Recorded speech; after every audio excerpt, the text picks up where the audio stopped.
How we doing? We've got some technical gremlins again. My light, my front-facing light, for some reason, has decided it wants to flash on and off. I shouldn't look at it really. It's so bright. Keeps flashing on and off. It's stopped now. No, we're live. It's stopped. How about that? Yeah, I don't know what's going on with the YouTube chat.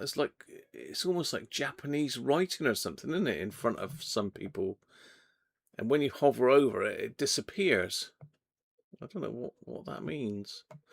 Anyway, how are we all doing? How are we all doing? I mean, we've got the radio in shot today. Look, oh, it's slacking. Oh, hello. That's decided to stop working as well now. The gremlins are in today. That's our victim for later. I've got to go down and get Chalky as well. Right, so we had Aaron in first, and yeah, Kim is quite right. It is Formula One. It's the Dutch Grand Prix today, so unfortunately I'm going to have to take one for the team and miss it, ain't I? So I'm going to watch it on catch up. Later on, David's popped in. £2. Dead right, this cost me £2. Well, plus fees, but you know, that's pennies. Joe's in. Hi, Joe. Ricardo away. Nice. A beer shower. Can't beat a beer shower. Ricardo's in from the northwest Iberian corner. Cloudy and rainy.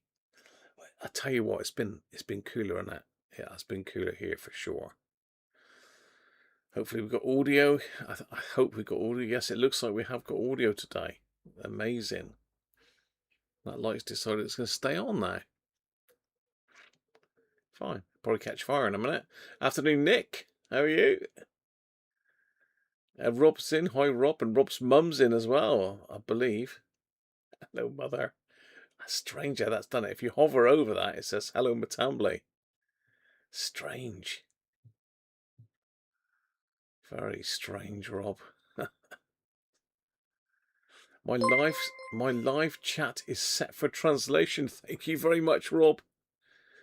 It's set for translation. It's a setting under stream customization. Really? Set for translation.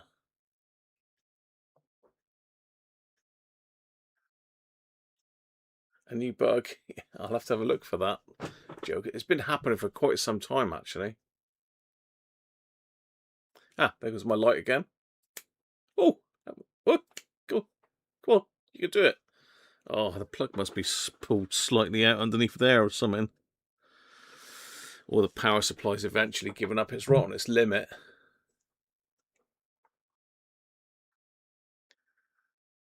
That light's doing my head in. It's that light doing your head, and I might have to pull this one down. Let me just do some light rearrangement in a minute. Yeah, you have a look at the radio, look. While I do a bit of rearrangement of the lighting situation. What's going on with that then? Is it the plug? I think it's a plug. It's not particularly warm. Where's the other end gone? I can't remember where it's plugged in now. Gotta be careful I don't unplug the screen, you know. You know what I'm like.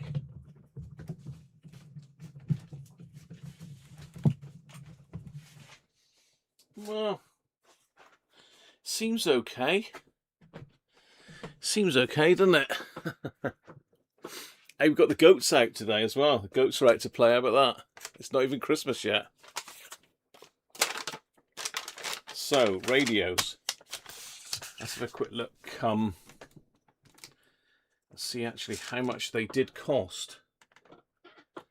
Now, what's the overhead camera going to do for us? Oh, that's nice. It's frozen. Let's get back off that then. Let's sort the overhead camera. Let's get into studio mode. Where's our overhead camera then? I don't know why that's frozen up as well.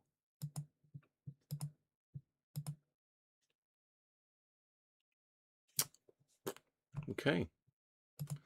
Unfrozen. Try again. So here's my invoice. I don't know if you're going to be able to see this or not, but let's get in a bit closer for you.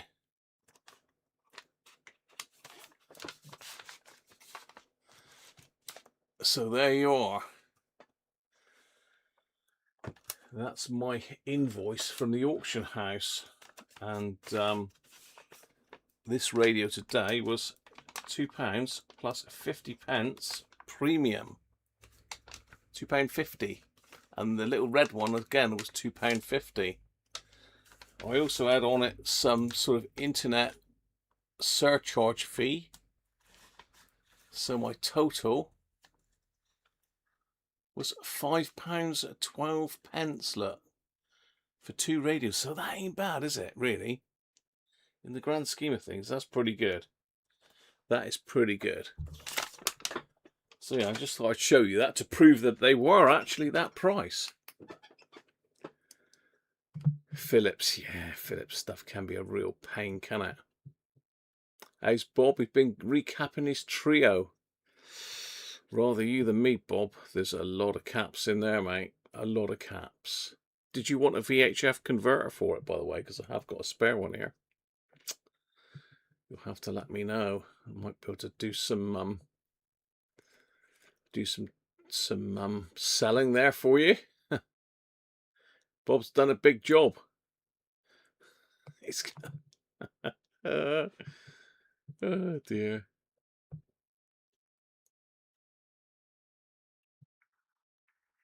You added a tank circuit across the output of the long wave modulator. Ah, that's the modulator that Tim's using to broadcast on on the old long wave frequency, Radio 4 long wave.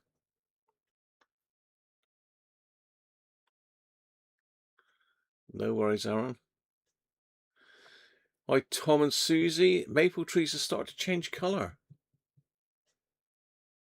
It's fall already over there, is it really? As, how you doing, Andrew? Pubs are too expensive. I need some lubrication in a minute, I know that. Baz is in. Hi, Baz. 27-month member, Aaron. Tim was a patron. Yes, he was. One of my very first patrons, I think. I have redone the credits today. So I'm a little bit disorganized today because it takes forever to do those credits. I need to find an easier way of doing them, really.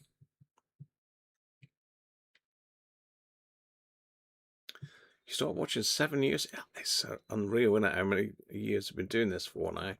I always lose track.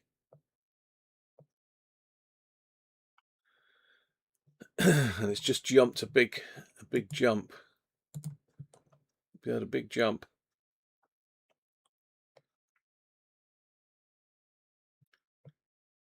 Benji's in. Hi, Benji.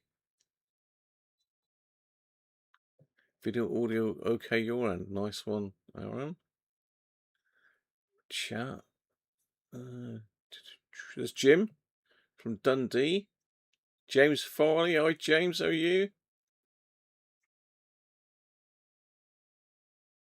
A ghost in here. Yeah. Wayne Thompson. Welcome from Alabama.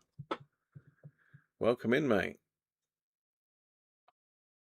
Yeah, it seems to be okay. I think potentially it's not plugged in properly down there, but I don't want to mess too much with the plugs down there because it'll knock a lot off and we'll have to restart.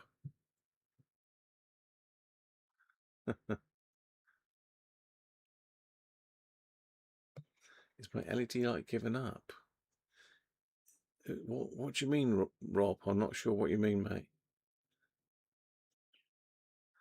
Oh, right, Jim. Yeah, glad to hear it got back safely, mate, and you're happy with it. Did manage to get it working a lot better, actually.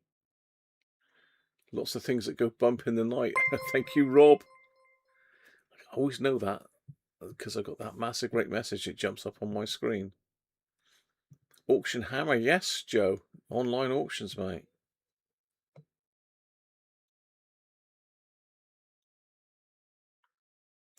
I think the problem is they're really dirty and people just don't want old radios really these days. I did bid on quite a few, but these were the only 2 I won. but then I'll pick them up to have a play with and to show on the stream if it's something I've not seen before, but normally I don't normally bother. So I've not seen either of these. Well, in fact, I bought yeah, I just bought these two actually. Yeah, I think I bought some more, but no, I had some given to me by someone anonymously.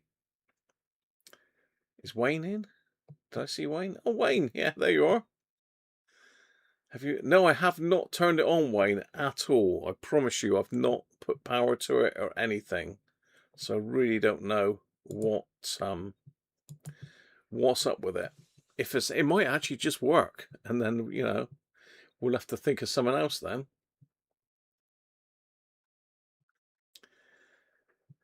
A lot of prep, yeah. You've got to prep.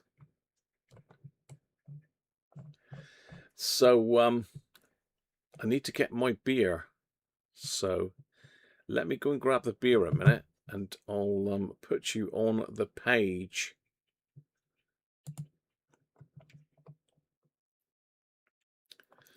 I'm going to leave you on the page while I nip down and get the beer, because I had to put it in the fridge because it said serve, well, store in a cool place. So let me pop you on my screen. I'll just go and grab that. I'll be back in a sec.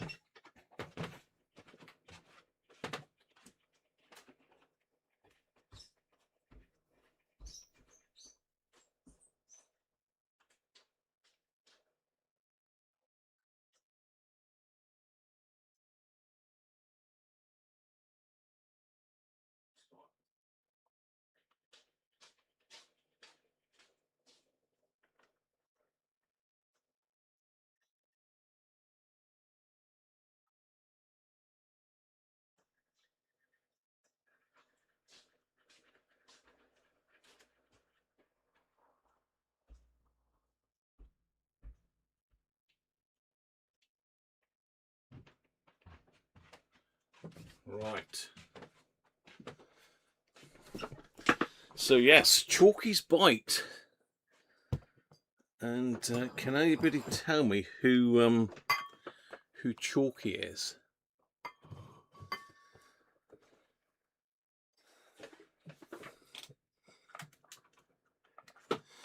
Who is Chalky?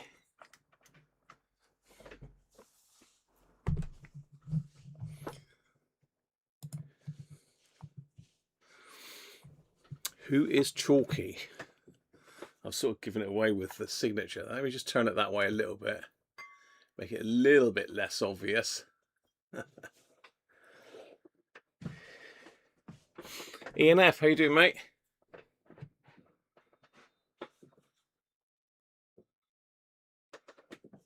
Welcome in.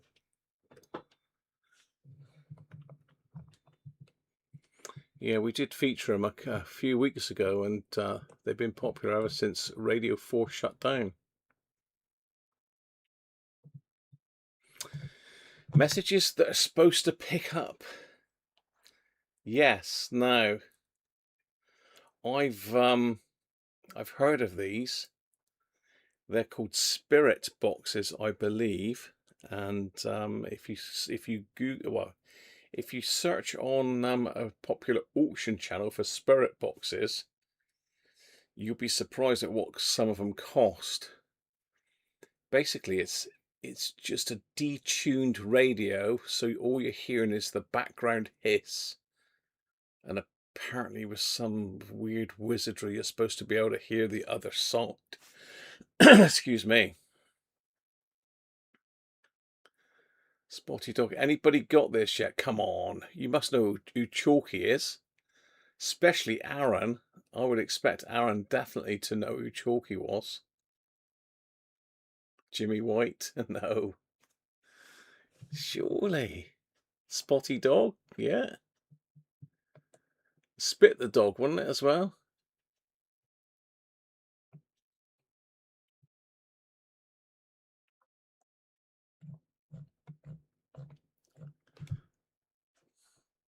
Bob Carroll G's, wasn't it? Spit the Dog. Wooden Tops. Wooden Tops. Well, that's like in my massively black and white distant memories. That one is. Oh, there goes the light again. I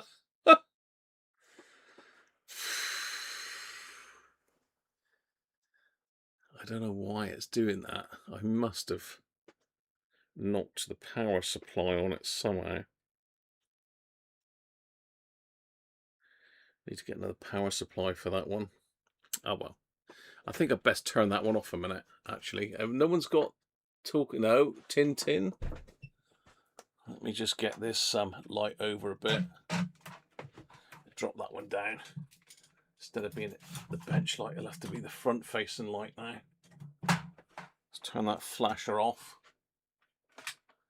Unplug it just in case it is causing some problems.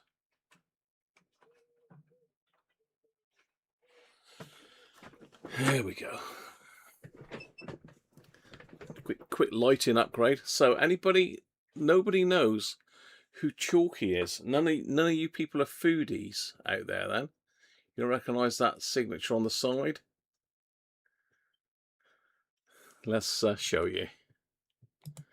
Let's reveal all. It's Rick Stein's dog. I don't know if any of you have ever watched a Rick Stein's show, but his dog was sort of renowned for biting people, I believe.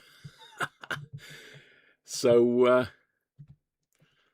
yeah, in honour of Rick's infamous four-legged friend. So it was Rick Stein's dog, who is quite a famous chef. He's actually got a fish and chip restaurant in Padstow. So that's Rick Stein. I'm sure a lot of you may have seen him on telly. But yeah, Chalky's bite was Chalky was his dog. But it's won a lot of awards.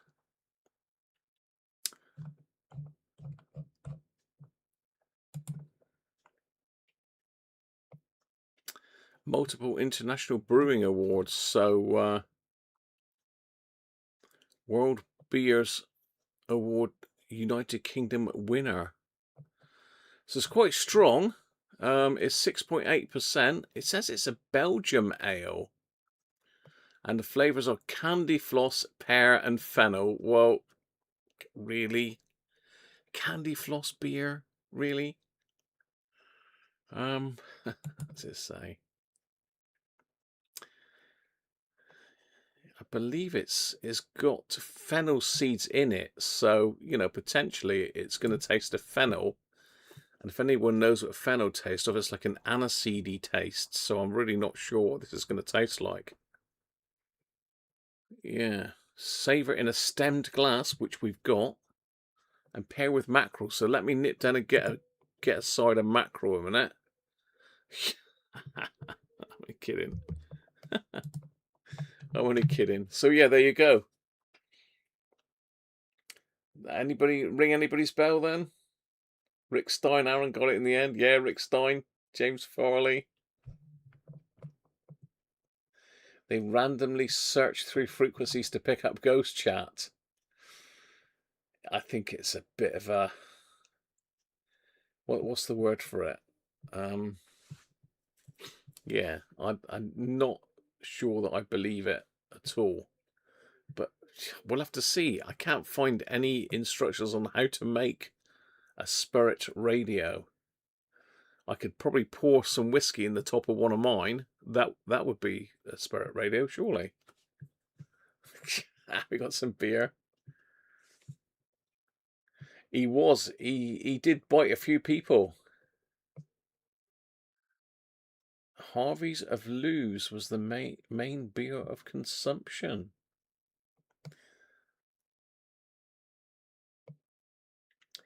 LEDs are fine, Rob. It's totally different to your light, mate. It's been proven to work, Aaron. Will someone find me some sort of instruction on what you're supposed to do then? I believe you've got to detune the radio so it won't pick up any stations. So you listen to white noise, and then I think it scans through the white noise, as Aaron said. So let's get Chalky's Belgian Pale Ale. Where's Christoph? We need Christoph for this one, don't we, really?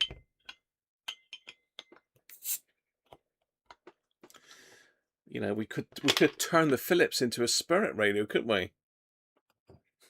And that's not adding vodka to it, or whiskey, gin.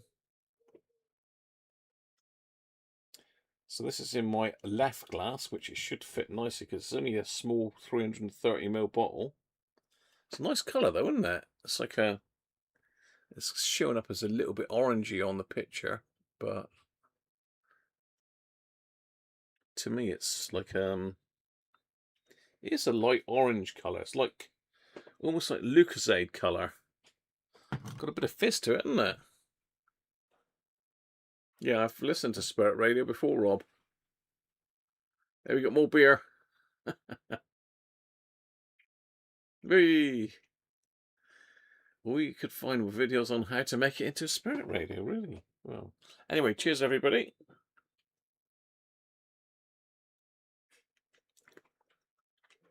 Chalky's bite going in. Oh, that's got a little bit of a tang to it.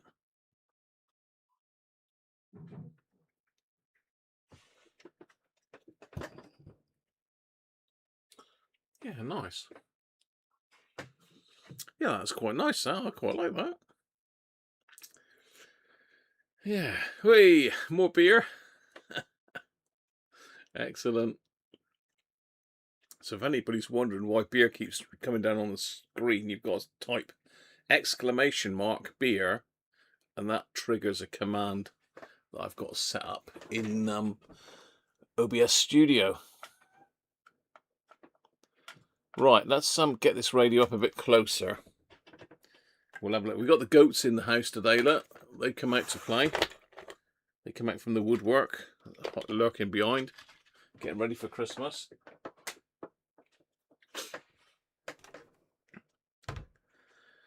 It's an unusual looking thing, isn't it? Obviously, radio dial's pretty normal, but we've got these like ribbed sort of military looking button and grill.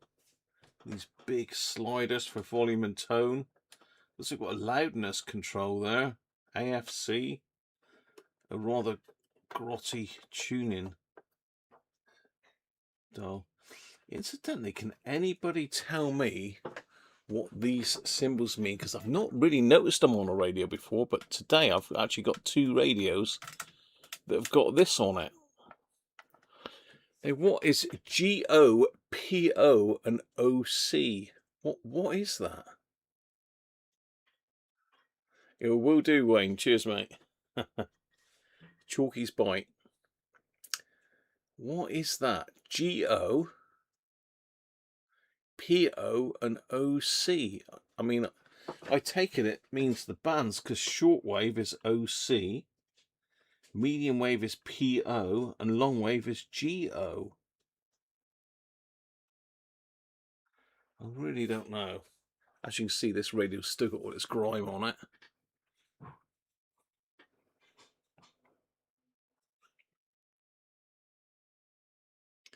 Yeah, I can add that one, Aaron. Yeah, but the goats are lurking. And this this tuning thing has got lots of green sort of verdigris. You can see it's been left there, look. I don't know what station that is. It could be anywhere, but if I turn it sort of that way, it's fine. It's been left there, obviously in someone's shed for many years. It's going to be scratchy as hell, this.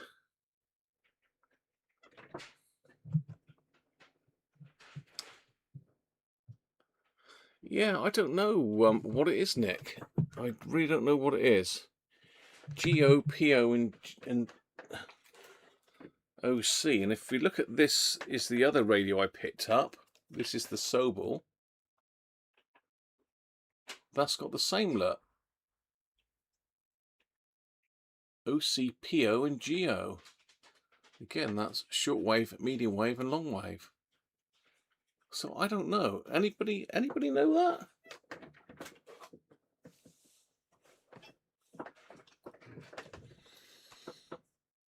Anybody got any ideas? George is in. It's French. Grand ondes, big waves. P-O, petite ondes, little waves. G-O, P-O. And O-C.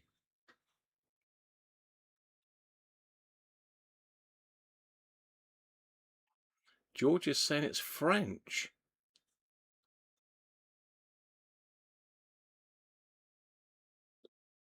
So OC is short waves. So ondes is French for waves. So big wave. So that'll be ondes pass. Thank you for that, George. I did wonder what the hell they were. It stands for more beer. I think it does. OC is old Chalky. Right, okay, let's zoom back out a bit then. Let's get this thing plugged in and see if it goes bang or not. I think what we'll do is we'll connect it to... It's got a very metallic dial on it. So I think what we'll do first of all, if we can, is connect it via battery.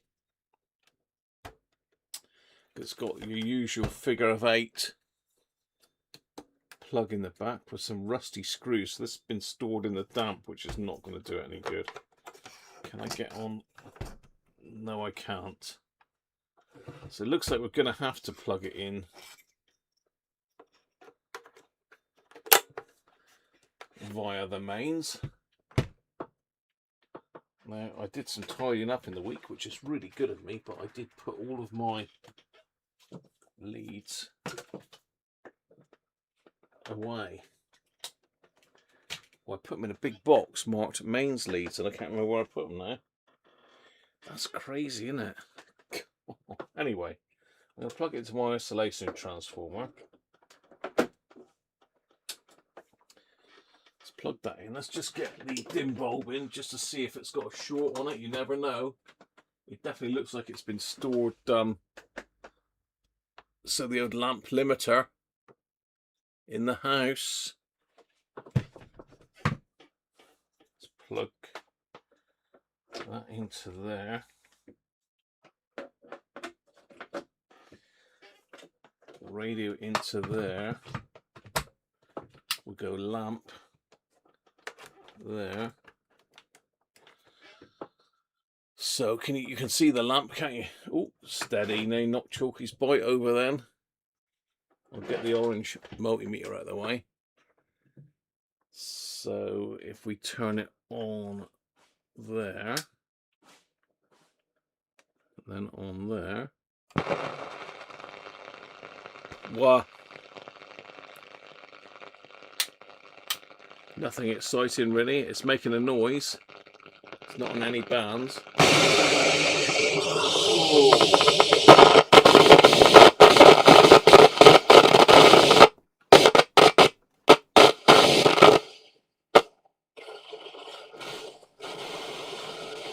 Tone doesn't seem to work. Loudness, AFC. What's the aerial like? It looks at the aerial. Oh, it's straight. It's straight. And it's that sweeps way into the distance, a long line of shingle being caressed by the sea. It's the most extraordinary location for a garden. It's the kind of location that you wouldn't think would ever support a garden.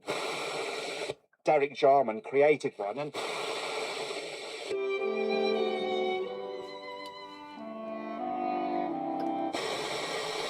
it's right. We should be coming up to Radio 2. No. one by one, I'll soon. Dial's a little bit off. He was also.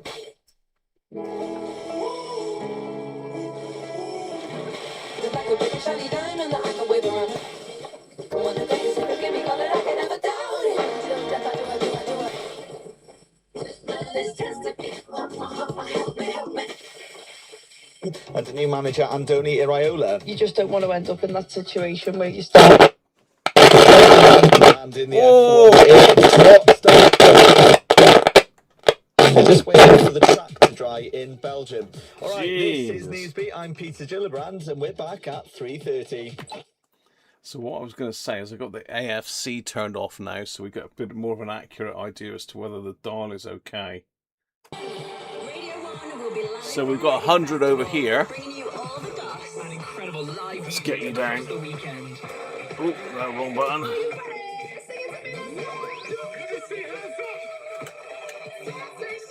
So 100 is classic FM. See if it hits. Should be bang on. Well, it is. It's bang on there. But Radio 2 is on 88.1.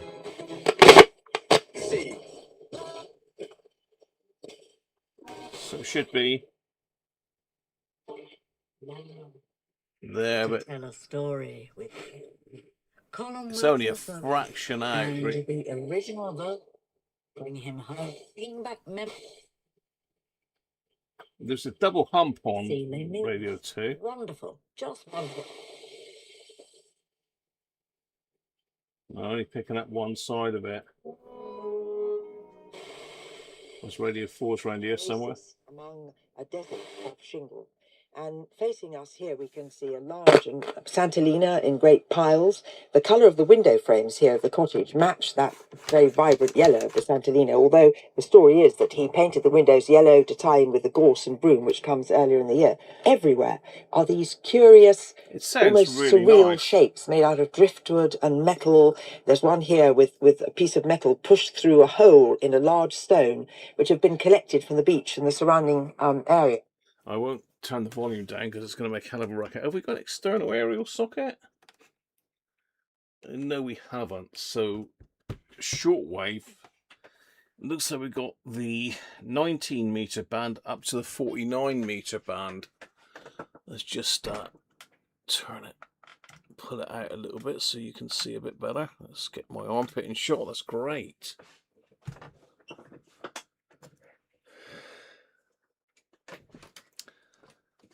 That's great.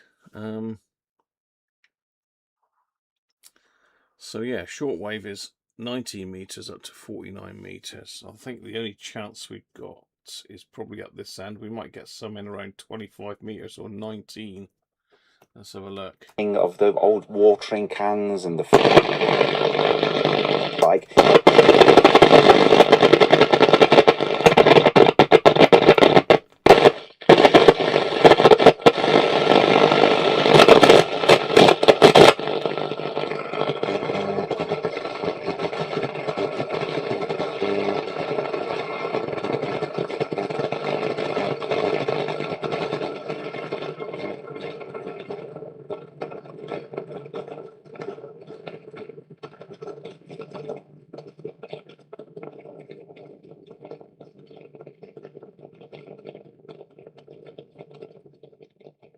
It's gone quiet. It's gone off.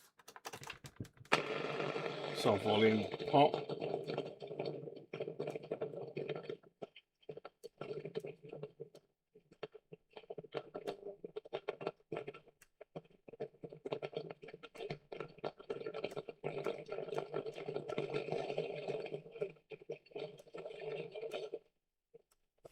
Okay, well, we won't give up there. Let's get the external aerial on it and see if we can get some, pick anything up.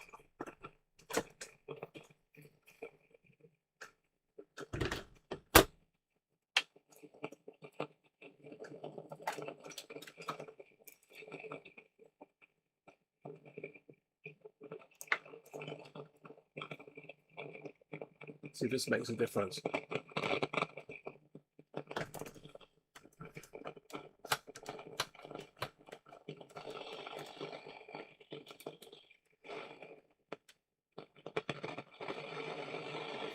A little bit.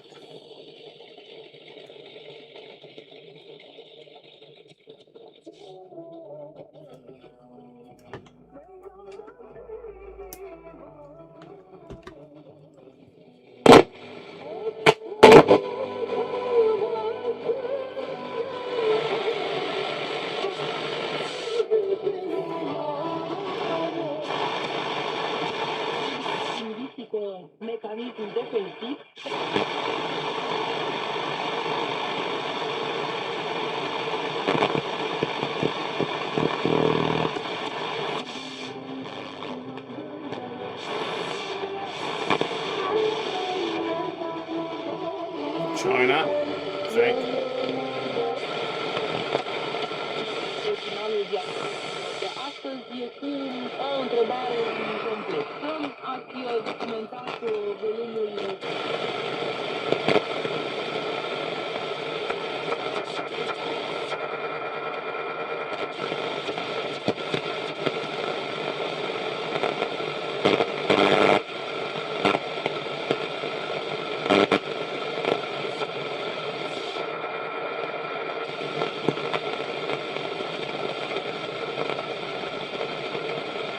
There's no fine tune on it.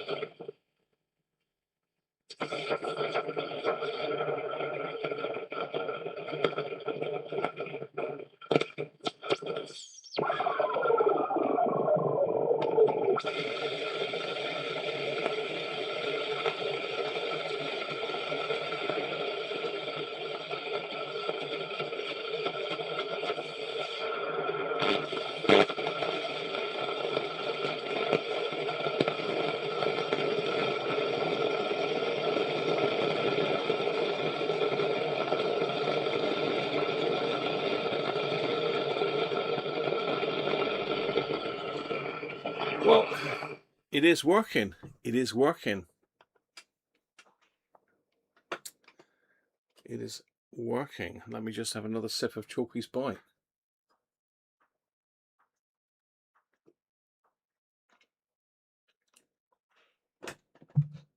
Judi Dench. Volume pot needs some fader lube. A shortwave modulator now. I've got an aerial and that does the same. £2.50. I know it's a bargain, Wayne. George is saying could go full on at Keller, whatever that means. The switches definitely need cleaning. First sound as a North Africa broadcast, was it, Ricardo? I mean, I've got the lamp limiter on still, so I mean that could be pulling the stations a little bit. Let's just check that again on FM. There was a smash. The West End changed my life. I got reality shows until I was well into my 40s. Happy times. And by saying, like so many people, my time from 1 to 3. Yeah, the oscillator's slightly off on the right-hand side, but is it worth even touching that? Let's get some AM going then. Let's get some medium wave, long wave. We might be able to induce a medium wave signal into it to pick up, say, 909 or whatever Talk Sport is. Let's have a look. Let's go medium wave. Lots of noise in here, as you can hear.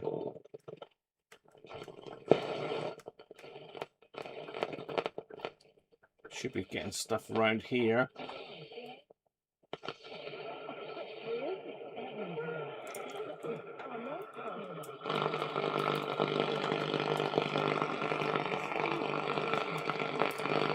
Let's see if we can just use a loop to get it to work a minute. This has worked before.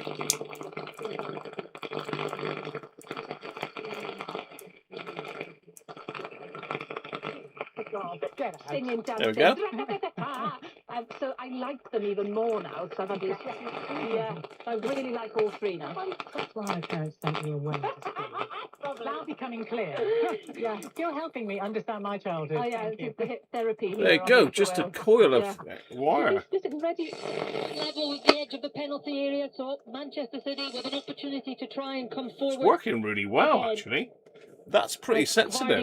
With his foot on the ball, just looking for options, plays it down the side to Gay, who made a lovely little run, and has got in behind Scott, but Scott's recovered well, and Gay, isn't it? Because I from goal, but he finds the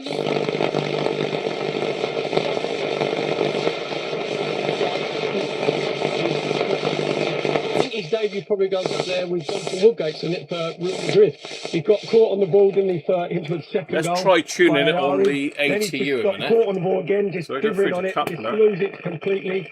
And then as he just sort of overreacts and his right foot goes up right into the midriff, and then quite rightly, Peter Bates put over to Matt Donahue to have a look at it. He said there, didn't even hesitate.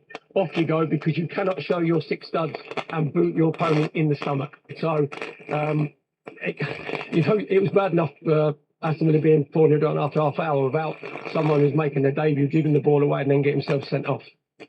Yeah, Aston Villa very much in the muck, the weeds, Pretty and good. the nettle.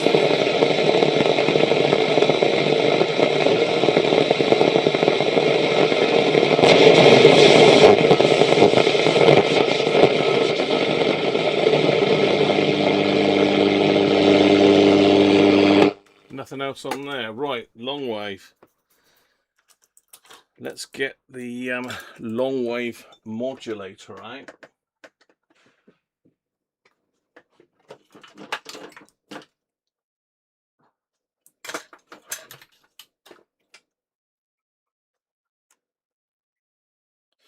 .224 kilohertz. Right, okay. Let's plug that into there. Turn the radio on. Just plugged into my hi-fi, so we're now using this little device. This is coming from my hi-fi into here. We're going to use a battery. Get the right way around. So, as I say, that is set to 224 kilohertz. As I say, you can get these through Derek. I need to be his agent, I think.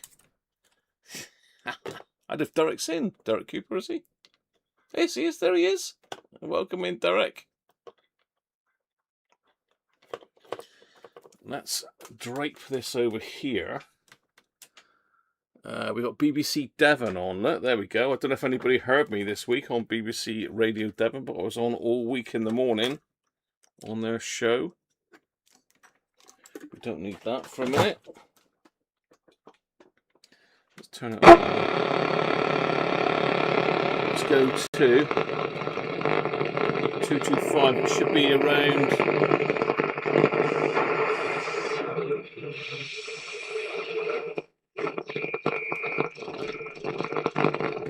No.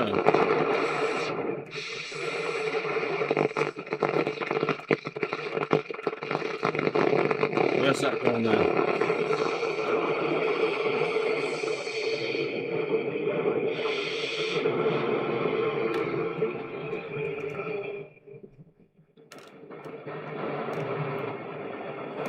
Well, that's it, but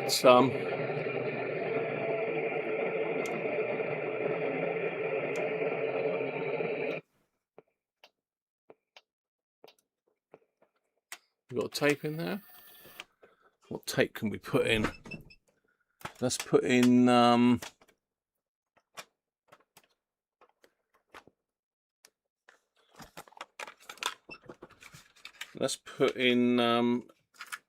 Dave Lee Travis. No, we'll go the other side. We'll put my CB radio tape in. I don't know if the radio's tuned properly. Let's play that a minute then.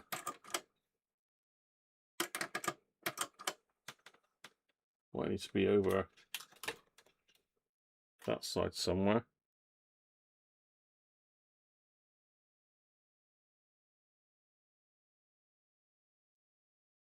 Right, sit up, shut up and listen. This is a guide Whoa, to there we go. CB, right? Now, you need a guide because it's a labyrinth, I can tell you. Now, it's not a little teach yourself, repeat after me number. It's a get a load of this, understand it, and be prepared to answer questions later. Now, you're going to be hearing all sorts of things, including music.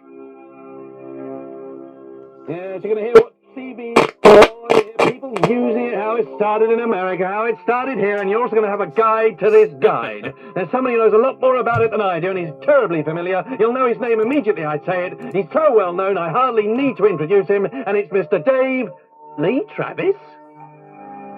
Ladies and gentlemen, we welcome you to the story of Citizens Band Radio.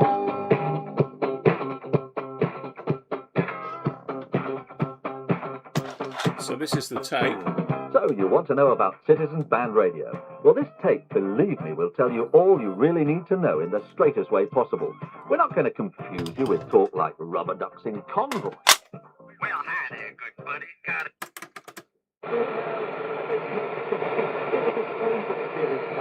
I don't know why.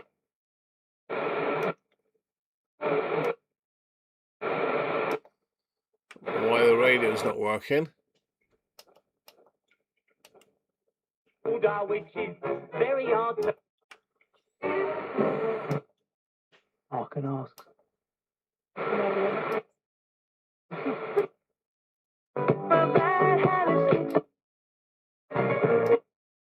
It's Classical Pioneers with H.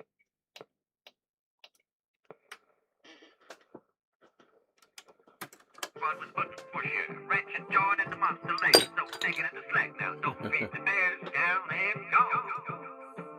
And we're not going to use too much technical junk. Turn the switch to cal, calibrate, go on to transmit, and adjust the sensitivity Okay. for full scale deflection. Adjust the sensitivity for full scale deflection. I think, oh, yeah, we are going to take it apart because there's no way that we can put up with that racket on the volume ports. We don't need the lamp limiter. Everything is good. I didn't look and see what it was drawing power wise actually, but I suspect it's fine. It's, I don't know, anybody got any ideas of the age of this set then? Anybody know roughly when it was made? I did download the service manual for it, but it doesn't really give any dates on it. Me. Just disconnect the battery. So it is working on all wavebands. We've just got the usual problems with the switches because of the fact it's been obviously stored damp. But I think, you know, with a cleanup, that's going to, you know, all the text is there. There's no writing rubbed off at all on it. Nothing. You know, a couple rusty screws. I mean, you know, you reckon in 1975, James?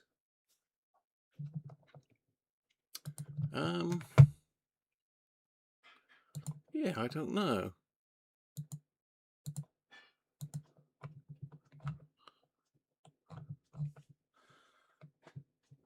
So this is the service manual for it. I've downloaded off of Electrotanya has this manual, which is quite a nice one.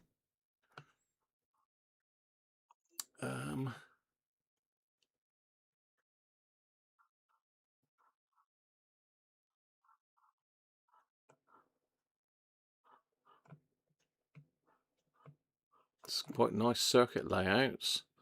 Obviously, we've got nothing like AF117s or anything like that in it. We've got the BC series of transistors. So that might be, I think they may be the lock fits, which would probably put it in the 70s, wouldn't it?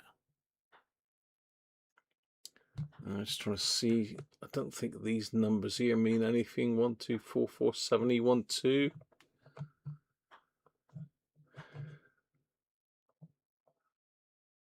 One, 2, 3, 8, 9, D12, and it's not 89, is it? 88518. Just wanted to see if it had any reference to dates on any of this lot, amendments or anything like that.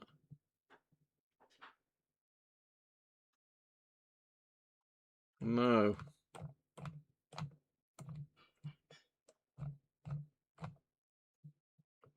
Just printed in the Netherlands. I have got the full service manual somewhere, but that's a bit of a hard read because someone's obviously scanned it at A3 and it's coming out on A3 on A4 paper, so it's a bit weird.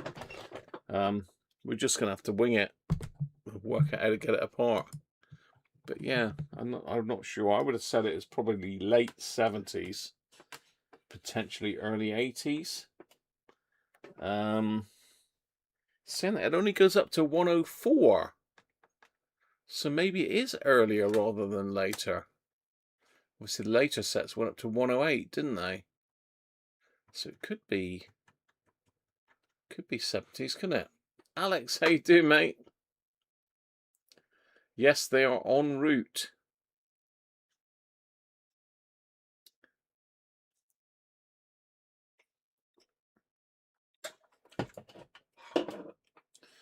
Right. How does it come apart? I mean, be really careful. There's no information on how it comes apart. Got a service manual that doesn't tell you how to get it apart, which is not always a good start, is it? Let me see if the other service manual that I got here is more comprehensive.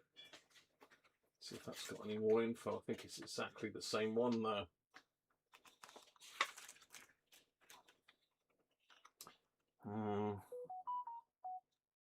There is a service amendment, but again, no date on that. It says something about the S models. Well, this is an S model. I don't know what that means. Got anything on removal from the case? Don't think we have.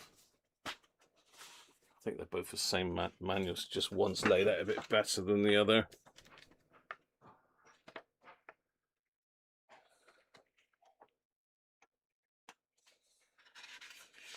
Just alignment. This might be done. I don't know if it's got an airspace. Oh yes, it has. Yeah. I thought it might have been done with varactor diodes, but it doesn't look like it. It's just a standard radio. It's not that new.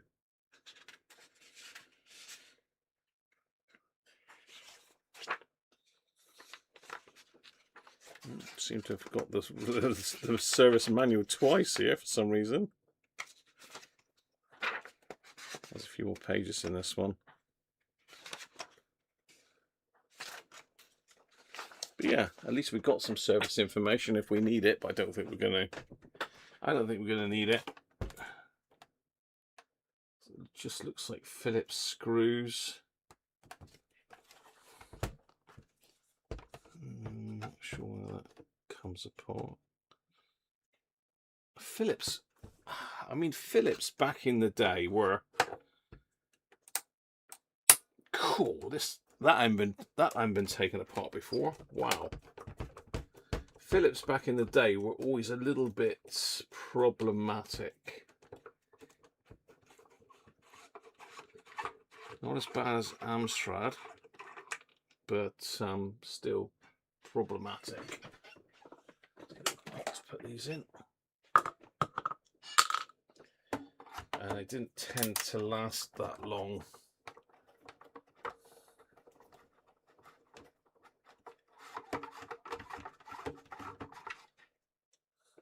And then we got a different screw. So we got a black screw over there and a shorter silver screw over there. You can tell by the snick that they've not been undone before.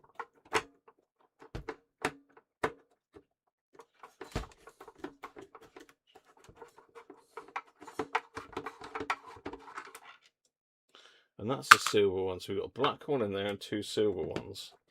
Anything in the battery compartments? Usually a sneaky one, yes. There is one in there, but do we need that one?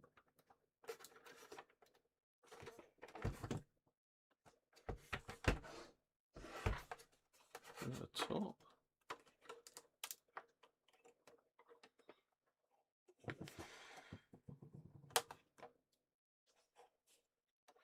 I wonder if it's one of these where the front panel comes out.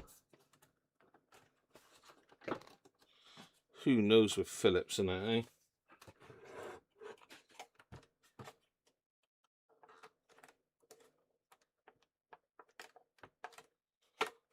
eh? Nothing's moving. Do we need to take those two off? I wouldn't have thought so, but maybe these have got to come off.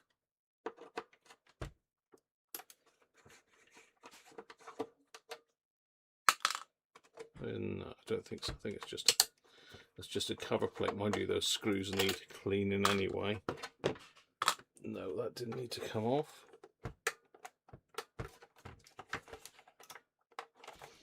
Let's take that one down in there out then as well.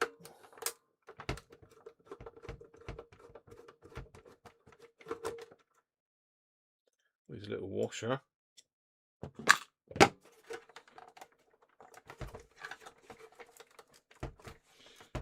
Okay, yeah, so it does look like the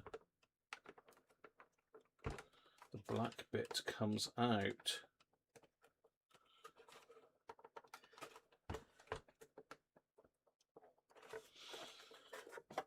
Because if I move the inside there, that you can see that that's coming out, but that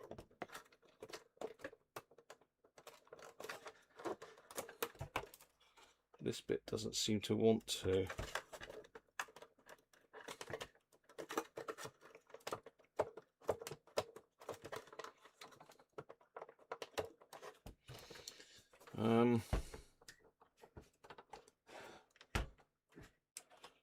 The handle, I mean, that's not, there's no way that's going to come out because it's enclosed in these plastic bits, so you can't pop that out.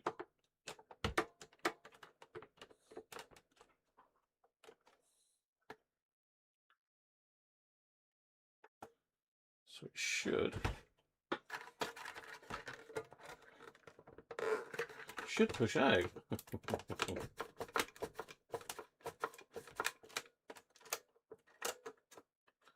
I mean, these can't get those off, surely.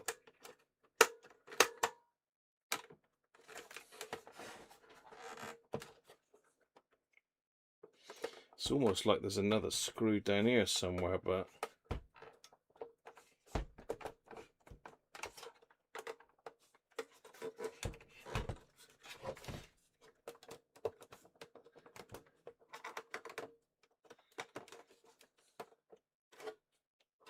it's those push buttons stopping it coming off. But anybody got any clues?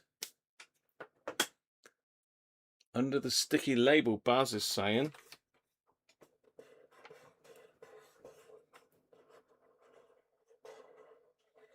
No. Because you've got a screw there anyway, look, which is pretty close to that.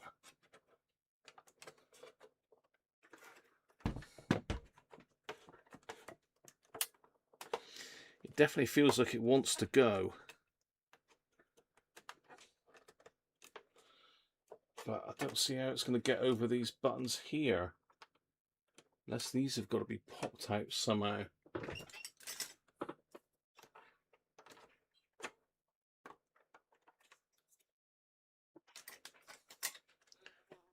Oh, what's that? A wasp? There's a wasp in the house. A wasp in the house. Where's he coming from? That's going to bite me, isn't it?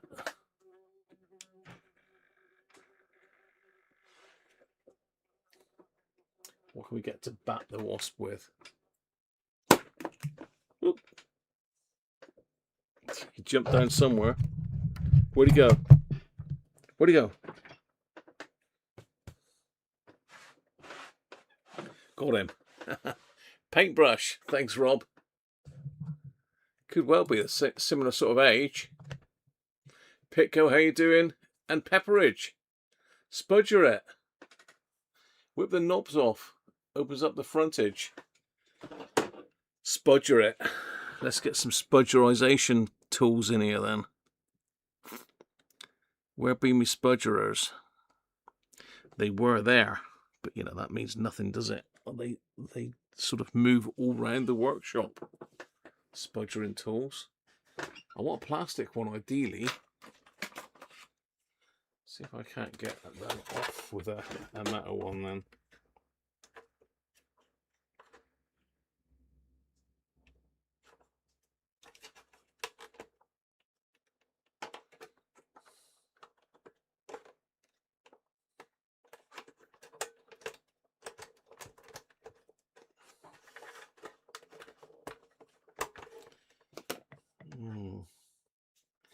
Definitely feels attached still.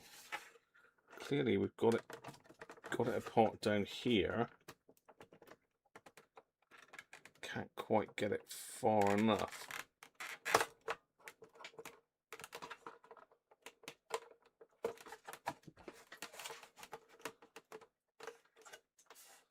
What we don't want to do is break it. These old plastic things are quite fragile. It definitely feels like there's something holding it here.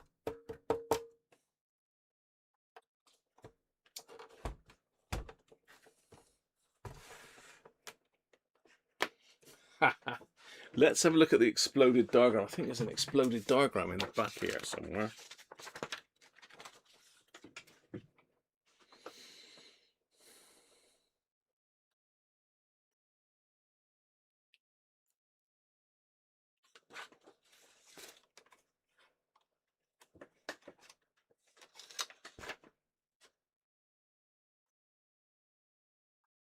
So does it? Are those? No, these are screwed in from the inside. I'm just looking at the exploded diagram. Let's get it up on the computer a minute.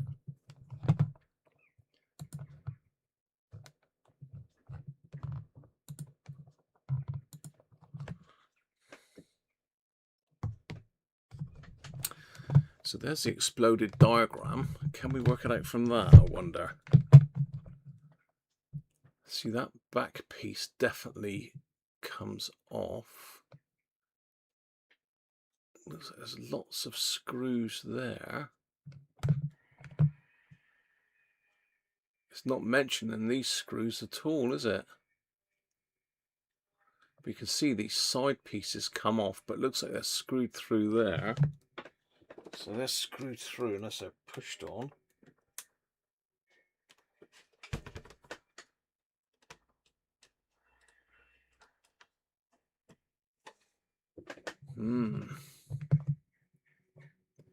Does that give us any clues?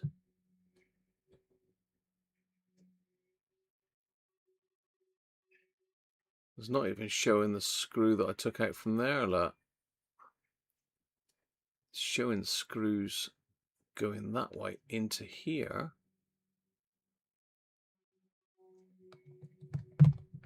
How the hell would you get it apart?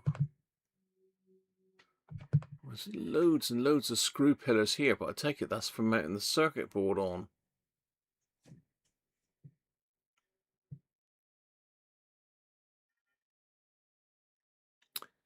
Lots of slider potentiometers, but it looks like those sliders are fixed to the front and those stay in position. So I don't think we've got to pull those off. It is showing the knobs on the top coming upwards off of a round peg. But I don't think that's stopping it. What else could be stopping it?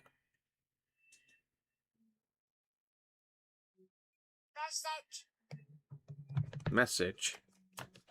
I forgot to turn my notifications off, didn't I? Shush.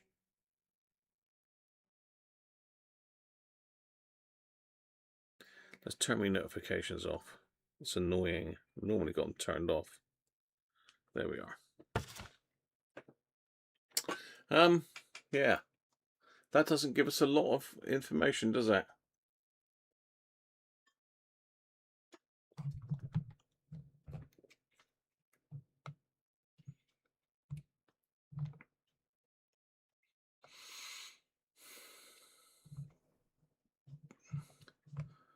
Anything in here?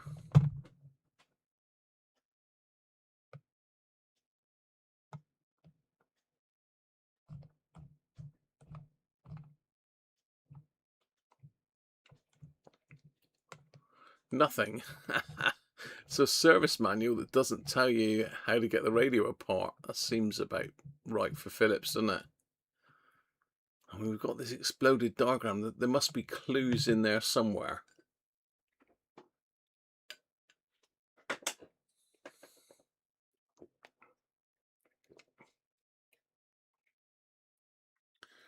I mean, is that side piece just pushed in there? Is this just clipped in somehow? But it looks pretty solid. Like I say, I really don't want to break this. If I break it, it makes my £2 radio pretty worthless, doesn't it?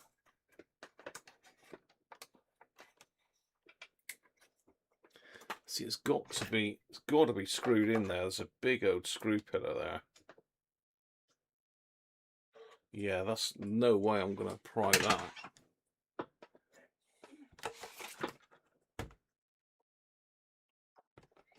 Definitely took that screw out there, didn't I? Yeah. There's no other screws under there anywhere. Literally, it's just 3 screws on the back.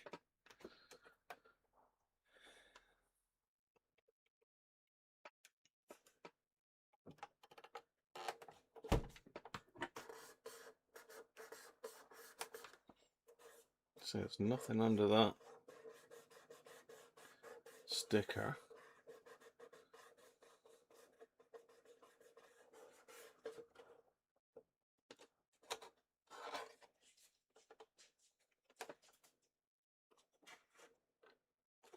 And this is definitely all one piece, so it is just that front panel that comes off.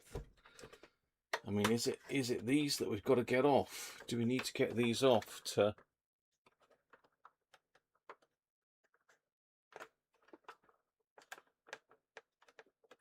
get it out of the case? We need a double spudger situation going on, I think. We need a double spudge. A double spudge. And the plastic ones are out in the car.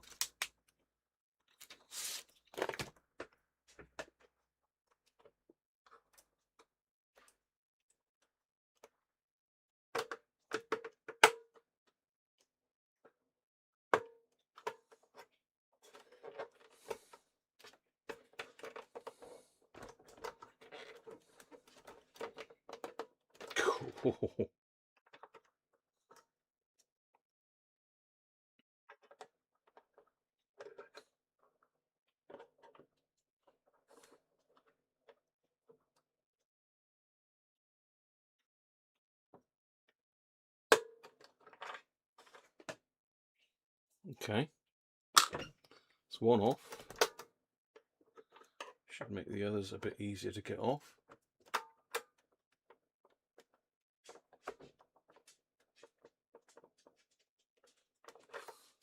Well, they've got some sort of metal.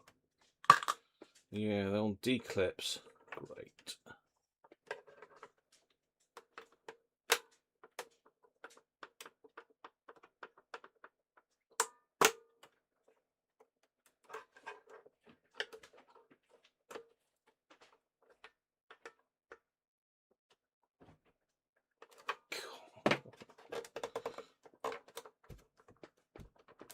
Flipping heck. Two. Really? Is this really what you've got to do? Anybody feeling lucky?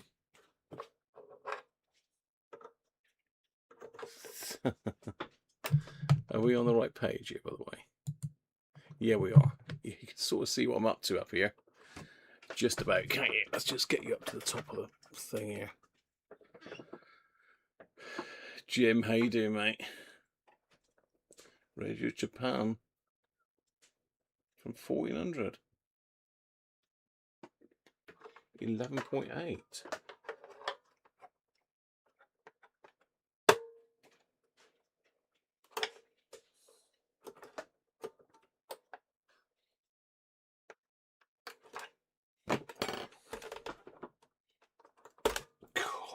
Flipping heck. Surely it shouldn't be that hard.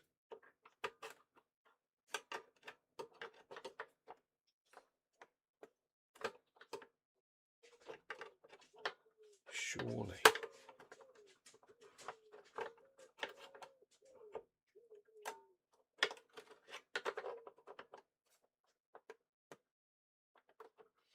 Let's put a little bit of plastic in underneath that so as I'm not pushing directly on the plastic.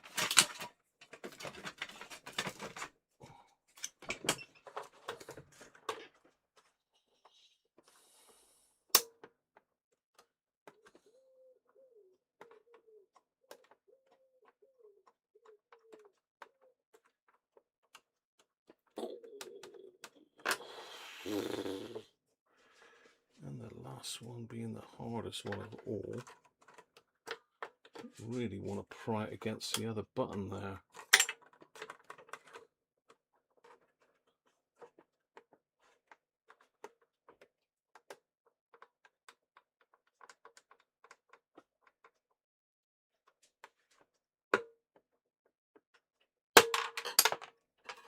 Yes. Well, is that going to make any difference? Or we just wasted our time?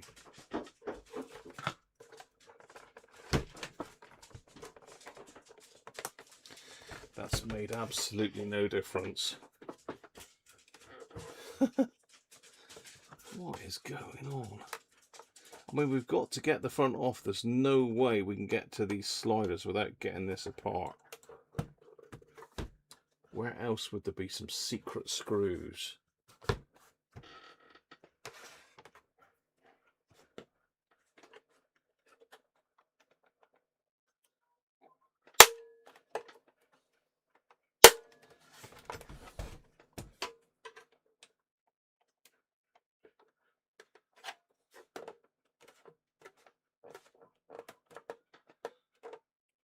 I just don't know.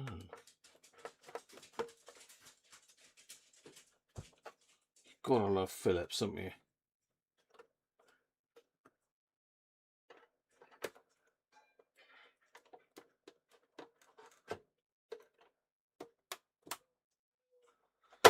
It definitely looks like, I mean, that is coming out there. Like, you can see. Oh, hello.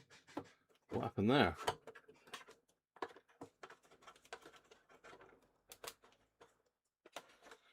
That's definitely coming out there. Something went crunch, didn't it?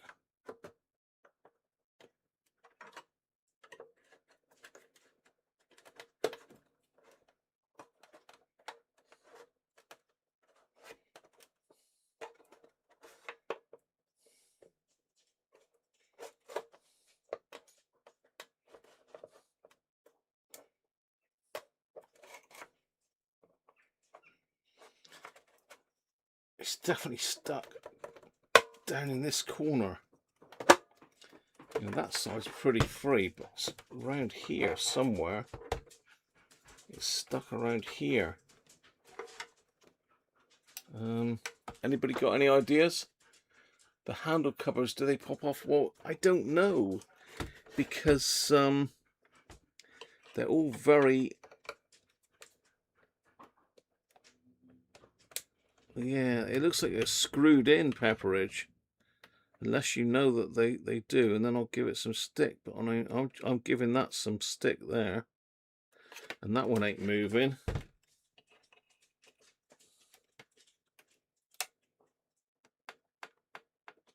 No.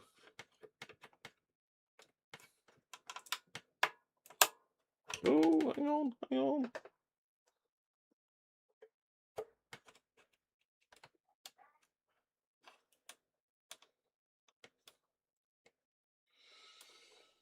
I don't know.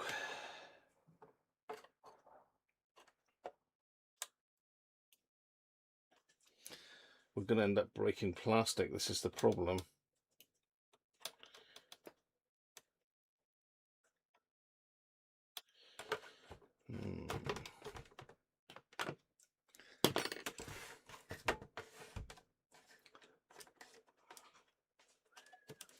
Do we perhaps push down or up? Or...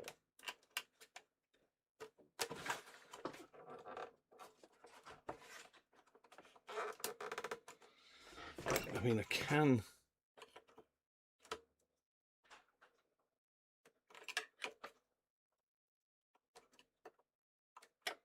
sort of get them moving, but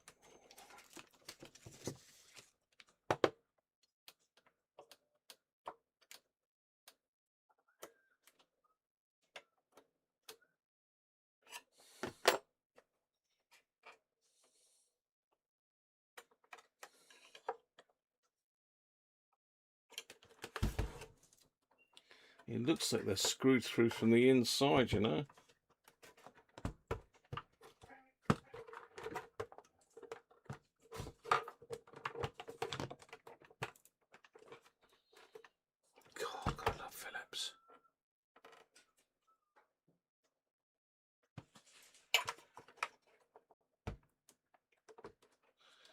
mean, that should just pull off, surely.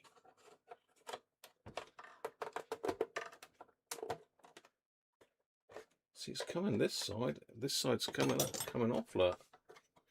This whole side here is coming off. You know, I can push in there on the switch bank and get it coming a bit more.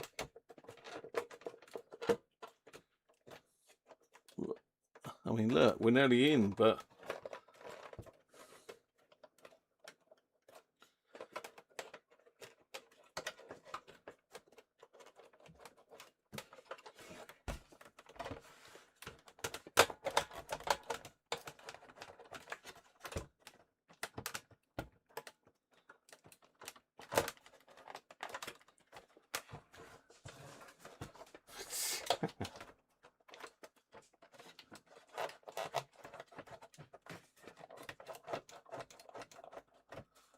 what could be holding it?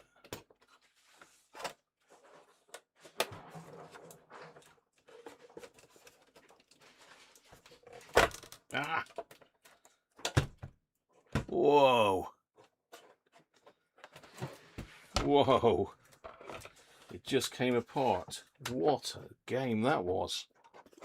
Flipping heck! Whew. Wow.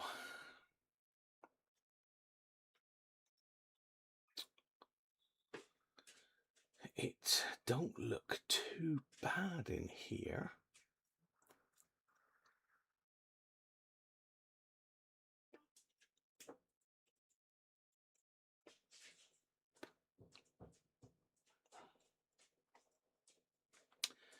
Certainly that has never been opened before, has it? I mean, let's get you down on the circuit board so you can have a look.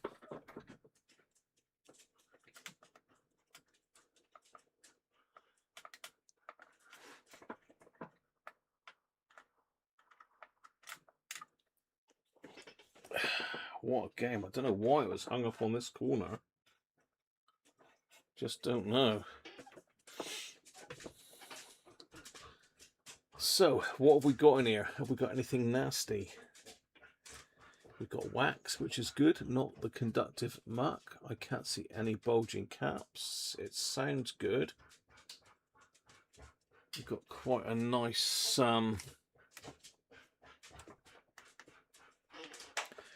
let's go overhead camera. You can see the pots there.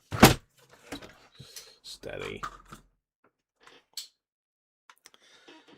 You can see the sliding potentiometers just here. So they're held in by some sort of cradle.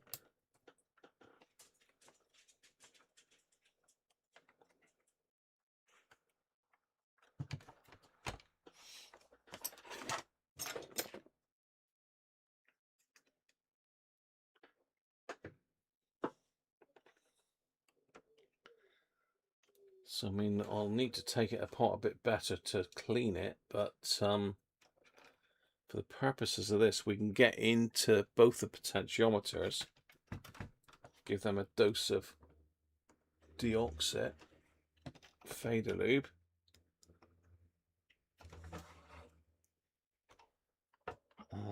What else do we need to do? The switches we can get out, they're all up here, nice and easily accessible. It's not looking too bad. There's no access for switch cleaner by the looks of it, so I'm going to have to try and get it down in the front of those.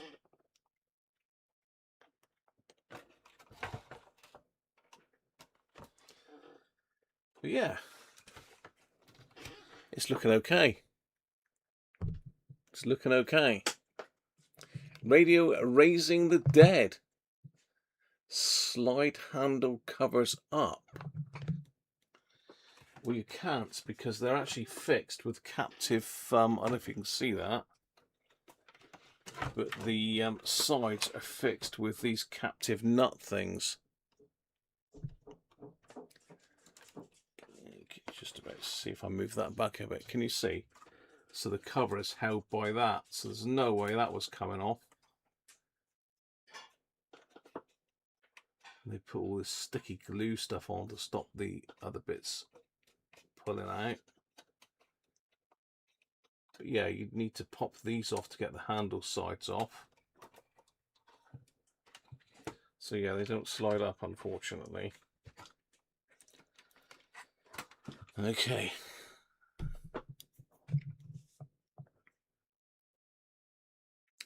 If you want a break, try back cover side, please. If I want a break,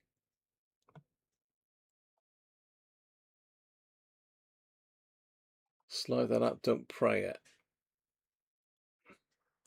20. Christoph's in. I Squish Worms is in.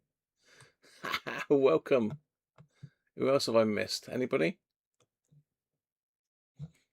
So it literally did come out from the front.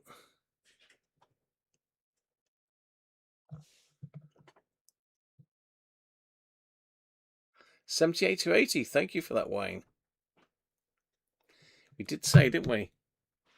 Late 70s. And it's not got the lock fits in it either.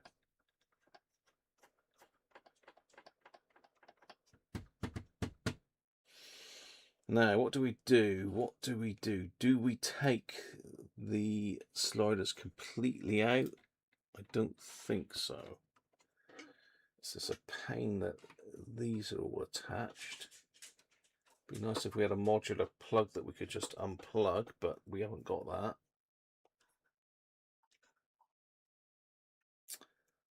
And this is all glued nastiness.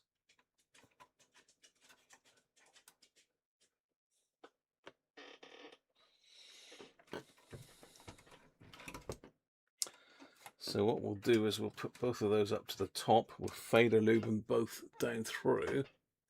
If I can find the fader loop, just a second. There we go. Fader, because they are faders after all, not Darth faders.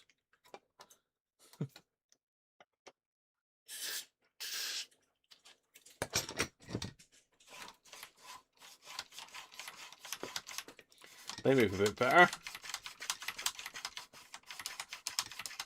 Well, that one does. This one doesn't. Let's try this one.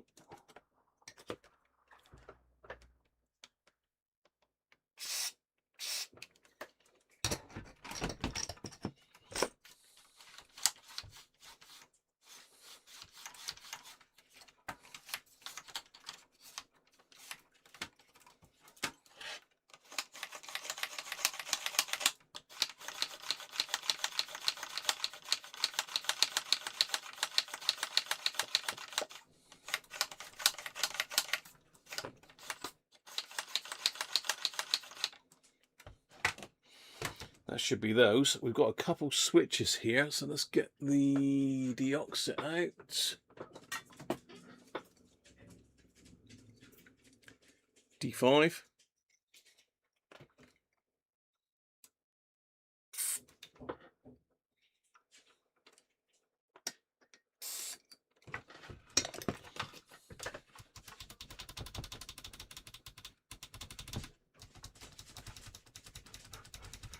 I'm not having a fit.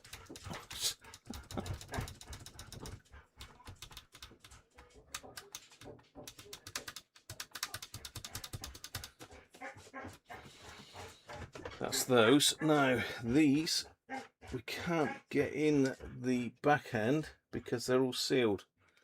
If it was access, I might just try and poke a hole through the back with the soldering iron, but there's not. So we're going to have to go in from the front, which I don't like doing, because you can get stuff on the dial.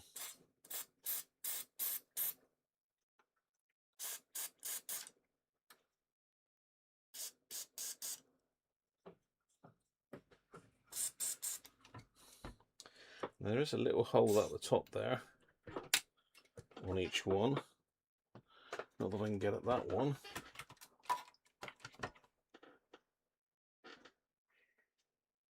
Don't know where that is. There's a little one there. Sounds like Mrs. Cruncher's off out with the mad ones. So we got some deoxit flowing everywhere. We've just doubled the value of the radio in deoxit alone.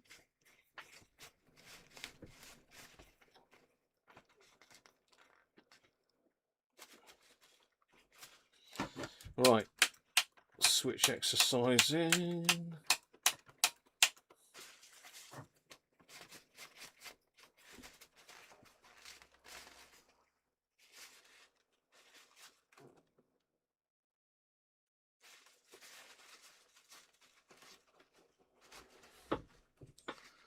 Derek, how you doing?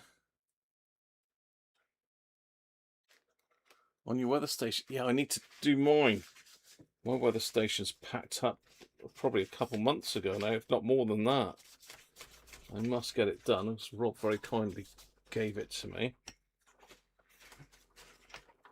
Right, let's make sure we haven't got any on the dial in the front. No, we haven't. Hopefully all the muck there is on the outside, not the inside. Let's get one of these wipes out. A mega massive wipe. Let's give that a wipe over, make sure there's no muck on the inside.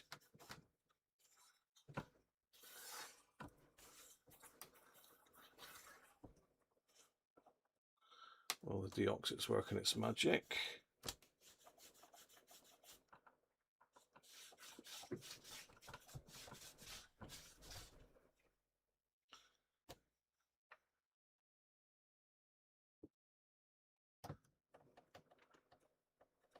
That's just the odd fleck of paint on the front, which is about right, isn't it?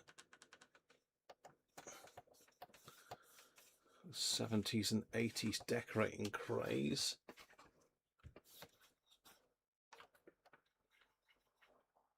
I think I probably did have to take those channel buttons off to gain access into that. This will come off, this green verdigris off of this.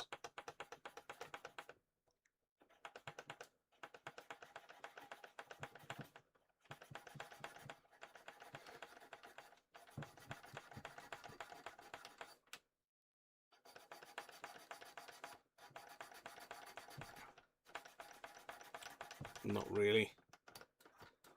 Might have to come off and go in the ultrasonic or get some metal cleaner on it or something. Just trying to give it a little bit of a spruce up while it's apart. Make it look a bit nicer.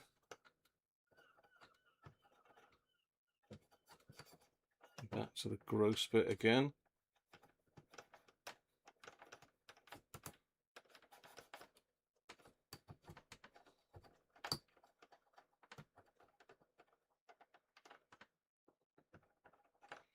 To be fair, it's like a matte. It's like a matte finish on it, so it'd be just as easy to take this off and repaint this, and that would come up like brand new. Just give it a little bit of a sand first.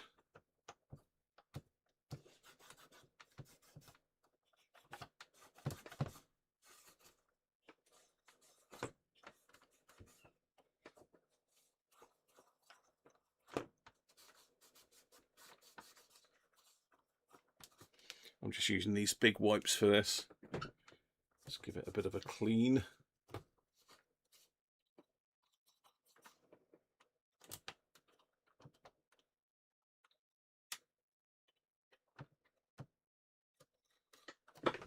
It's my little plastic pointery thing. That's quite good for getting in the narrower bits.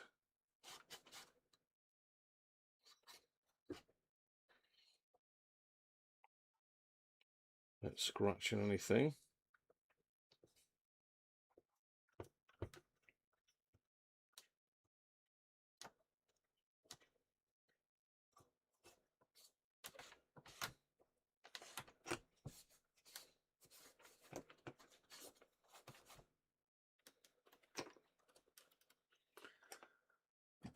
muck in there.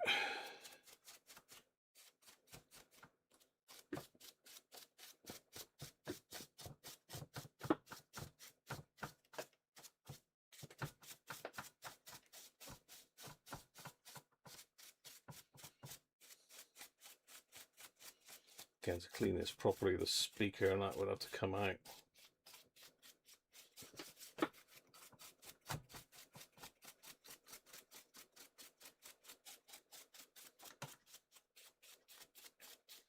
Let's get it looking a little bit more presentable for its finale when it all works amazing.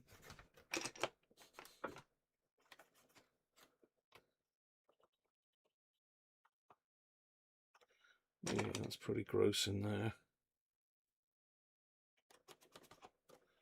I think these probably do come off actually. It does show them clipping off.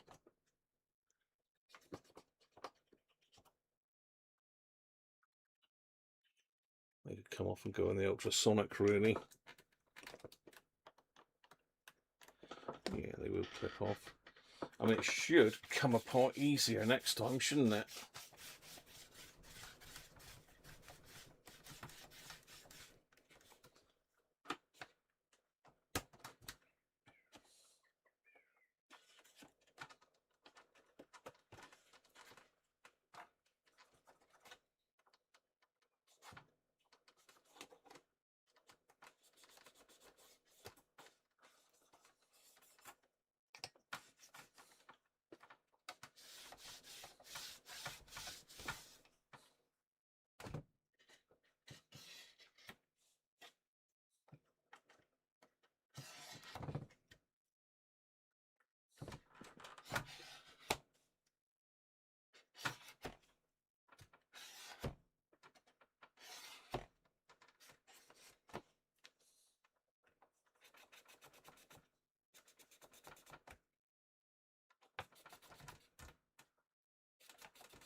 Nastiness on the front is pretty much gone.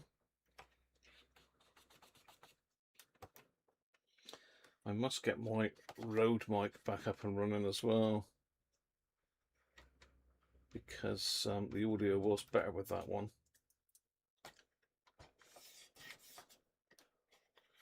I might have to bite the bullet and buy a new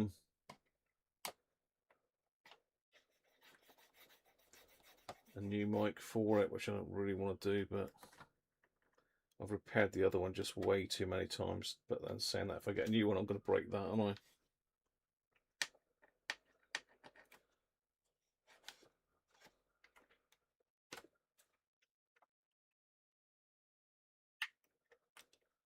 Be nice if the switch is lit up, wouldn't it? But there's no lighting on this anywhere.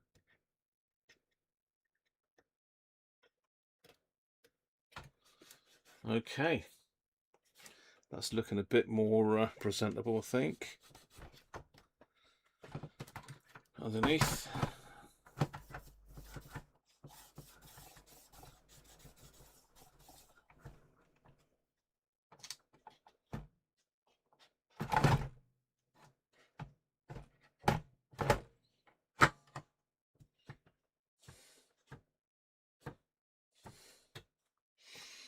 Okay, right.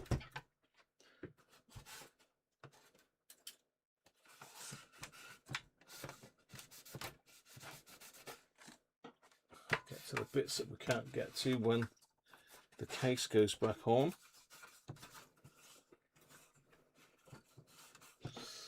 Right, other servicing work. We've just got the on-off switch to give a squirt as well.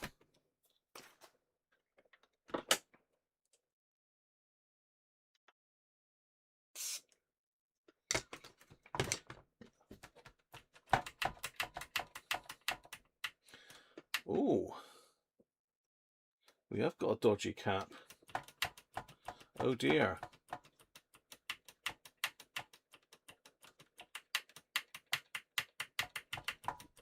Oh dear, we have got a dodgy capacitor. What on earth are we going to do about that? This one here. It's all bubbly on the side.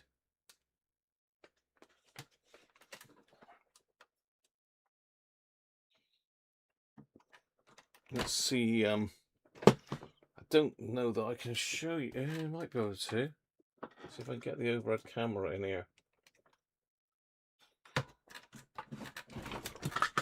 For bubbly cap cam.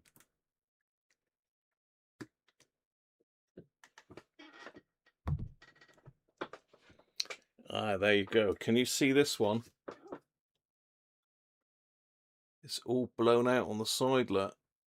It's gone real crunchy and nasty. Oh dear. Oh dear.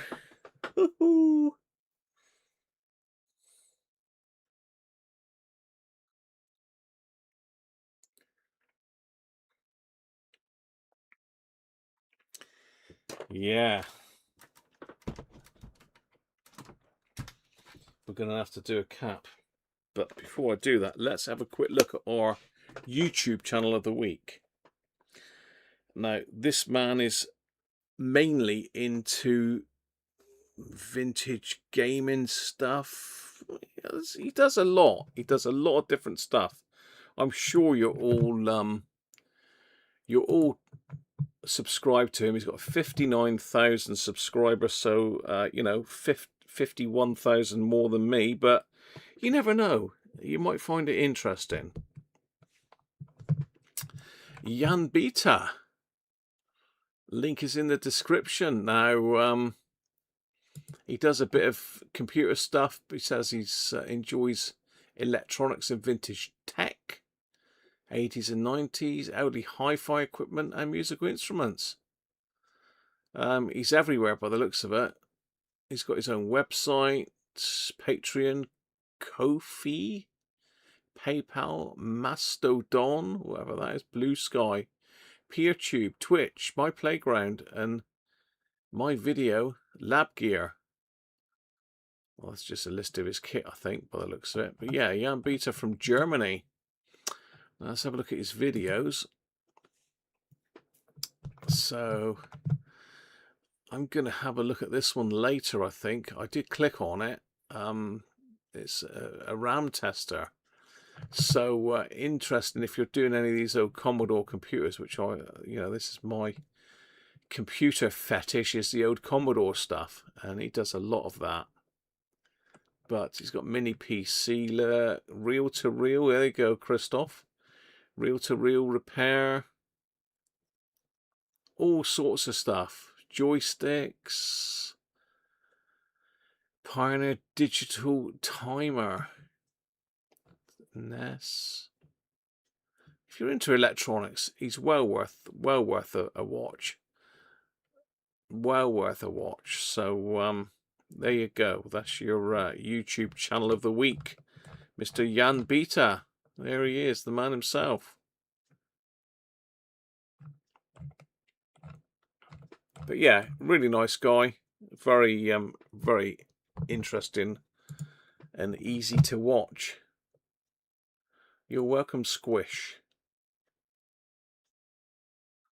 Mastodon is like Twitter, but not owned by Spaceman Child.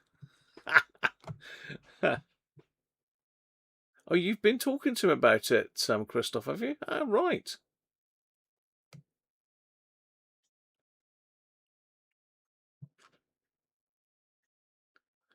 Yeah, if you would, Christoph, pop that across, mate. You found it in a Philips catalogue from 1978. But it doesn't tell you how to take a case apart. Well, we did find it in the end, but I was just being too careful with it, wasn't I?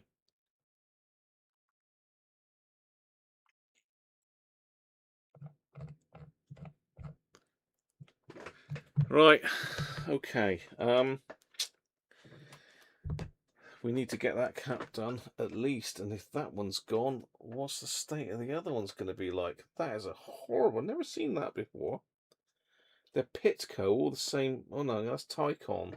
Sorry, they're Tycon, not Pitco. I said Pitco because I've seen Pitco there. Sorry, Pitco, nothing to do with you. How the hell are we going to get this out without having to pull the dial cord off then? That is my worst nightmare. Is there a linkage? Sometimes some of these have got a clever linkage, and I think this might be one of them. Let's wind it, which is fully open and which is fully closed. It's got one of these polyvaricon things, which we don't like.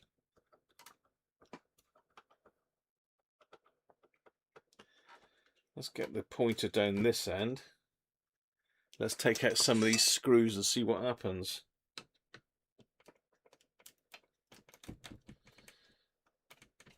I mean, if one cap's gone,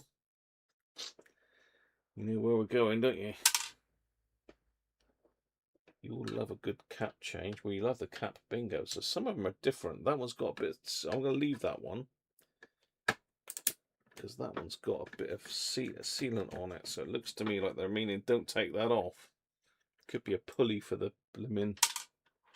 What's the name? Couldn't it? Now this one's got a. Oh no, it's just straight to a pillar. There was an earth strap on that one.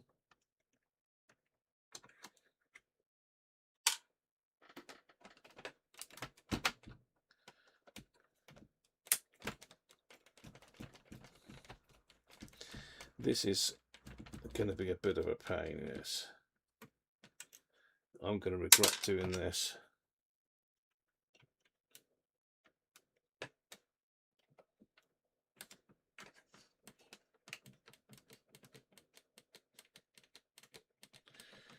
Well, it looks like that screw's going to have to come out, but just concerned why they've put a big blob of red on that. And it looks like that, yeah, it looks like that will lift off and leave the tuning mechanism there, which it actually is great bit of work on behalf of Philips for sure. So that is a smaller screw than that one for some reason.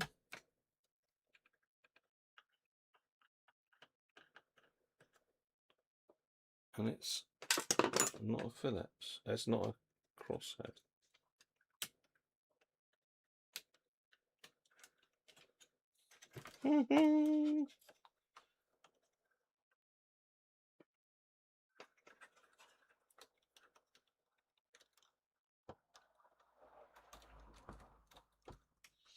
So it's got like a peg, a plastic peg just here.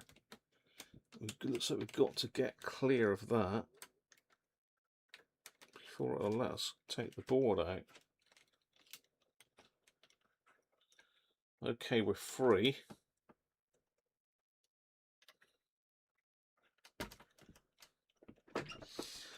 But we need to disconnect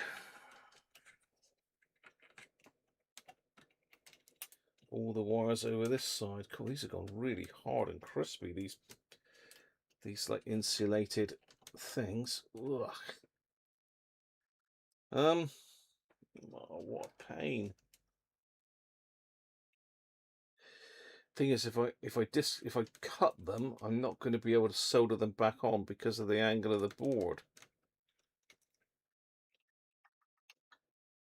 Does that mean I've got to take it all out?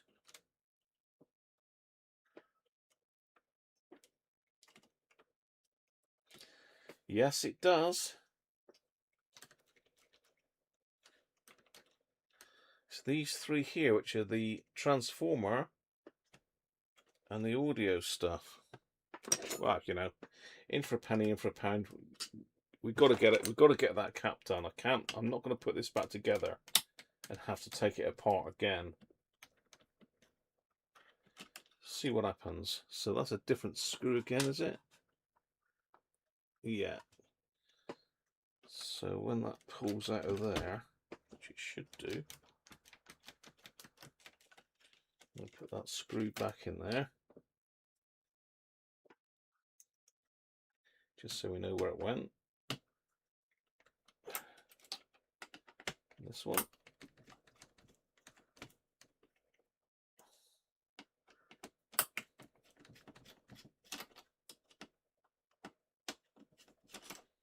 It was looking so good as well, wasn't it? We were just going to put it back together and it was going to be job done. just as well I had a good look at it.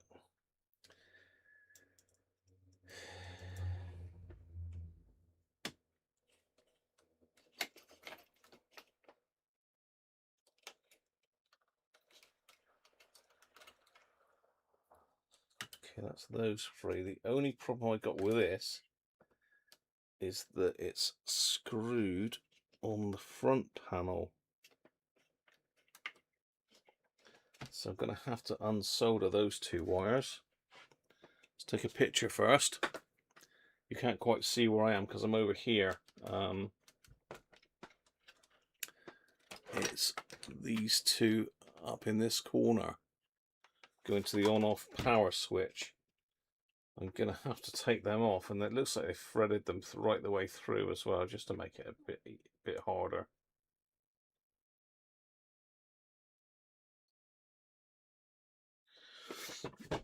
Let's get them off. I can see this is going to be a 2-beer stream. I'm sorry, but I think it's going to have to be a double beerer. It's a 2-beer situation, I think. How are we doing? We're okay. We're on 4 o'clock, so potentially we've still got a fair bit of time yet. Because it was going all too well, wasn't it?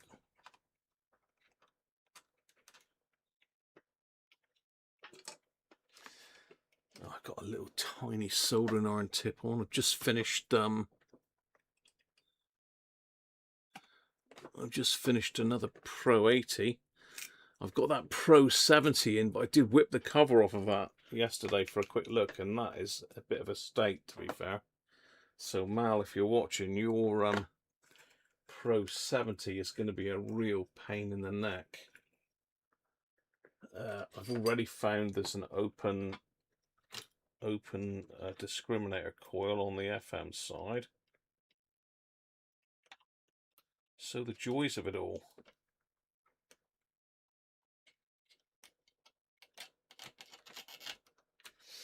The joys of it. So just as well we didn't tackle that one today, because that would have taken absolutely for ages. Right, that's that one out. That one out. What's that? That's the speaker wires. We've got another wire there for the clamp for the mains. Transformer, which has got to come out.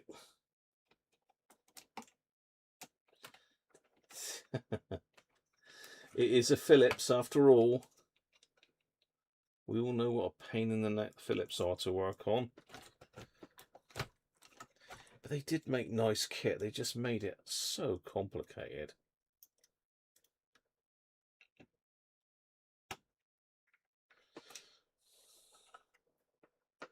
That's that. This has got to come off.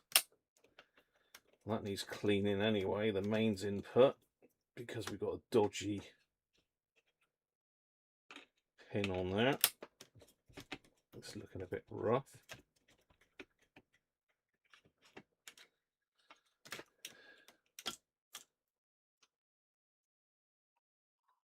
God dear, we're really stripping the hell out of this thing, aren't we? Poor 2-pounder. 2-pound radio.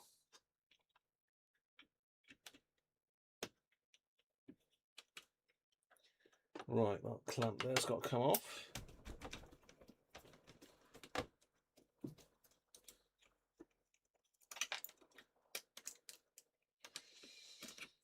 Get some mains in.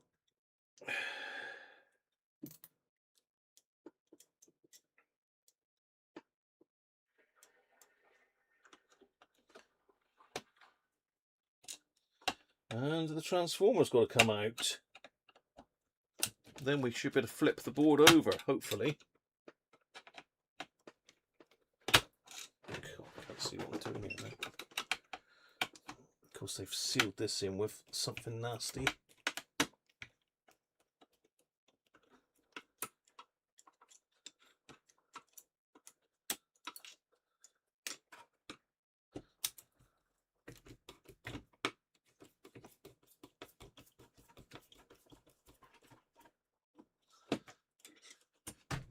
Ow. There we are.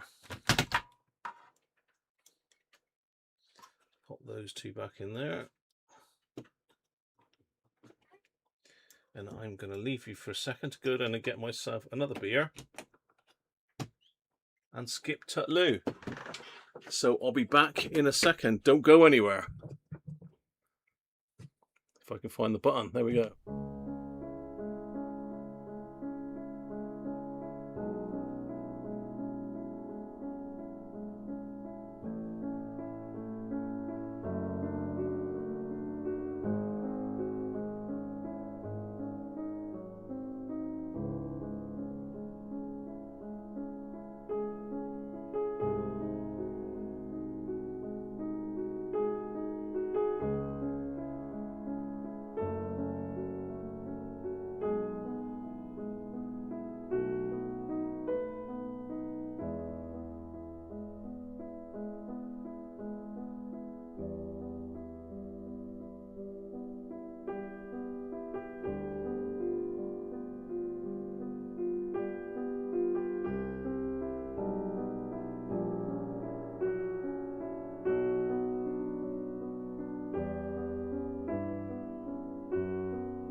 Oh, that's better.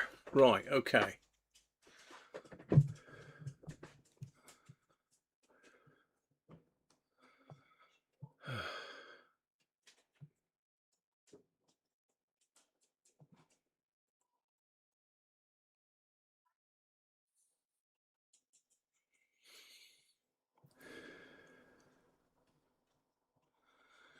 That's right, yeah, George did drop in, didn't he? Very, very unexpected. Caught me right on the op.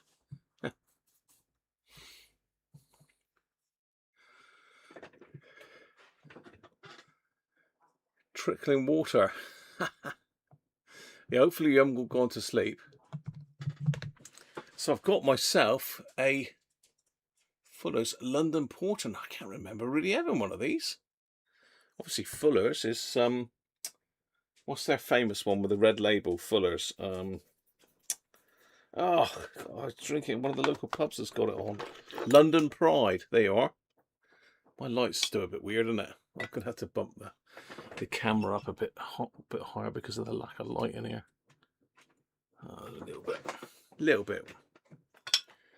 I have to investigate that. Power supply. I don't think it's a light. I think it's a power supply. Right, let's get this in. Different glass for this one. A Chalky's bite. This ain't quite a pint, is it?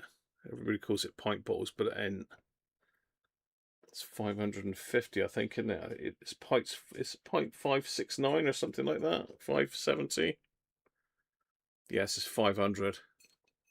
Let's put them down out of the way. Oh, that's a proper coloured beer, isn't it? None of that light coloured stuff. Anyway, cheers. Yeah, London Pride.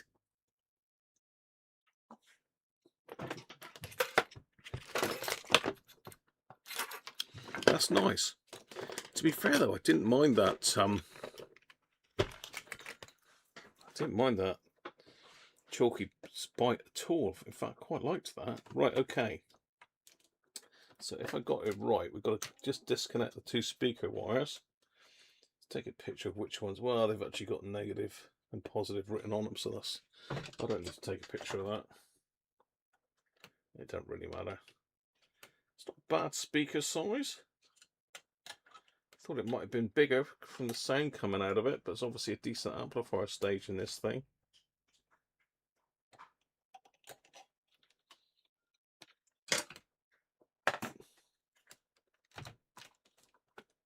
Yes.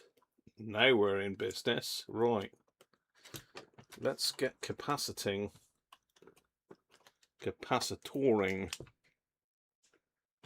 Let's turn on the old sucky sucker.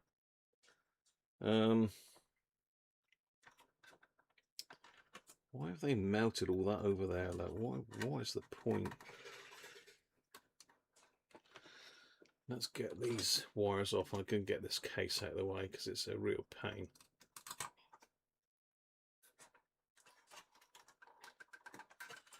They've got these like rubber bands holding stuff together. If you can see, these got these like rubber bands, and they got melted over posts as well, just for good measure. So we've got a double whammy. Where's me bits that Rob gave me here? Probably best not to use it. It's a bit sharp. Let's use this one.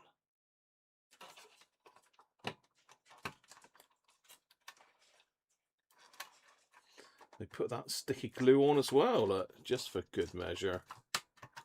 Sticky glue, the lot. This is like taking a boombox apart. Anybody who's taken a boombox apart, it's a little bit like that. And it's like one of those pegs is broken, and we'll have to super glue that one back on.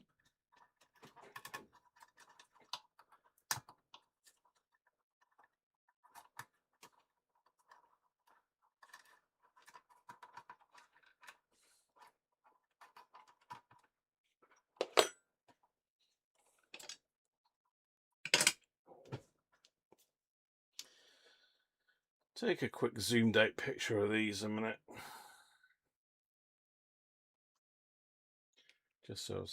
Just in case.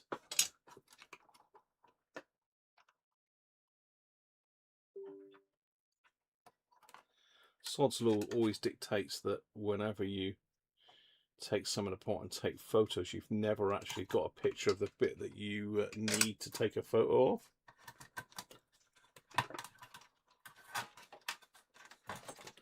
But yeah, this is literally like taking a boombox apart. You've got to take everything off of them things. Exactly the same with this. Right, that can go out the way. That's another bit out the way. Gives me a bit more bench space. Well, no, I don't want to put on the electrics really.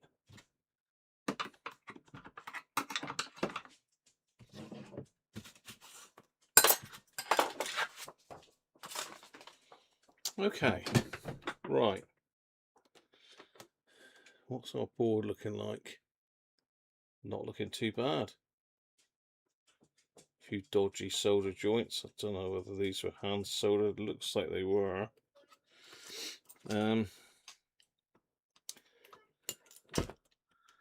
Let's take this dodgy one out first then.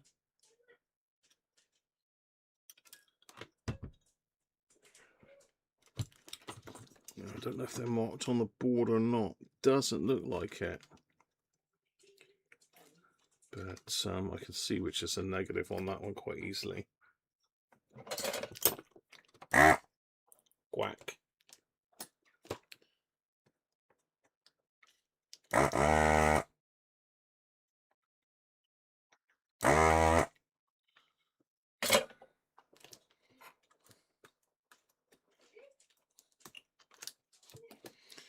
And let me show you what I mean by this capacitor. You're going to like this one.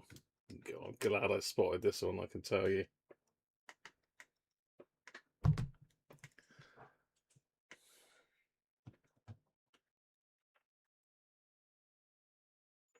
Look at the state of that.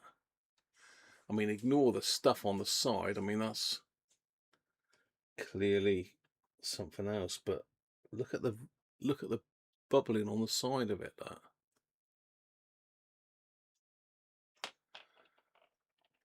Okay, so this is 100 microfarads at 10 volts. Let's get the bingo going. Eyes down looking. Come on down. I think we're going to end up doing most of these, you know.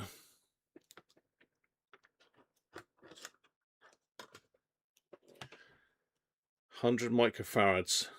Start guessing now.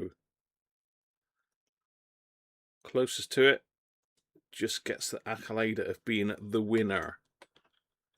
That is it. Oh, hello. I thought it dropped something in my beer then. It's just a reflection of the light.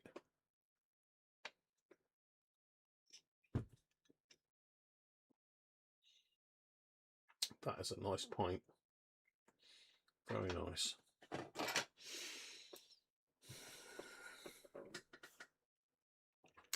Dwarfs in. Claw Slug. Welcome in, mate.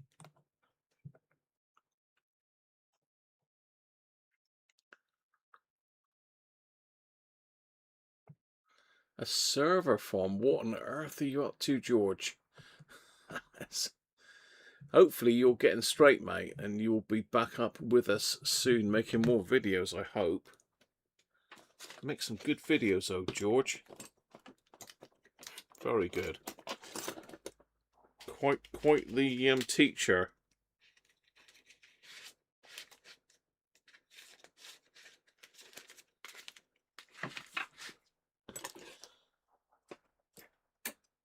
If you haven't checked out George's channel, we'll have to feature it, won't we? Maybe we'll feature George's channel next week. Unfortunately, George has been a little bit worse for wear recently with his problems with his house.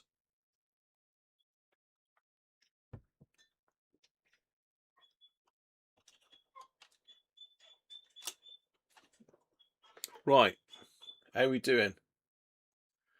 Let's push up. Ernest is in. Hi, Ernest. Let's push a button then.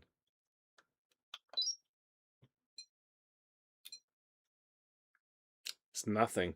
He's nothing.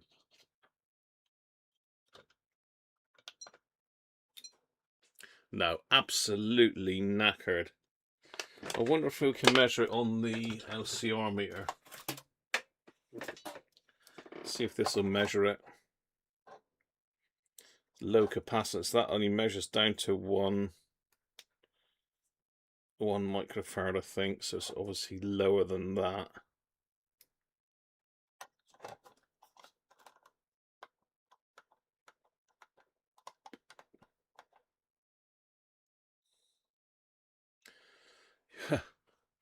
One nanofarad. Yeah.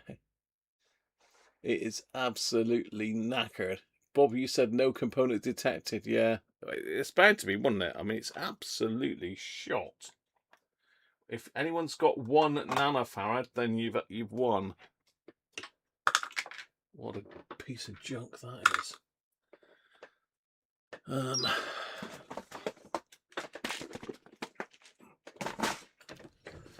Let's say it was 10 volts, wasn't it? 100 at 10 volts. What have we got here? 100 at 10. Shall we go a bit bigger? Shall we treat it to a bigger one?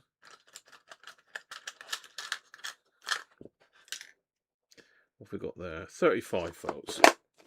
Let's treat it. This is a very nice Panasonic 105-degree rated one. I think this radio is it's looking pretty good, to be fair. I think it'll clean up really nice. And I think, should I say, it's not going to be a keeper. I mean, pretty much everything at the moment is up for grabs if you want it. Our friend Chris is sadly no longer with us. He would have had this in a flash. This has got, I've got to clean the board here as well because it's got a nasty sort of shart on the board. It's got a shart on the board. Thank you, Rob.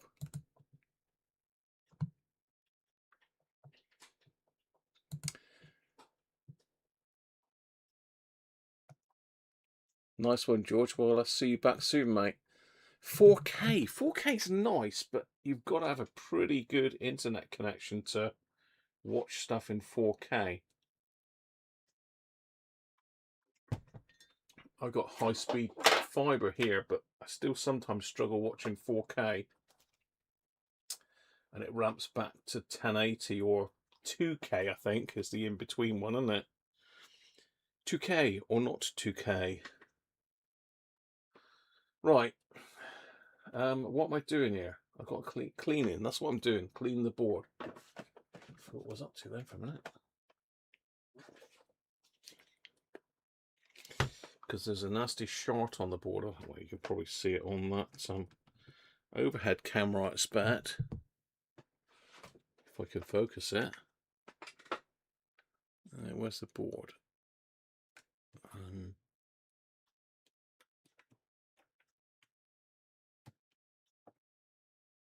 That's not going to do it, is it?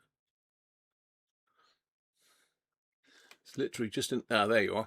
You just about see it. It almost looks like it's gone bang. That. See it down here?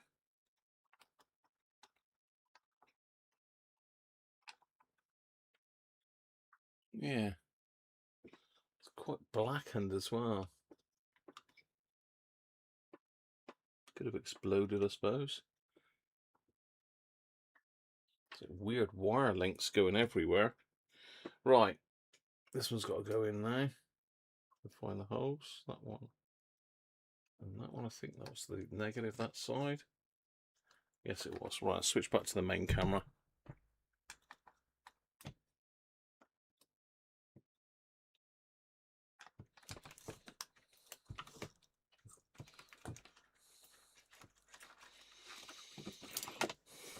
This is a bit hanging on there. I'm a bit concerned that we might start getting things going astray, or I might disconnect that transformer because keep turning the board over with that one is not healthy.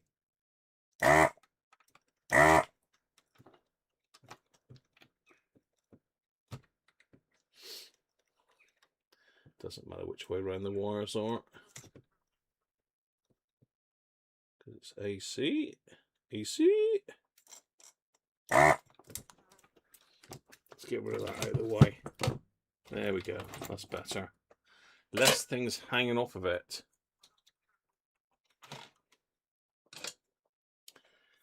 Let's get some solder on the go. Oh, there's an annoying fly in here again now. What's the over a cam look like on that? There we go. You see a bit better.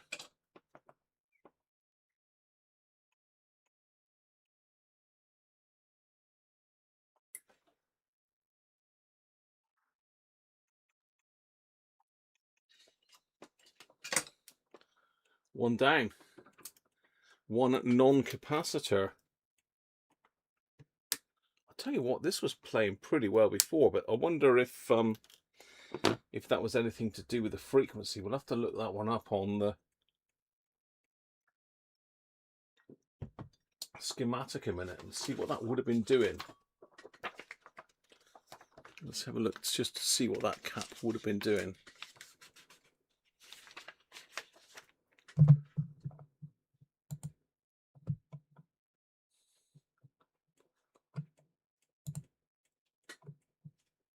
Yeah, hey, Kim, no. James Hunt. Yeah. James Hunt. I mean, I watched that documentary on James Hunt the other week. That was really good. That was really good. Right, okay, which cap are we on? That is C73, I believe. Yeah. C73. That looks like it's in the audio stage.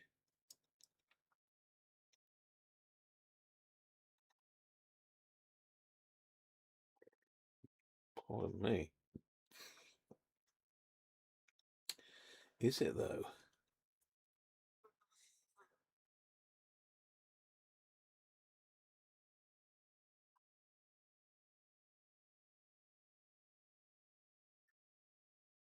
Oh, it's not. It's in the power supply stage. Okay. That's on the 2.8 volt rail. Let me show you. If you're interested, of course.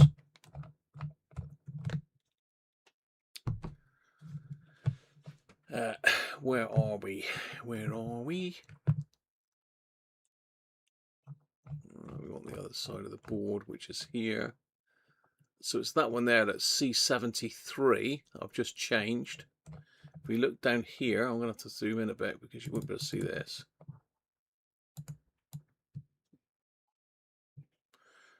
So those of you that are absolutely fantastic at reading circuit diagrams will see that C73 is there, look. So this is our bridge rectifier. SKF, that's probably the switch in the power socket. Potentially, was that over there? Probably the switch in the power socket. 3.3K, dropping that down. I'm not sure what comes off of that. That's 9 volt battery supplies coming in there. It looks like it's going to be about 9 volts on that then, looking at this one. So that 3.3K resistor is dropping it to 2.8 volts. That's obviously shot. So that's basically no capacitance at all. So it's bleeding off that power rail there, the 2.8 volt rail. In fact, we've got another two 2.8 rails over there. Yeah, of course it's coming off the same one. And that's to do with your band switching. So I'm not sure where the 2.8 rails go to.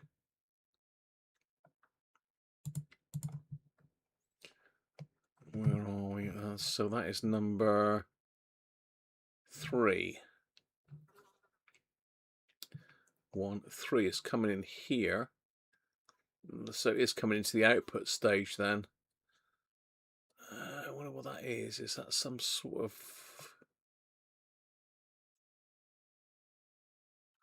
That's our volume pot. We're coming in here with pin 3. Got to be tone, isn't it? Of some description. It's after the volume pot, before the first stage there. I would say that's probably a tone capacitor, which might explain. Can you remember that we couldn't get any change in the tone when we were going up and down the tone? So there you are. That could be our tone problem sorted. I thought it was a dodgy switch, but Sterling Moss, yeah. Jackie Stewart, George. He made it so boring. Oh, great stuff.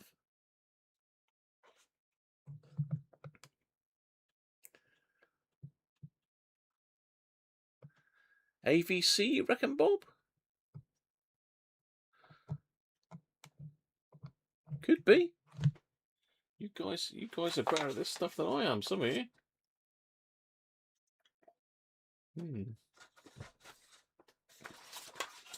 That was the AVC then, we think, but it looks to me like some sort of tone.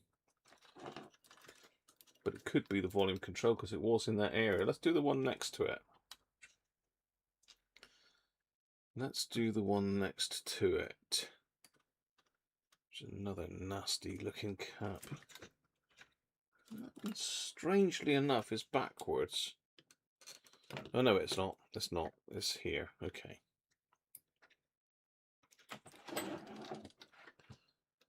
I think it's that one in there. Let's get the overhead camera going again. I can't do it with the camera in the way, I don't think. We'll try. So we're down here. No, you can't even see that. We are down. That's that one just here.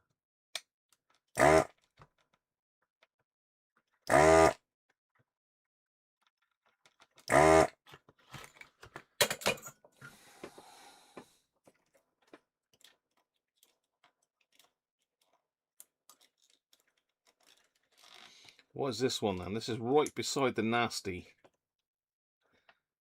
It's got this gluey goop on it. I don't know, is that leaked or not? I don't know. It's another of these Tycon things. So this is 220 at 10 volts now, that. 10 volts at 220. 85 degrees C. Tycon. I would assume that's Taiwanese capacitor.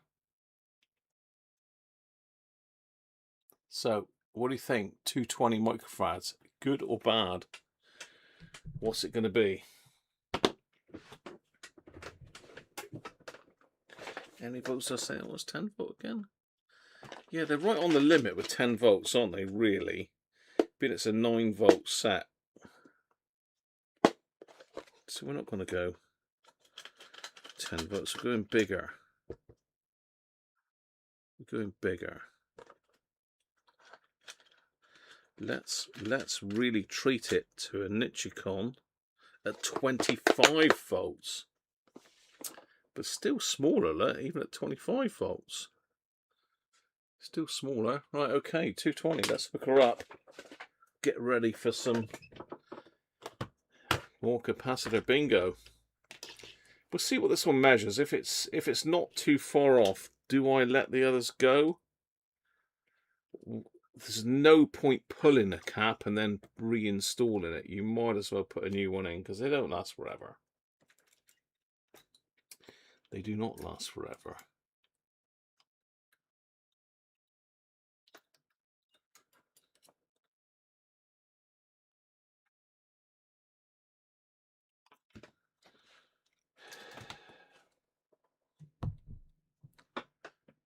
Yeah, just about to see that. Let's get the light down a bit closer. There isn't many caps in this thing.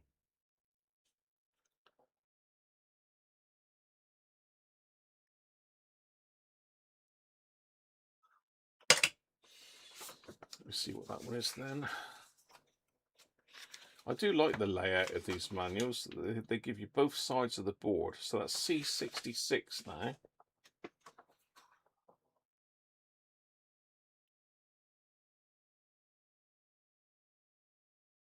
Okay, we're not in the power supply this time.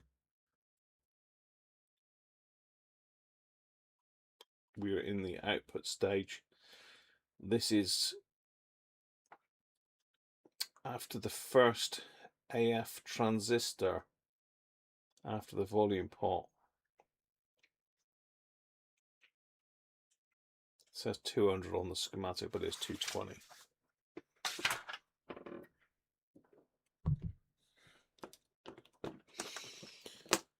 What do you think?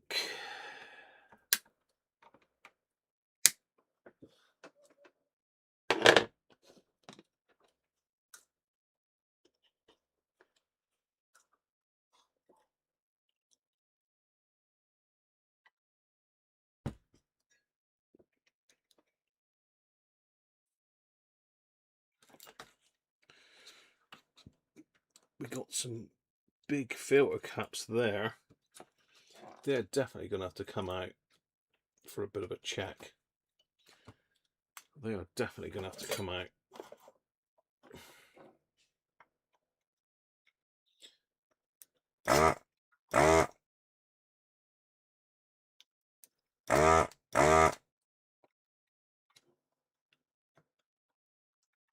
I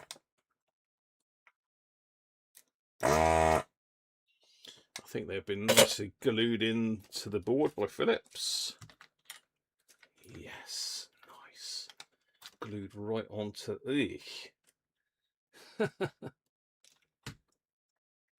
Taikon. Where are we? Over the camera.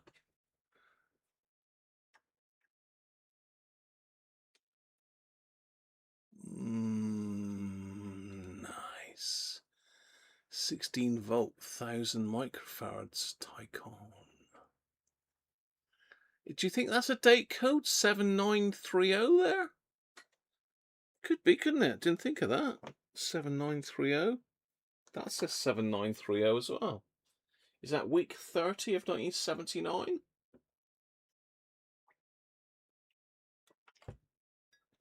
If we just dated this thing. Nasty as you like. Nasty as. How are we doing on the guessing? Are we nearly there? Are we there yet? We're there yet?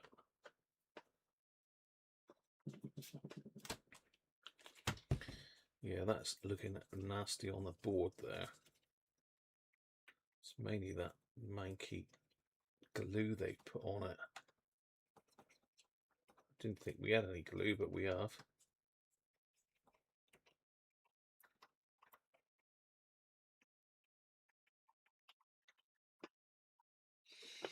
Right. Looks yummy. Let's do this then. Have we all done the 220?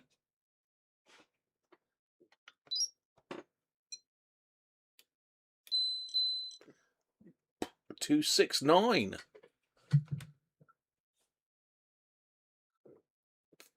269.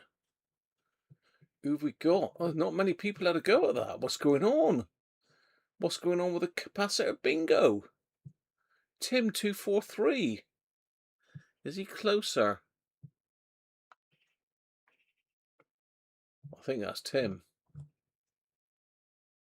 Taikon. It does, doesn't it, Aaron?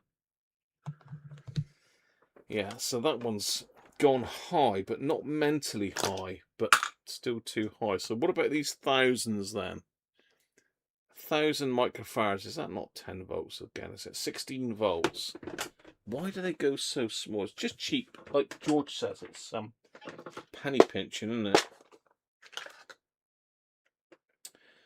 Right, I want some thousands. I want some thousands at 60. I'm not going to use those because they're stuffers. They're stuffers, they are. Little skinny ones. Oh, we've got down here. We've got some Chinese caps down here. Low ESR. Yeah. 1000 at 25 volts and a quarter of the size. Really? Just doesn't seem right, does it? We've got a couple new old stock 16 volts there, doublier, and a Nichicon 50 volt. I don't want to put two different caps in there. I want to put both the same caps in. What's that? 50 volts, 1000, 50 volts. Shall we just put a decent cap in there?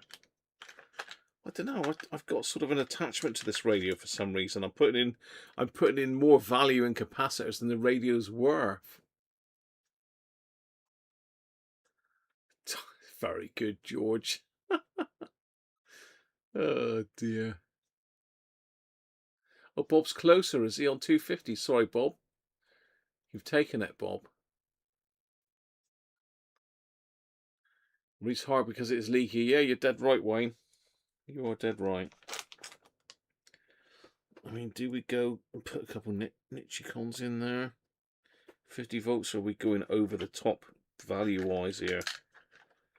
Do we go with a couple Chongs? George's favourite capacitor make. Chong.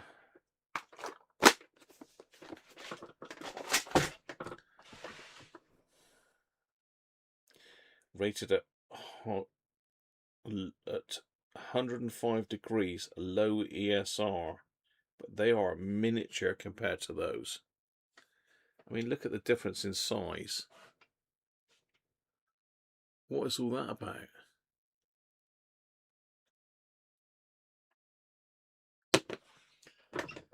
Oh well, right, okay, let's have a look. So it is negative on the inside.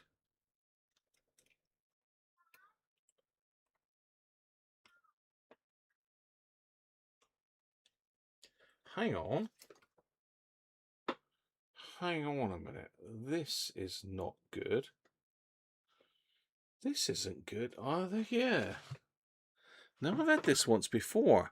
Look at this. A brand new capacitor. What do you think about that? That's brand new. Chong.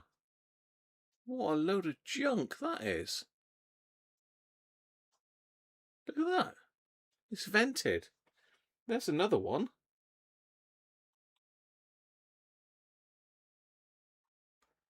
That is vented. What is all that about? Steve, how you doing, mate? And Dids.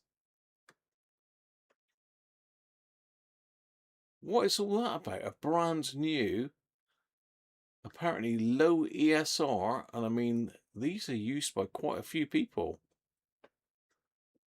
These are used by quite a few people. I've seen a lot of people using these, but that is absolute rubbish. Yeah, they are definitely not going in. What a load of junk that is. Definitely won't be buying any more of those. So I'm going to go with what I was going to do in the first place and put the 50-volt ones in. Sod it. Sod the expense.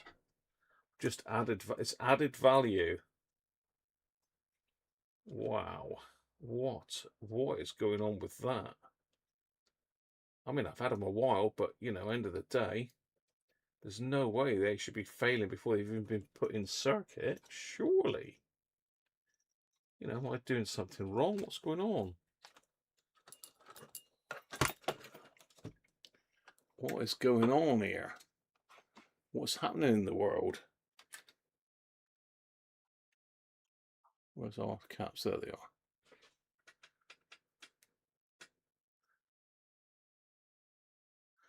They went bad in a month, Joe, did they? Comes ready blown. I've had it in stock too long. Yeah, if I'd had it in stock for 20 years, George, I could expect it. But, you know, no. I've had those I've probably had them 5 years. I would think probably 5 years, George. So if you've got any of those, George, bin them. What a load of junk. Oh, I bought loads of those as well. I'll tell you who put me onto them was James, that does a lot of the amateur radio repairs. He uses those. I suppose, like anything in it, you get what you pay for. Pay peanuts, you get monkeys, people. As the old saying goes.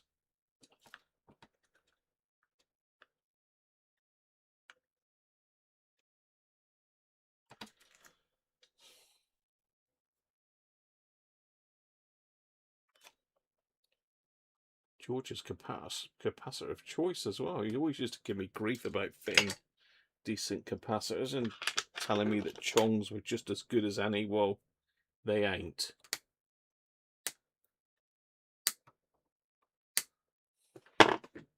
They are not as good as any. Right. Let's do these then. See if the Tycon is better than the Chong. Tycon better than Chong? Tycon better than Chong. I can't do accents. It all sounds Indian. Right. Do it.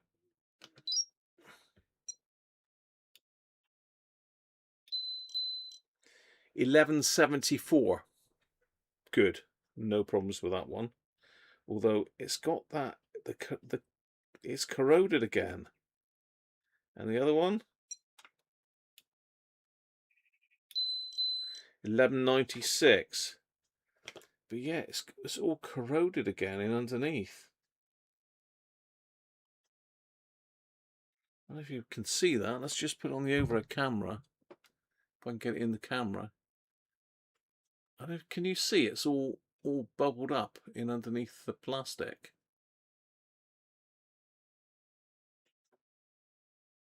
Yeah, you can sort of see it there, can't you? If I hold it at that sort of angle, you can see it's all bubbled up in around here. Who won that then?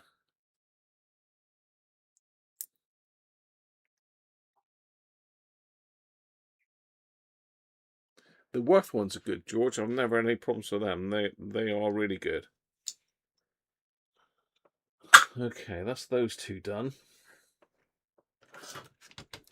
What else have we got then? We ain't got that many more actually. Well, saying that, we've got 1, 2, 3, 4, 5, 6, 7 left to go. Let's get this other 220 out next then. Just sat in here.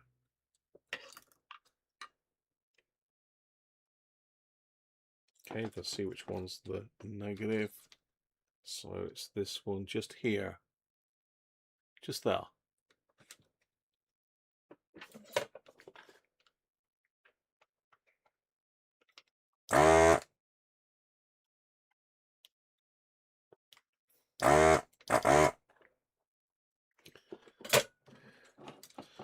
Make sure the negative is the negative, and they haven't reversed it. They do reverse them in some circuits. So this one is another Tycon. This is a 220 at 10 again. 220 at 10. Let's not put a chong in.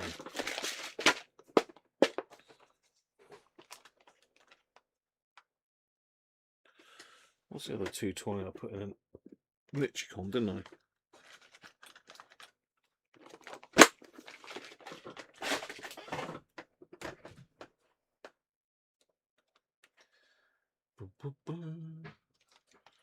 Right, which one was negative?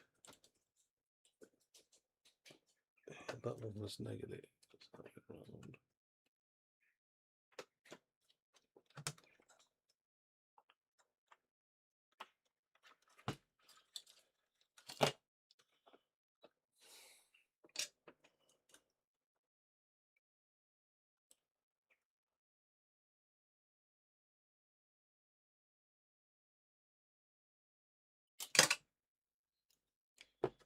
We'll dig those chong caps out in a minute. I'm going to go through those.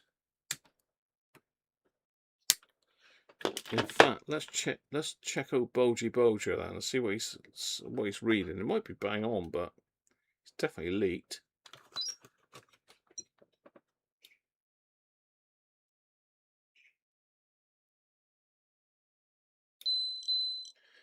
You are joking. 3,748 microfarads, that is. It's supposed to be 1,000. What a heap of rubbish. Let's check the one that hasn't bulged, see what that one is. See where that one is. That's gone low. That's 891. What a load of rubbish they are. Yeah, straight in the bin. Right, okay. 220. 220, Tycon.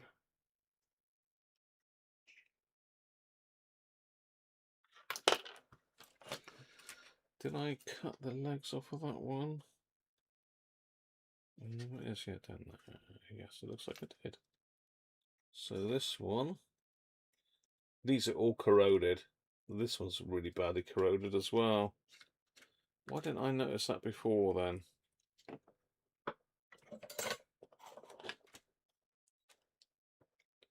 Thing is, it was working, wasn't it?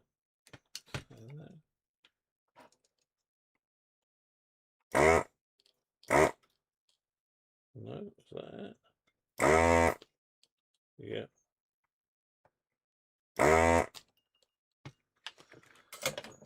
Right, let's check the position of this one, because this one's a little bit more awkward. So negative to the right as I'm looking at it. And this one is a, oh, this is a Nichicon 10 at 16. Nichicon 10 at 16. Splash the boat out there.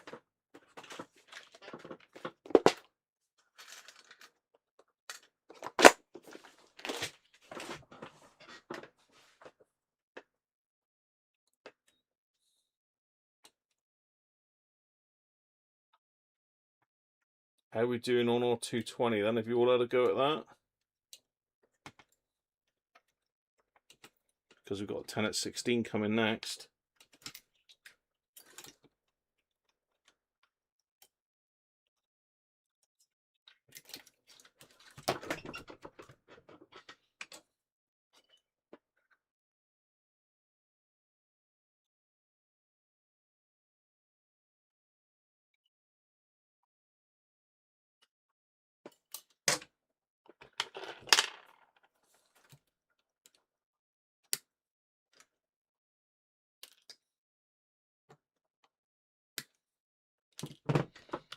Let's do the push the button. 254.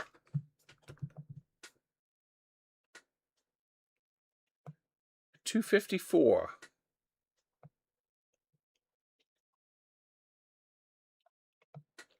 260 for Pepperidge. 250 from Aaron.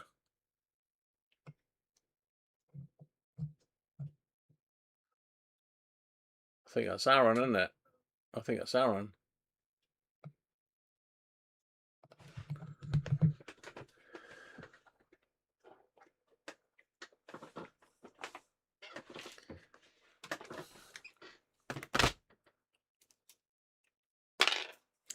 I bought a huge job lot of these caps.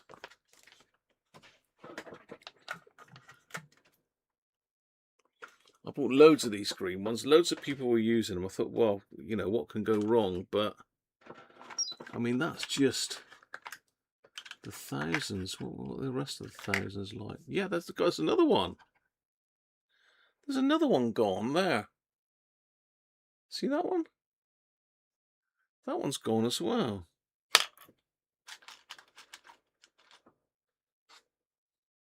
What is going on?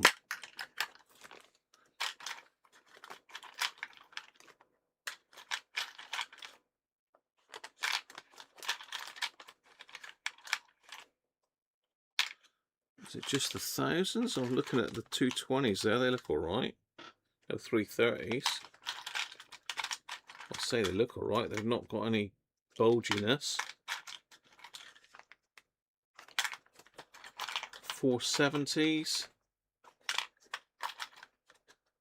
They look all right. I've got some 4700s here.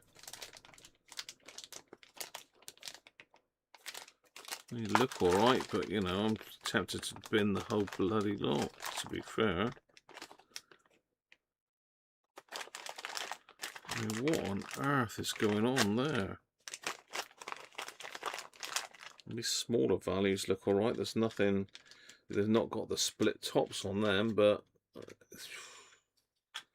I'm going to have to check every single one of those before they go in. Or I'm going to bin the lot and restock, but that's, you know, I'm looking at 100 quid to do that, which I've not got. So just need to make sure we don't use them in anything critical. But look at that.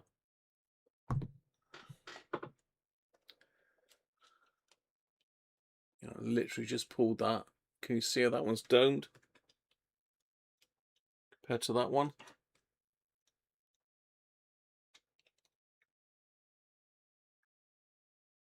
Brand new, you know, never been fitted. Never been fitted in anything. Absolutely brand new. Absolutely shot. They're going in the bin as well. I'm not even gonna check them. What a load of junk. Right, okay, Nichicon 10 at 16 then. Nichicon, again, feeling crispy. It's got corrosion on it. 10 at 16. You have a guess at that one while I get another one out then.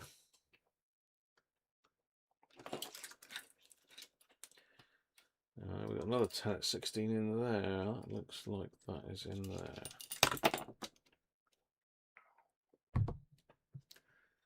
Looks like that is down here, which you can't quite see. Whoa, Rob! Oh, thank you very much, Rob.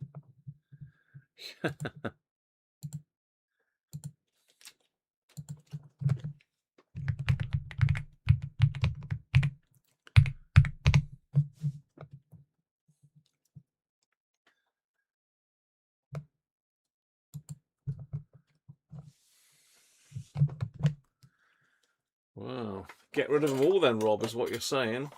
Junk. Absolute rubbish.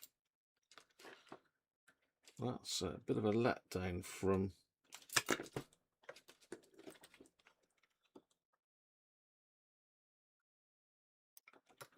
Yeah,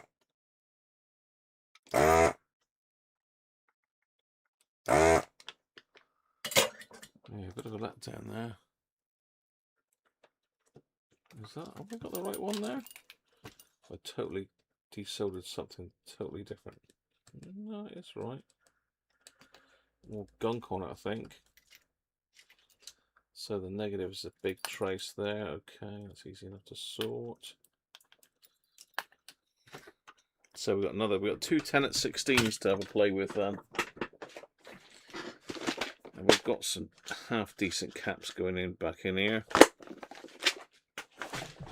Not that junk.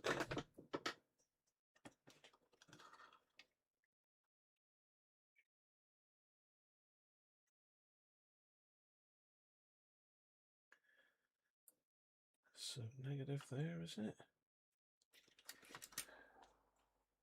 Yes, it is. What's the bet? I pull a wire off here and I won't be able to find out where it goes back on. You know, just saying.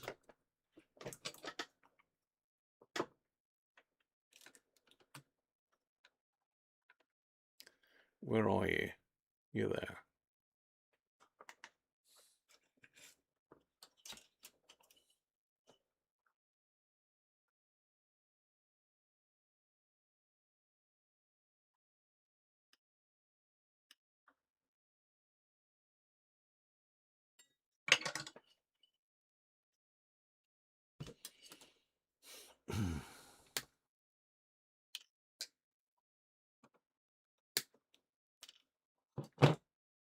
Okay, how are we doing on the 10s then? Let's have a 10 marathon. I think you all guessed those, haven't you?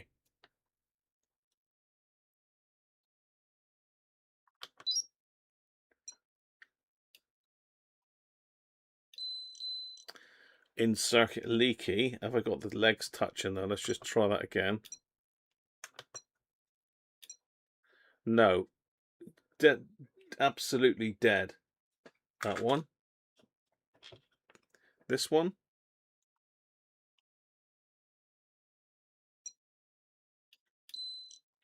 Well, 11.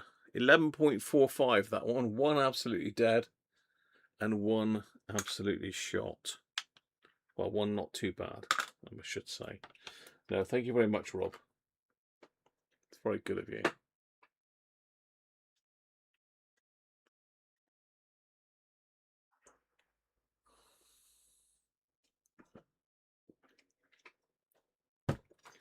No, tantalums are nasty. I don't deal with a lot of that sort of equipment, though. It tends to go in the higher voltage stuff, and a lot of test equipment as them in. This little stuff here, I mean, I can see there's one down there by the looks of it. It looks like a tant, but apart from that, I can't really see any. So we've got this one, big one in here.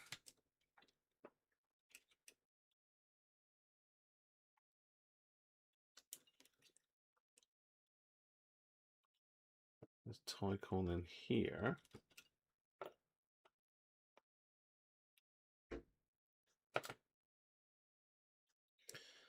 So I need to mark the negative on this one.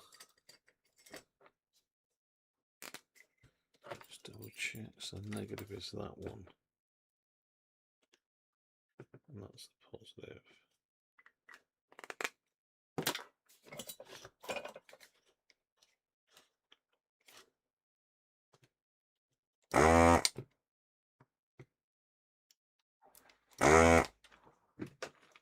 It's one of the midgy things in here now. Just won't leave me alone, will they? They love me, flies. So that's another 1,000 at 10 volts. Well, we ain't putting one of those things in, are we? We're going to have to go in with a Nichicon. These are probably about £2 each, these Nichicon ones here. They've got to be a couple quid each. 1,000 microfarad at 50 volts, if not more. They could be £3-4 each. So I've just doubled the value of the radio now. So if anyone wants to buy this radio for 50 quid's worth of capacitors, then there you go. £50 is yours.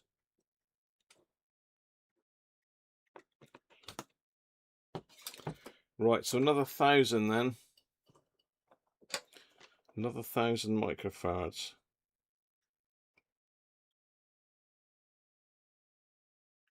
That's in the audio stage, I believe.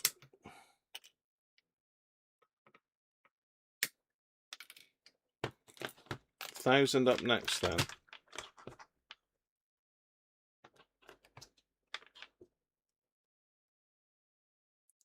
Stream Elements thinks Chong's a dirty word. It is. Is it deleting Chong? Is it? If bin me off the live stream in a minute for saying Chong. Chong, chong, chong, chong, chong. Right, we're getting there. 3 more to go. There's got another Nichicon and a couple of those Tycons. Excuse me.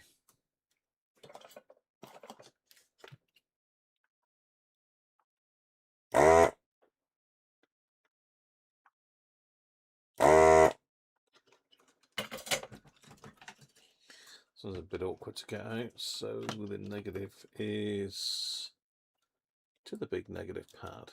That can't go wrong, can it?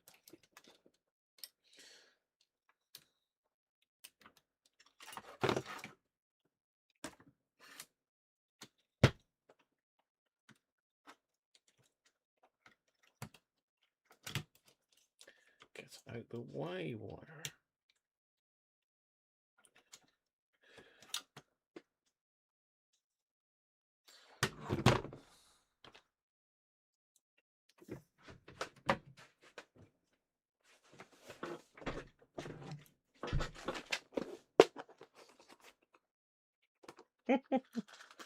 Chong is expired. Okay, let's do the push. Do the push the button on that one.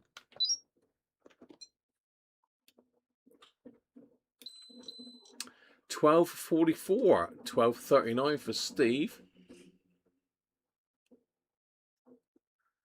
Yeah, I think that could be Steve, isn't it? I think that's Steve.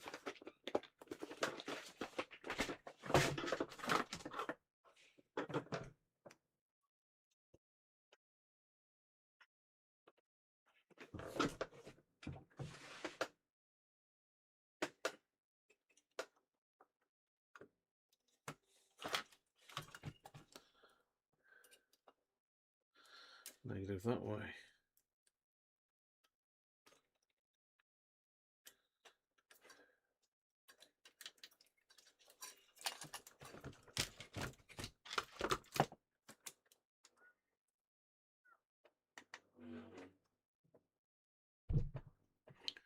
Oh, nearly got it.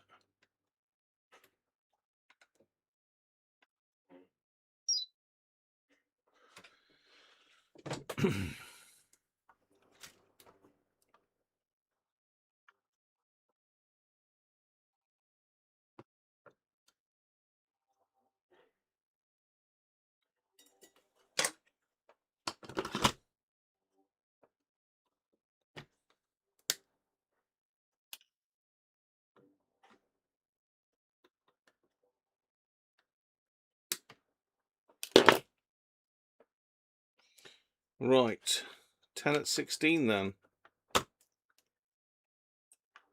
A 10 at 16, another Nichicon one. So we had one good one, well, we did not good, one not so bad, and one absolutely shot last time.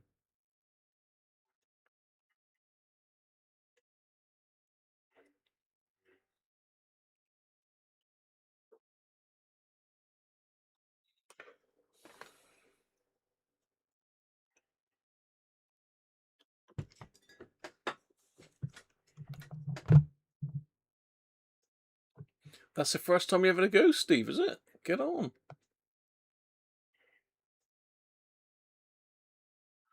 You just checked some pepperage, have you?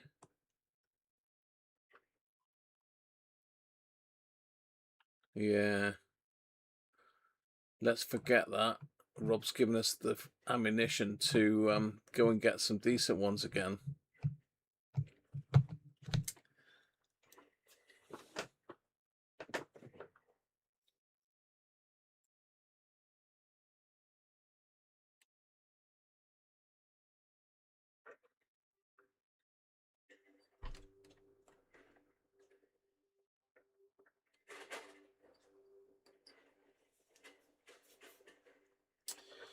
Right.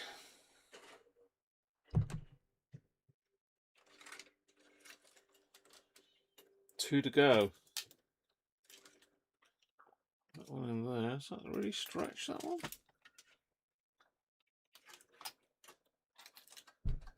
Oh, hang on, my chair's going down again now. Damn thing. Chair's going down. Oh.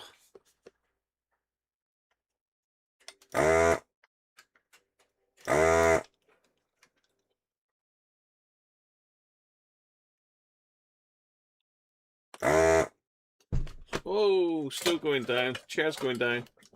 I'm getting shorter, look. Oh dear. If only.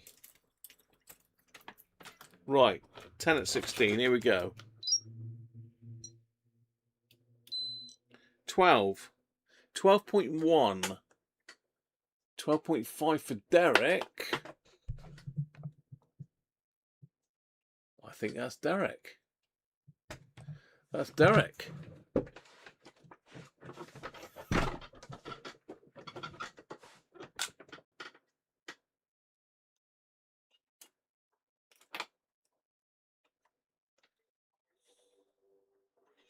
So negative to the right on this one.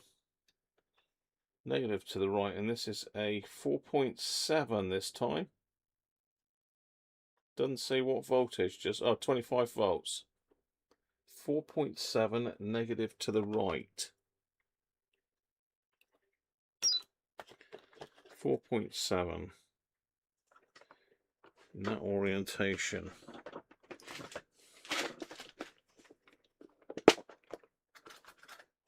Worth. If it's worth it, put a worth in.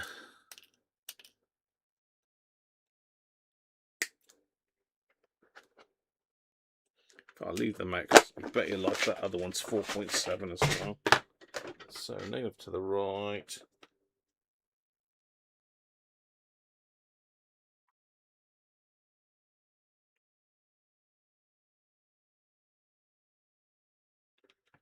What of me? It's really awkward. The ferrite rod's in the way. That's the problem. Barely get my fingers in here. Got it.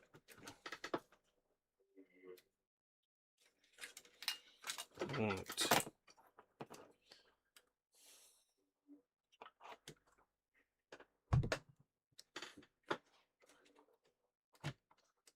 Where are we now?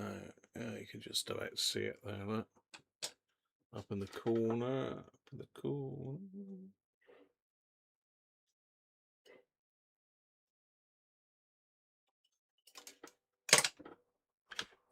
Don't really snip those off. I snipped them off before I put them in, but let's make it nicer. So what's our 4.7 Tycom going to be like? I think this other one, this last one, is the same. Up here. Oh no, it's a 1, the last one. Okay, a 1. A 1. And that is negative there.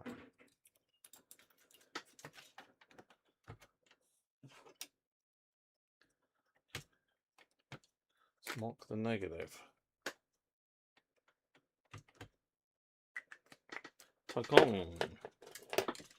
1 com, Tycom. Stop the accents, Graham. You can't do them. Just lost where it was. Is it there? Is that where you are? Yeah, that's where you are. Here we are.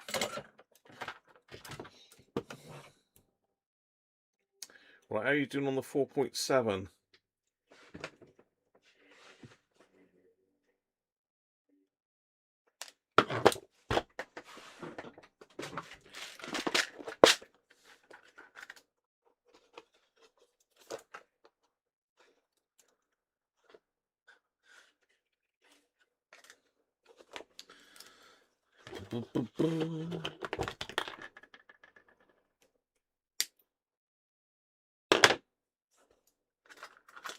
So I was wrong, it's not a 4.7, it's a 1.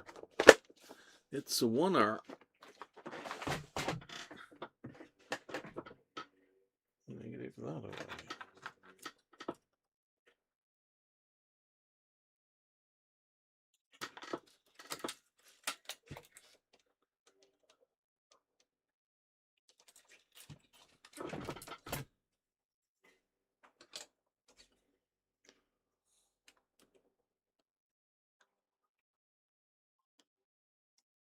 Yeah, there we are. Can re-solder that whole pad because it looks a bit dry, that joint as well.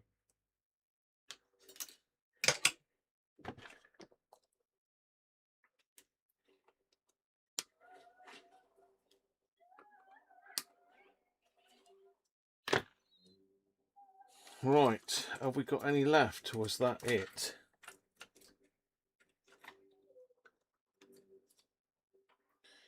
That, I believe, is it. That is it. Right, okay. 4.7.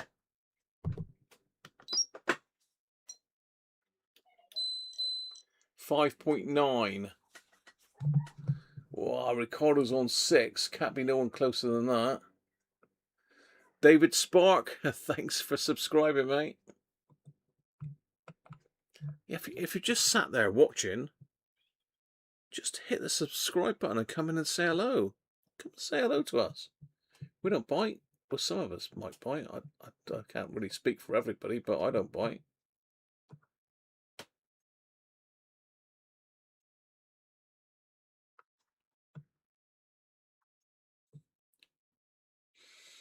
You got to try that one.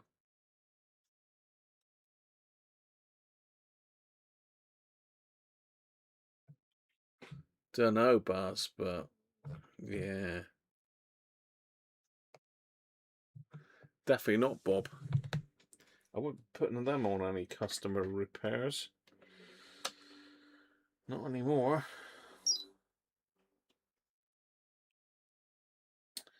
Okay, the 1 then. We've got 1 microfarad. Let me start putting it back together while you're guessing the 1 microfarad. So we can get this back together before the end of the stream. So you normally finish up around 6.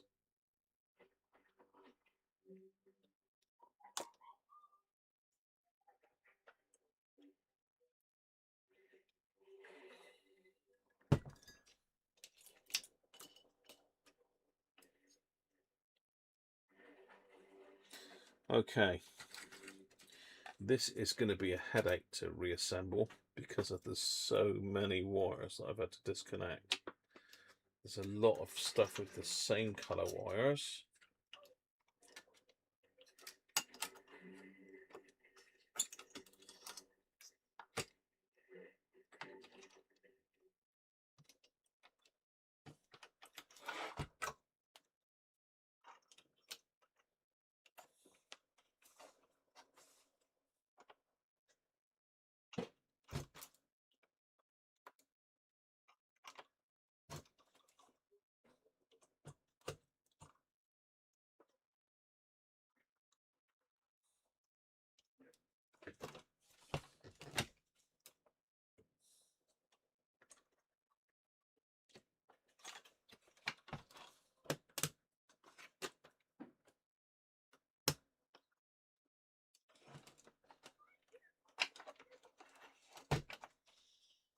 Right, I've got the capacitor back in.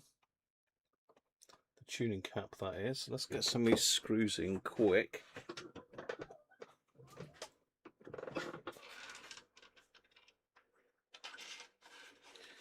Lots of PCB screws, I kept them separate.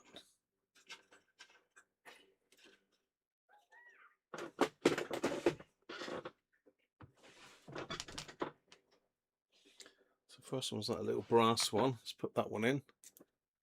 Let's get the camera up a bit and in a bit. And over that way a bit. There we go. So we've got this.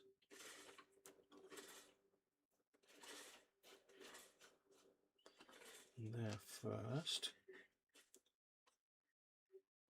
This one in there.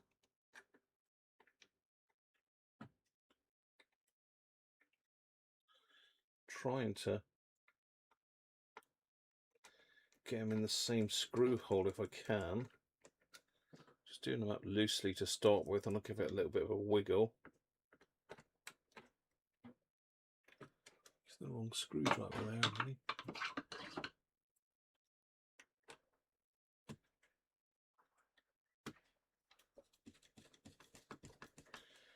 Give a bit of board a bit of a wiggle, make sure it's all seated in properly, and then we'll do them up tight.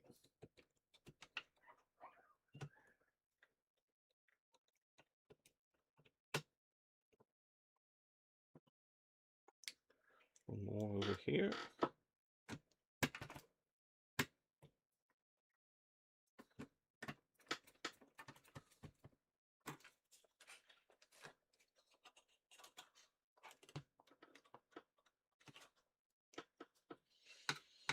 Okay.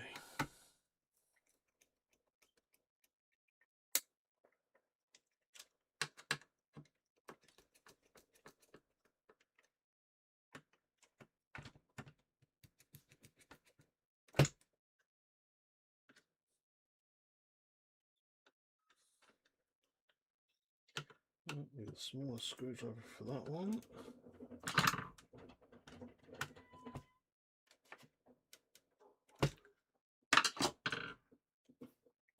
I don't know why that's got a blob of stuff on it, but we'll put another blob of stuff on it. Well, if I can get the top of this blimmin' stuff. Thread locker. So we've got a bit of thread lock on some of these items, so we need to put some more on. It's nasty stuff. I hate this, it gets everywhere.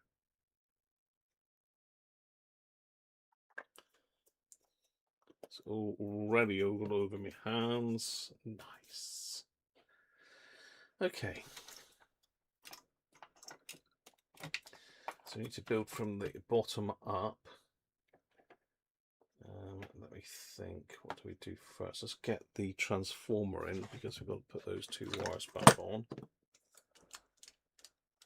That goes in there. Get some thread lock on those.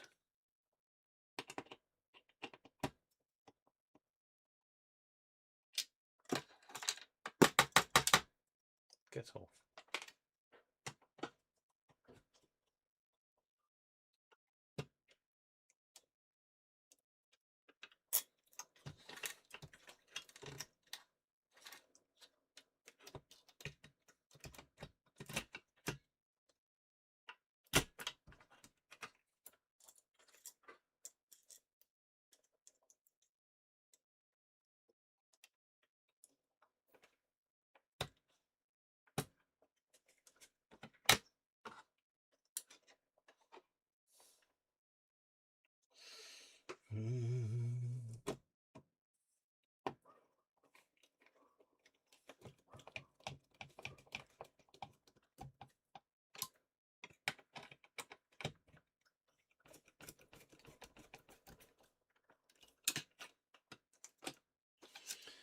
Right, so these two,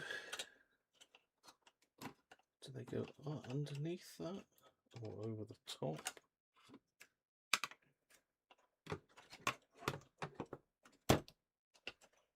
I don't remember. I think they probably go over the top because I haven't done anything there.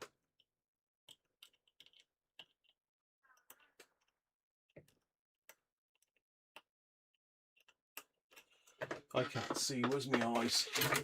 Let's get the eyes on.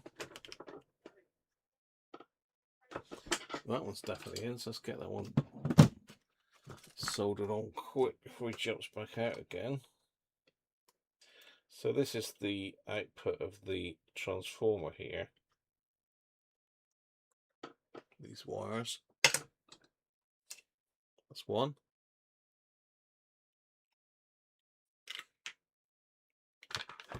Did have some tweezers here, but they've been beamed up by Scotty. What the hell are they? I don't know. Oh well. So we'll get in by eye. Yeah.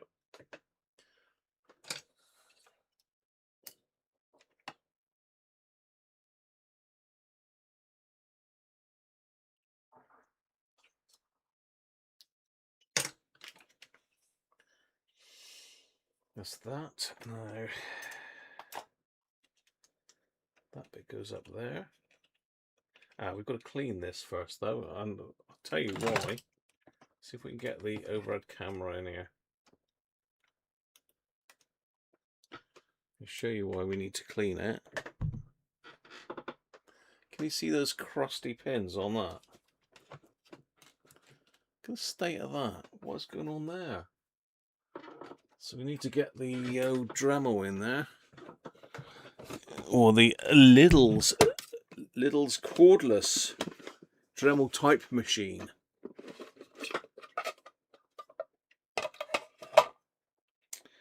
What's the best tool to use for this? Are we going to go with something nasty or something not so nasty? Let's go with a wire brush. Pretty nasty. But it is pretty nasty anyway.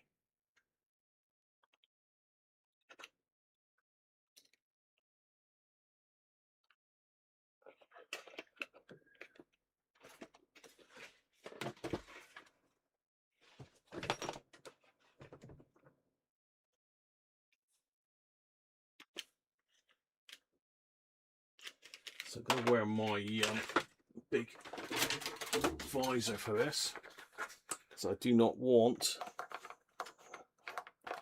any bits of metal flying into my eyes.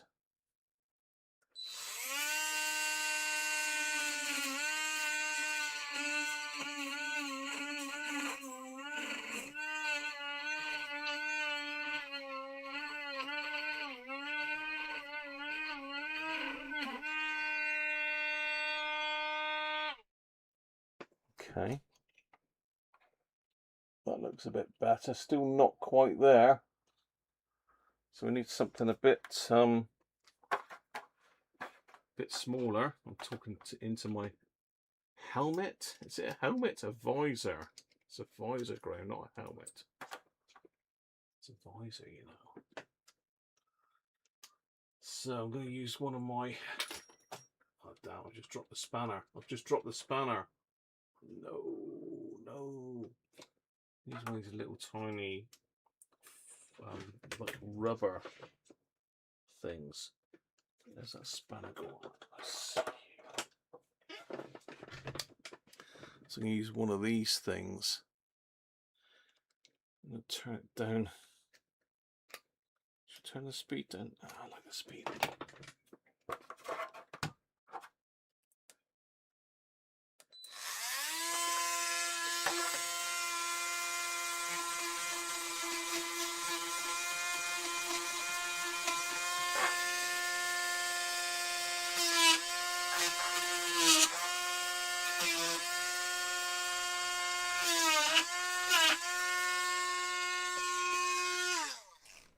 No, still can't get in there very well. It needs to be smaller still. The only thing that we got smaller is a diamond bit. One of these. In fact, do we even need it on the drill? Can we just do that by hand? No, it wants to be in the. It wants to be in here.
Whoa, so fierce.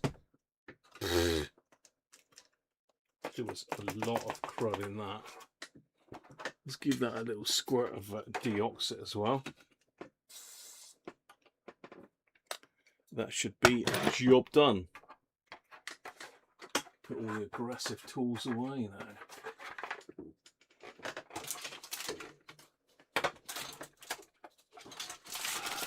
Come on, he went up.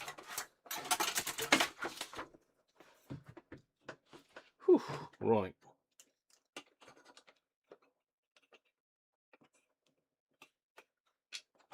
How we doing? I'm not looking at comments. Cheers in. Ivan, how you doing, mate? George bites.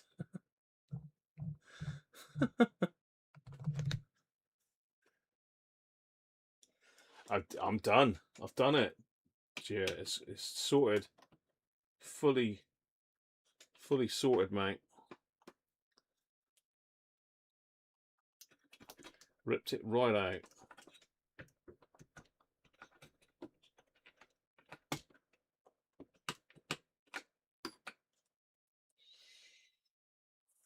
Nice and shiny. In fact, back to copper now. I could probably have taken the nickel plating off, but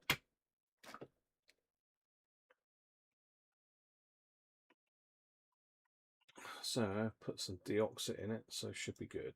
Should be good to go.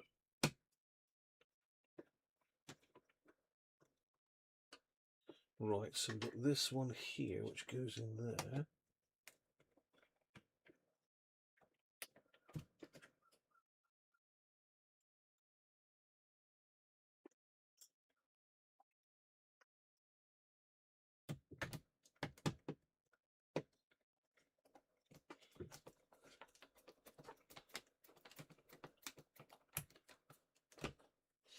And this one's come off.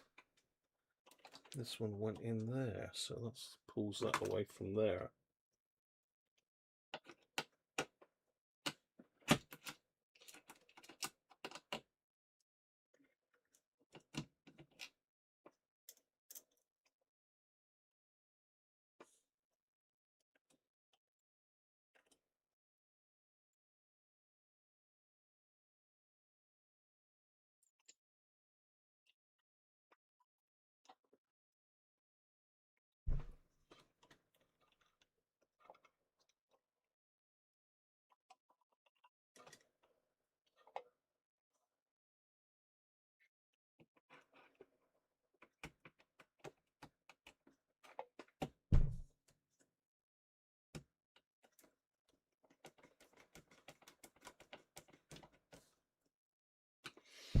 Okay.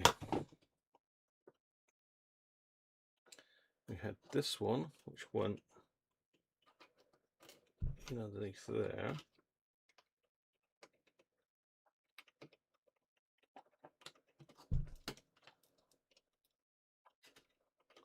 Maybe a bit further over. Yeah, that's what I think. There we go. That went in there. And that went in there. And this went on top. Speaker wireage. Okay, let's do this first before I stick that on. So give me a set up a little bit of space.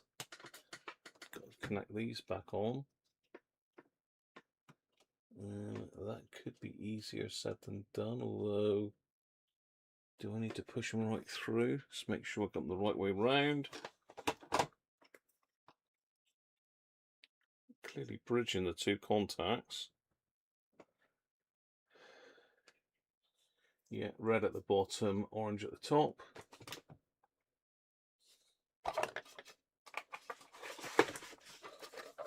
Let's get that out of the way a minute before I knock the whole lot over. Whew.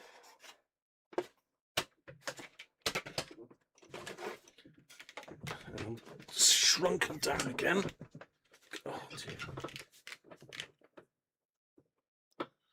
Now, what have I done with those damn tweezers?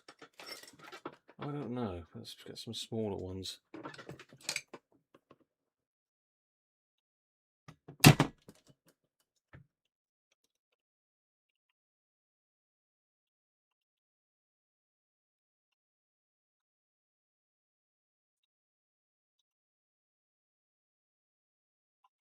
Well, soldering has decided to turn itself off.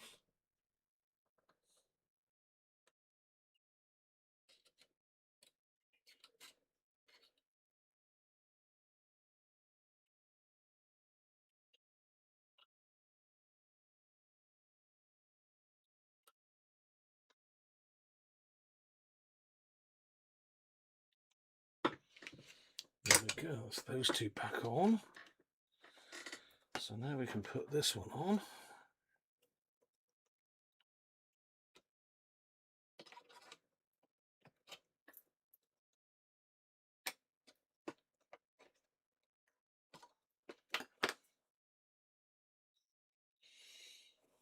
We'll get in there.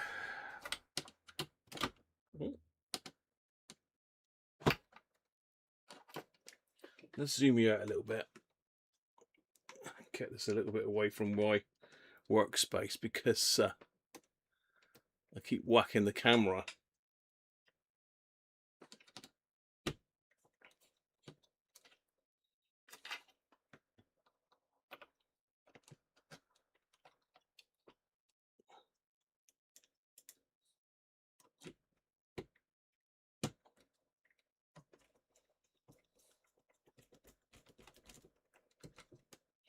Right, bear with me, I'm going to quickly nip to the loo.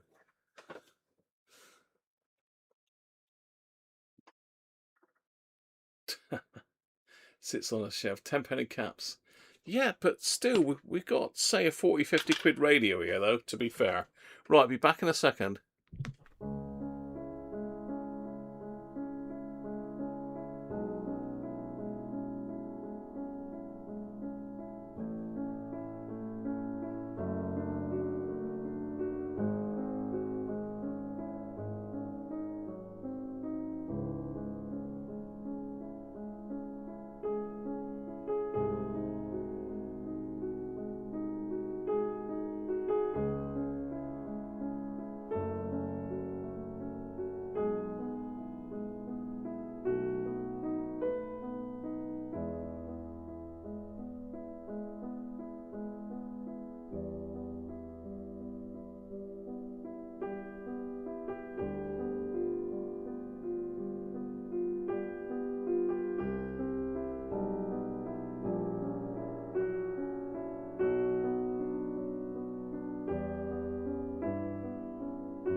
Okay, back in the room. You're back, Rob. Where have you been?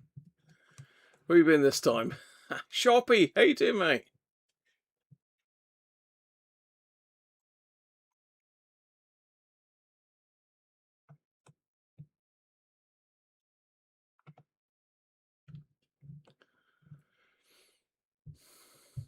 Cheers, Derek. Catch you soon, mate.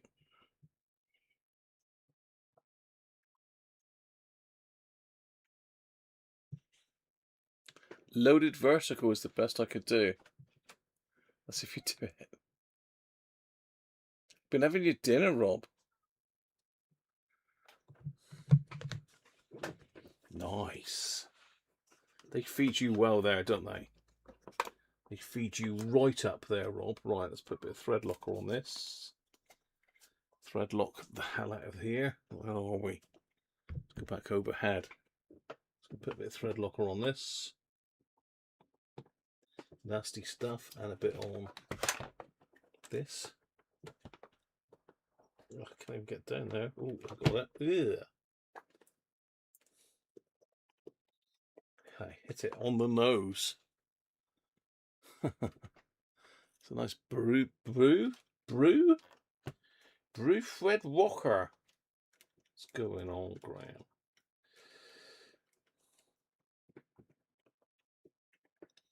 Right, aerial speaker even.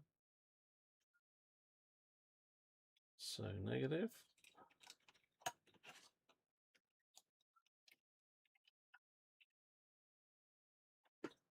Little blob of soda on each.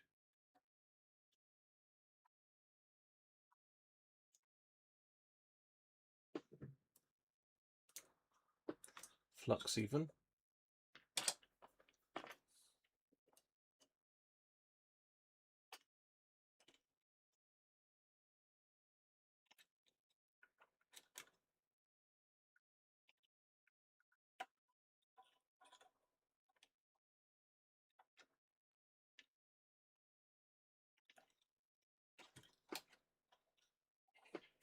That's a bit close to that thing there, isn't it? That's stupidly close.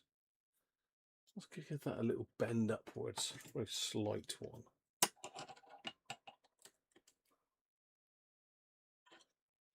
Yeah, that's a bit too close for comfort, that is.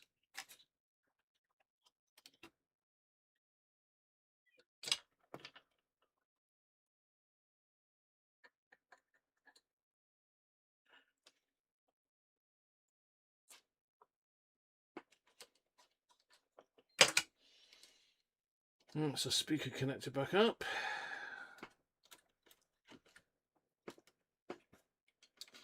This has got to come up here.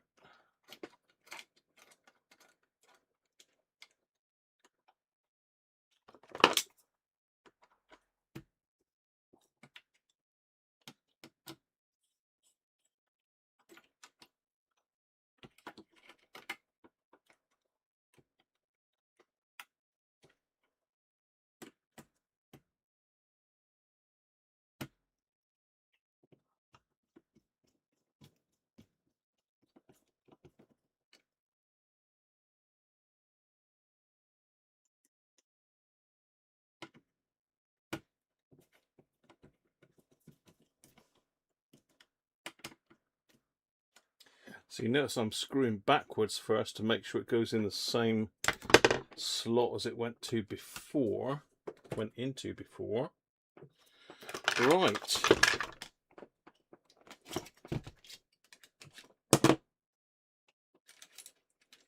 So that was the aerial wire. That's the positive and that's the negative. So shall we connect it up and see what it does?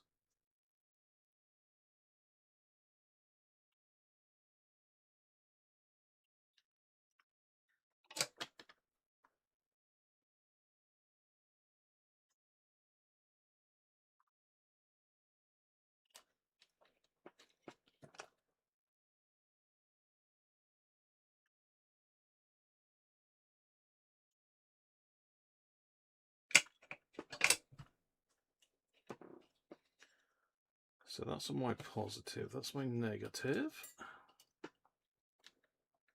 Aerial, we can clip a wire onto that.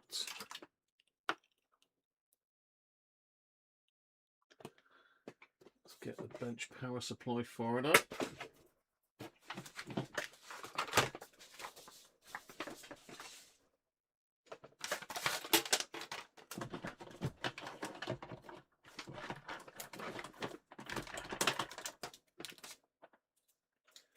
So did I say this is 9 volts?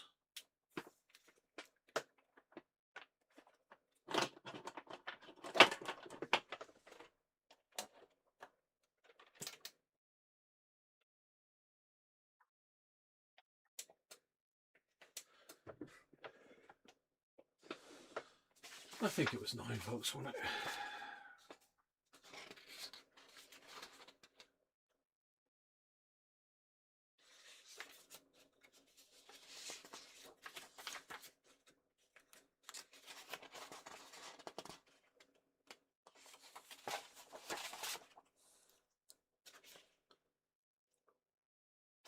Yeah, 9 volts.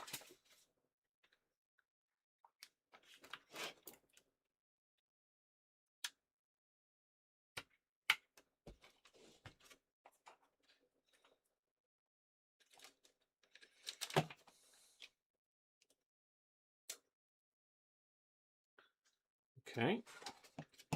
Bit of a blip as it charged the caps there, so let's have a look.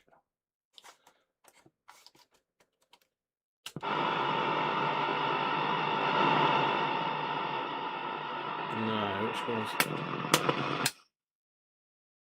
FM?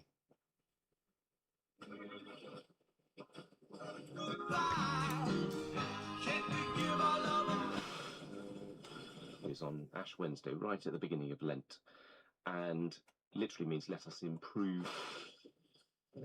Virtually gotten, essentially stepping into that server room virtually rather than physically. And so now instead of one Minecraft You've got server, hundreds, yeah. you've got all of the ones that Yeah. are hosted on those computers. Yeah. To do what with? Take them all over, join them, and mess with people. So what would the mess with people look like? If I'm playing Minecraft on one end. So you would build something, say, really cool, like a really cool house that you spend hours on and go on and blow it up. Oh, nice. Oh, Yeah. okay, yeah. Wow. Now, it must be pretty frustrating for... It's sadistic, yeah. Yeah, I've seen people build these things and they...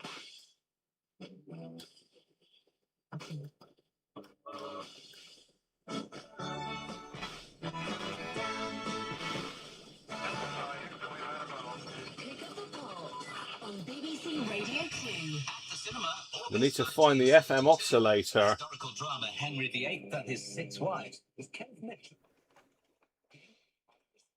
BBC miniseries The 6 Wives. We need to find the oscillator, so it's going to be one of these for the lower end.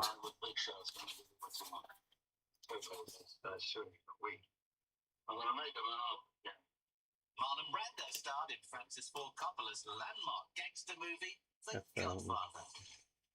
Number 8 was The Partridge Family, starring David Cassidy breaking up his heart to do. Number 7 is The Climber, and it's one that needs no introduction. Oh, we're going to watch this. We're going to get done for copyright now, aren't we? Get done for copyright. Right, I need to just tweak that bottom end a fraction. So it says it's S4.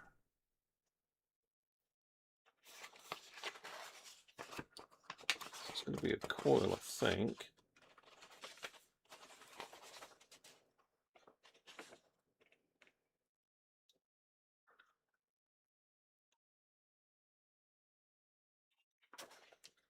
Where the hell is S4 then?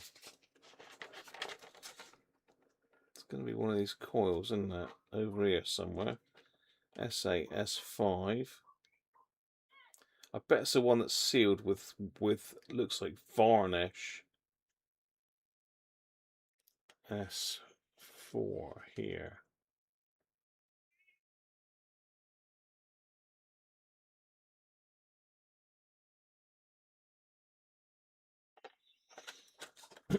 There's a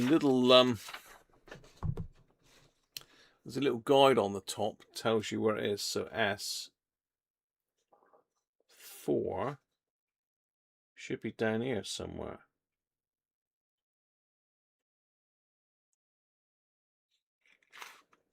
I don't see it.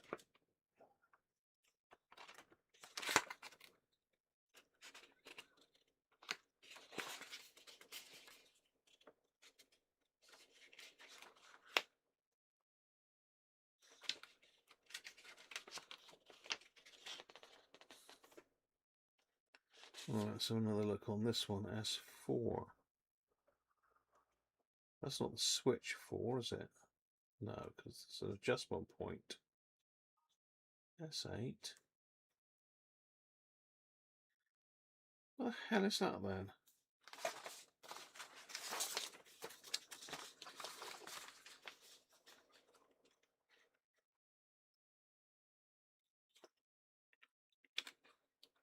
S4 I'm looking for on here somewhere. S5, S8.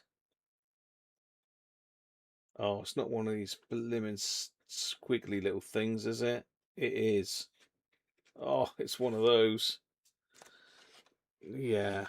Oh, we're not going to mess with that, I don't think. I can see which one it is in between those two pots. So basically what you've got to do is you've got to bend these things. I don't know if anyone's done any of these sets before. Why they do this, I don't know. Why don't you just put an inductor in there, you know?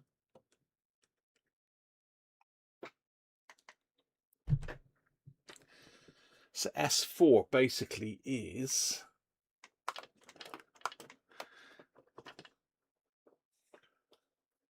that coil of wire there.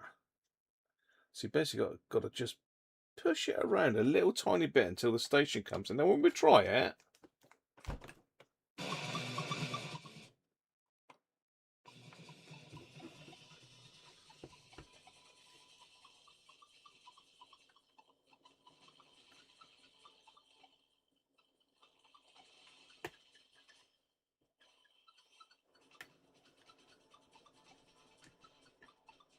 they've just moved that a fraction.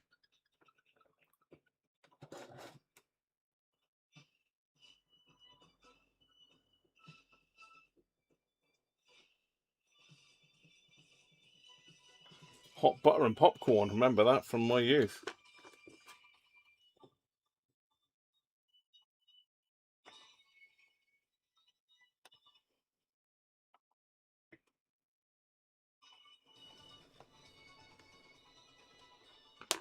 That is all there is to it, just poking that thing around until your station comes in,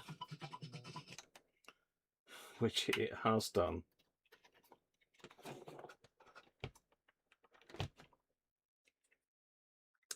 Right, let's get this thing back together properly. And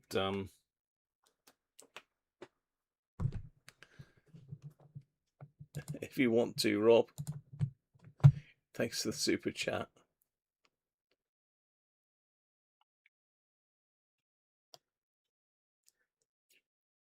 Yeah, hot butter, isn't it? I think is the group. I think the group's hot butter and the thing is popcorn. The track was popcorn. Right, okay. I don't think there's any other servicing jobs. I've done all the switches. I've squirted all the switches. I've done the mains input, headphone socket, but then I can do that when the radio's back together. I've done the sliders. They're working great.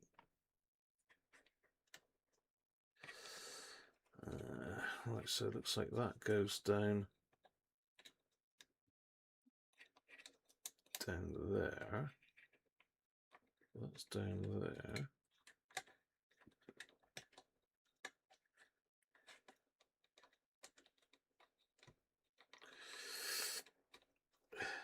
Come on. Might have to hot snot some of these back in, because that one's got a broken pillar as well.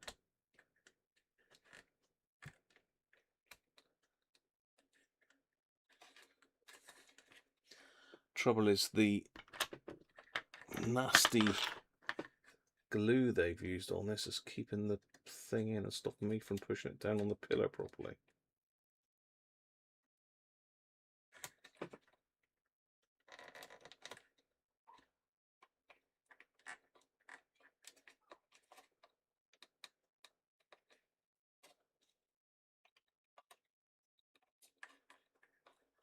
Looks like that went in there as well. They're all going in there. They're all having a holiday. So there's one went in there. That's that one.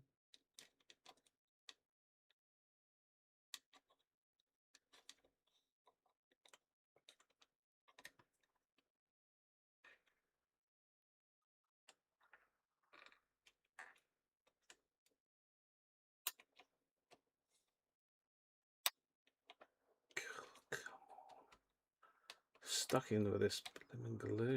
Oh, there we go. Gonna have to get the old snotter out, I think. Just hit this with a couple snots just to keep the wires in place. There's a couple of these little plastic things are coming off.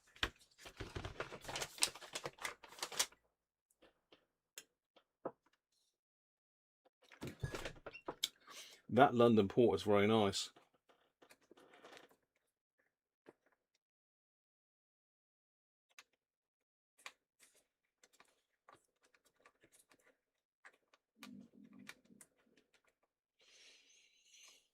Yes, they've used these rubber band things, and they've also... Oh, damn, that's what's come off as well.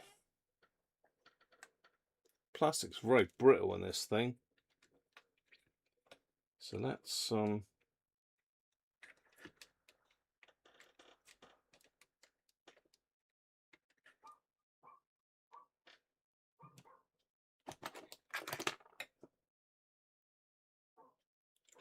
Come on, get up to temperature. You know you want to.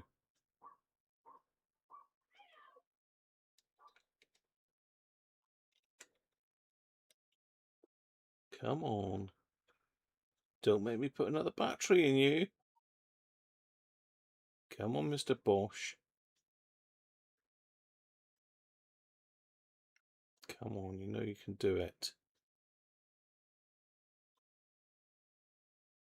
He's trying. He's flashing. Let's see. He's flashing. It should go green when he's ready.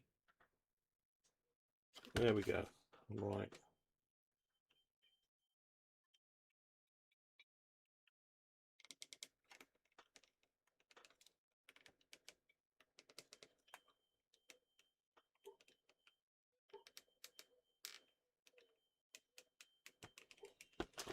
Okay.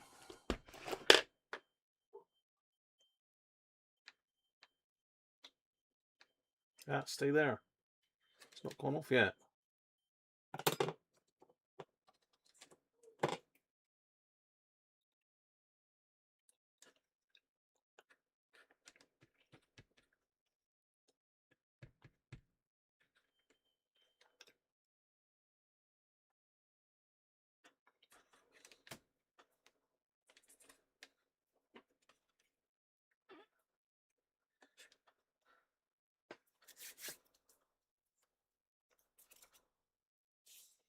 Okay, we'll leave the snot going for a minute.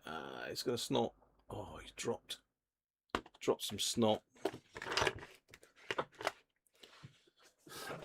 Right, let's get the other half of the radio in.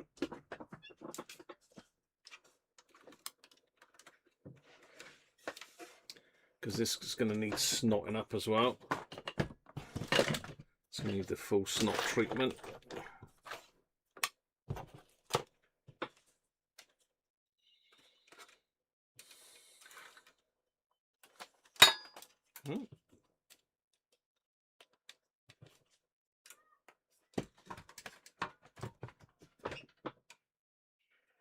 Okay.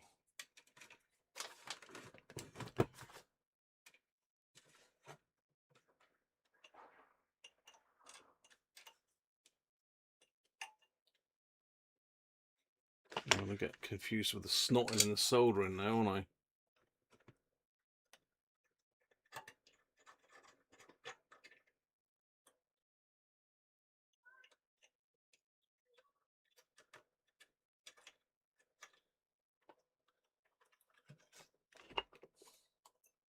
Yep, the snot and the solder have crossed over. We now have snot on the soldering iron wire. Oh, silicone, so it's not a major issue, but... Oh, hang on, I should have stuck it in underneath there first, shouldn't I? So properly snotted that up. What are they thinking?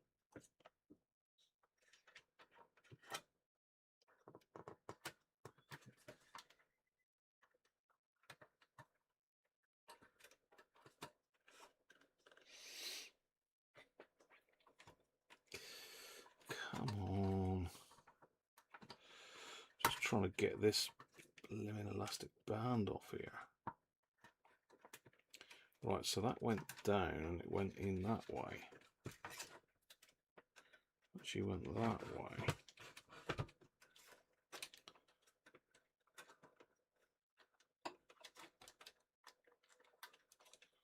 So that needs to go in. I think it was that way.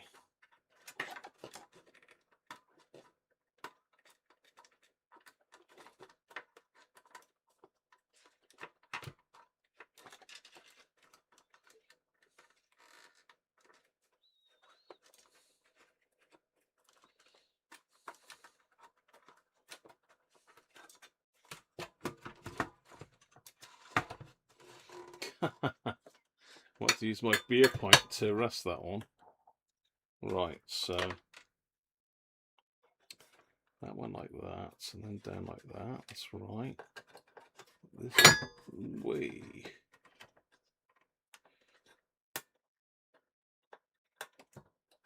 Why have they melted these over as well? There's just no need. There's no need for that, Phillips. It's just like someone had thought, right, whoever repairs this, I'm going to stitch them right up. They ain't never getting this apart.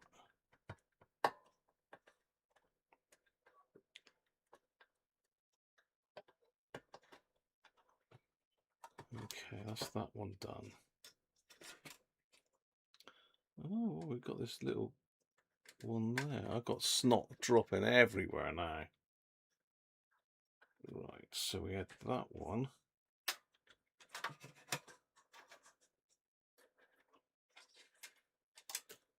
That one went to there.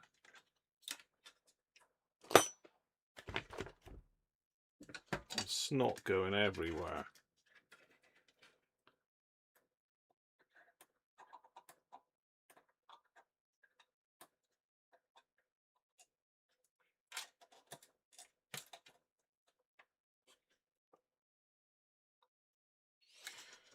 That's the positive on.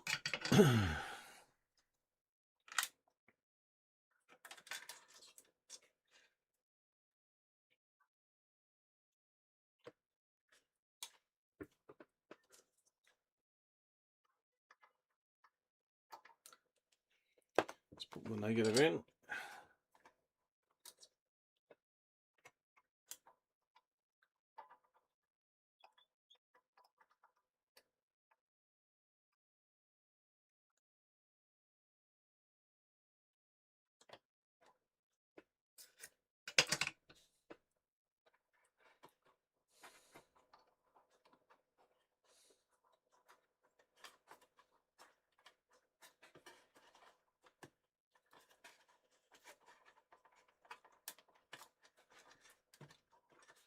Yeah, the plastic's all gone brittle on all of these.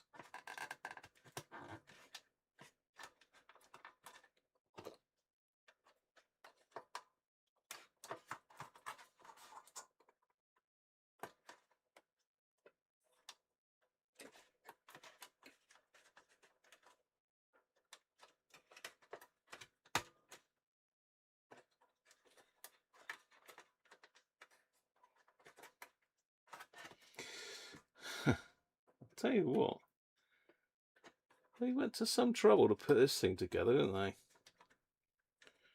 Right, I think they're all in. Let's get snot in, because this is dropping snot everywhere now. There, there. Stick one in there. There. There.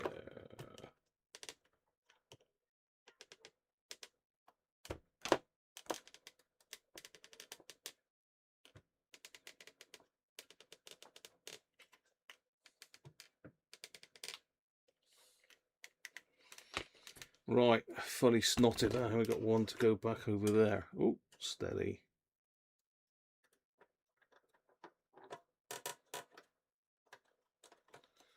Right, turn the snotter off. He's done his damage. Just use a wetted finger to wipe it back down. Pull all the stringies off.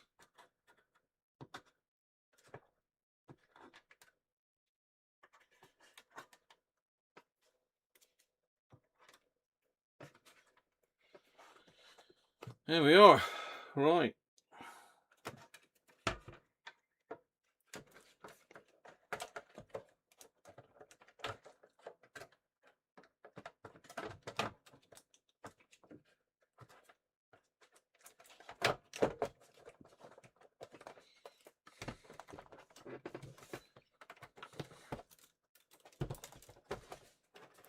Hang on, something's rattling.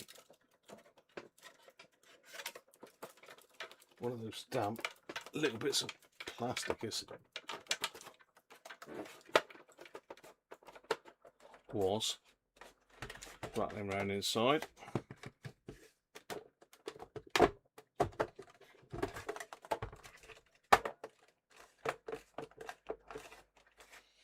It does look like you have to take those knobs off the top to get it out of the chassis, that's for sure. It ain't coming out without it.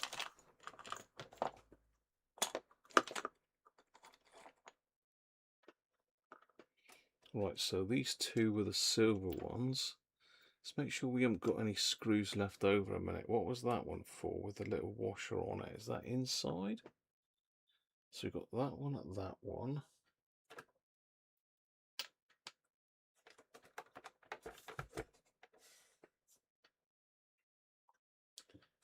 Not sure on that one. Oh yeah, that was on there. We've got two there. Yeah, no screws left over. We're good. We're good to go. Panic over.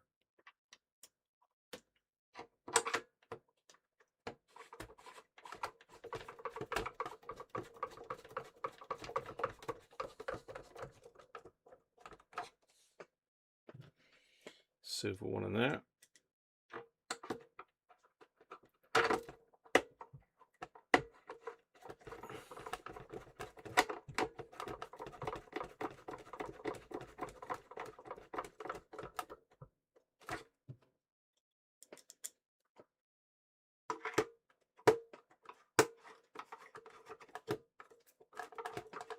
We're getting there. Then we got the one with the washer on, which goes in the battery compartment. That was the one I thought I'd missed from somewhere. And we got these two, which need cleaning up.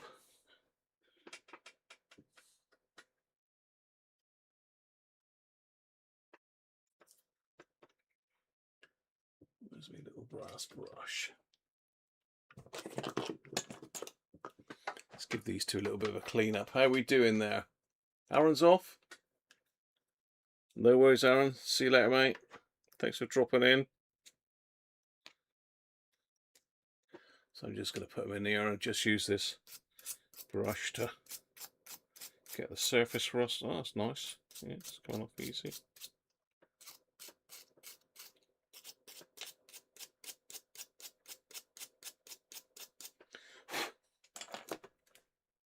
That's one.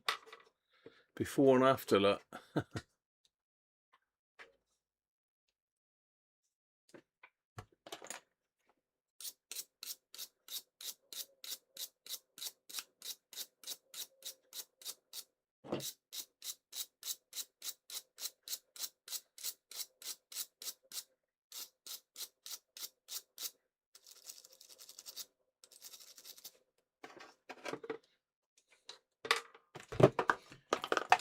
Right, that's for this piece. Let's give this a wipe over it.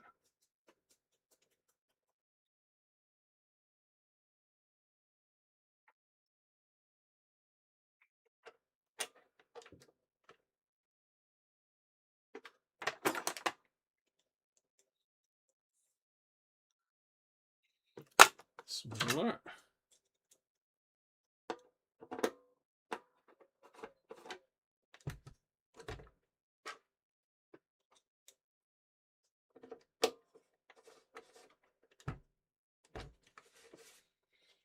There's no screws left, so still a bit manky on top. Let's give that a wipe.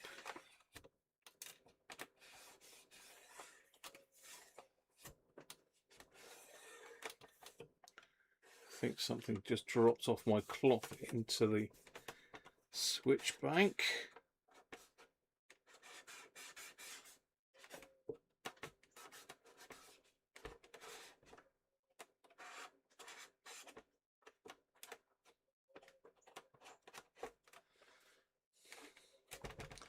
See if we can't.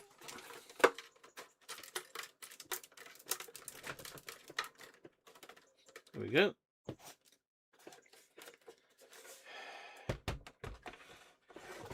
Right, what are these switches like? Ow, me elbow. Ideally, these want to go in the ultrasonic.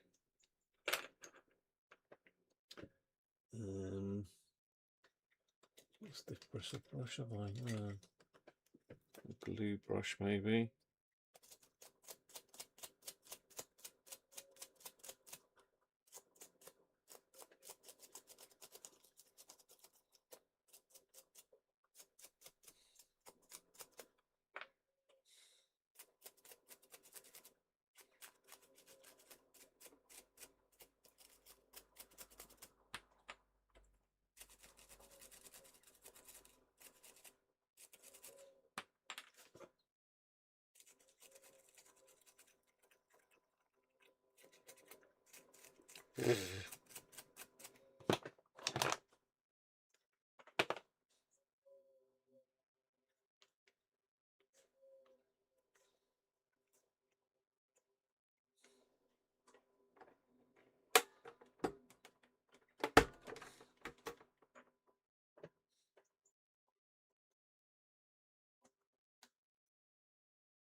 Let's push him back on.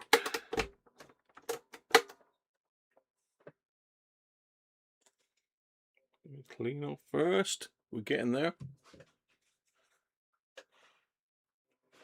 Tuscany, very nice. Oh, wine tasting, Alex. Can I come as well? You got room for another one?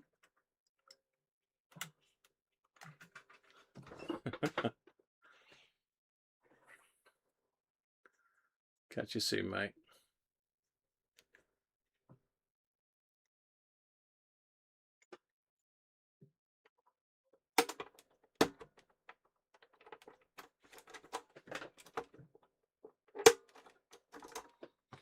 Tell you what, they're a real stiff fit, those are. Did well to get them things off.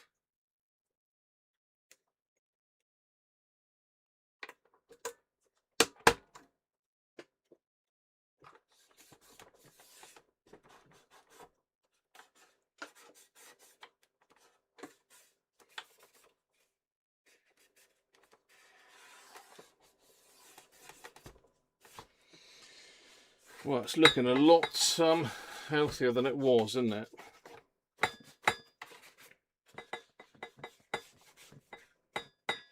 It's actually a nice little radio now. Well, not a little radio, is it? It's a nice big radio. Still some crud to get off, but, you know.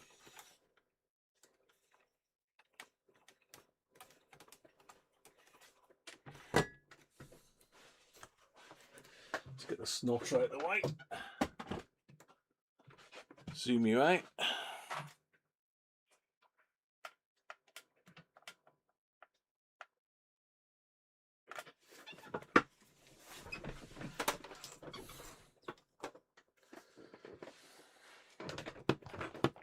Get rid of all the nasty caps.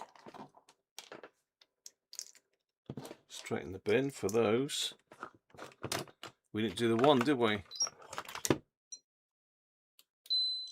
1.29.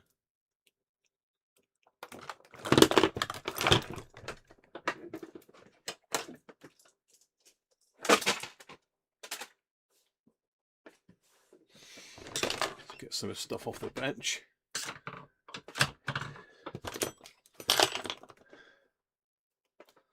All the hot snot everywhere. Lashings of it.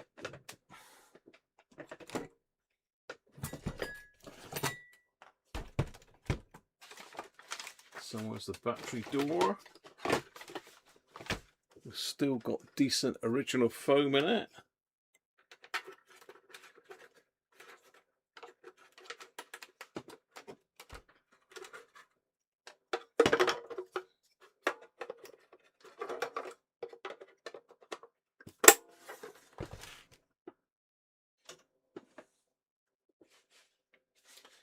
Now, we need to find our power lead.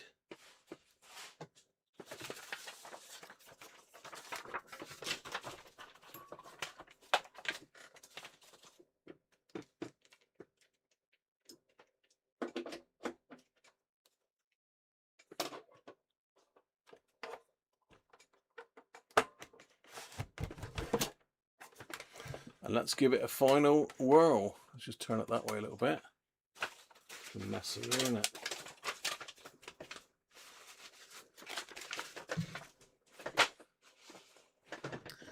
It does look messy though. It's just my stuff, you know? Just my stuff.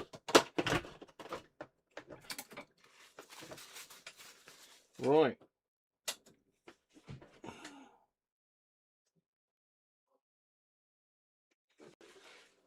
Fire in the hole.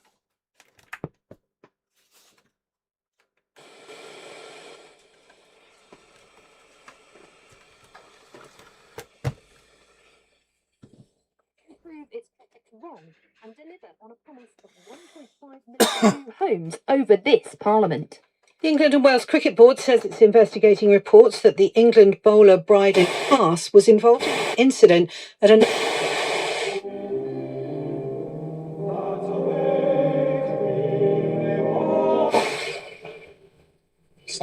In-car footage showed that a police pursuit involving an armed response vehicle lasted just under 7 minutes, but was aborted when the Passat headed the wrong way down the A66. The watchdog said the fatal collision with another police... Right. And Bournemouth players are down on their haunches. They put so much into this.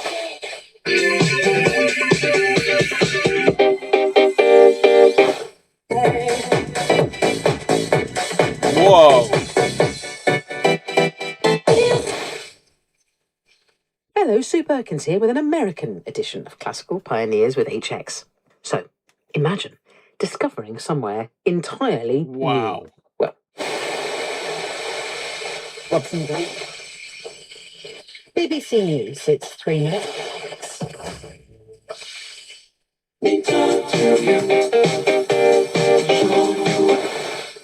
Where we not in the way portrayed in the film 1490.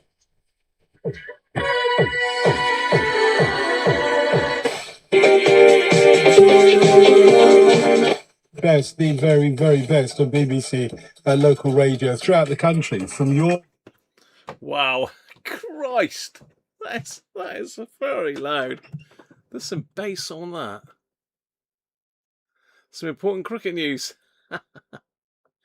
That is very good, isn't it?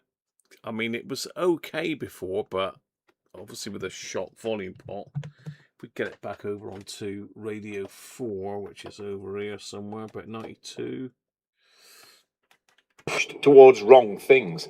Mikhailo Fedorov told BBC News that a vote was inevitable sooner or later, and he had a moral right to start a conversation about it. He said President Zelensky should be asking questions about corrupt allegations involving MPs and senior government officials. What do you believe is the president's awareness of corruption? I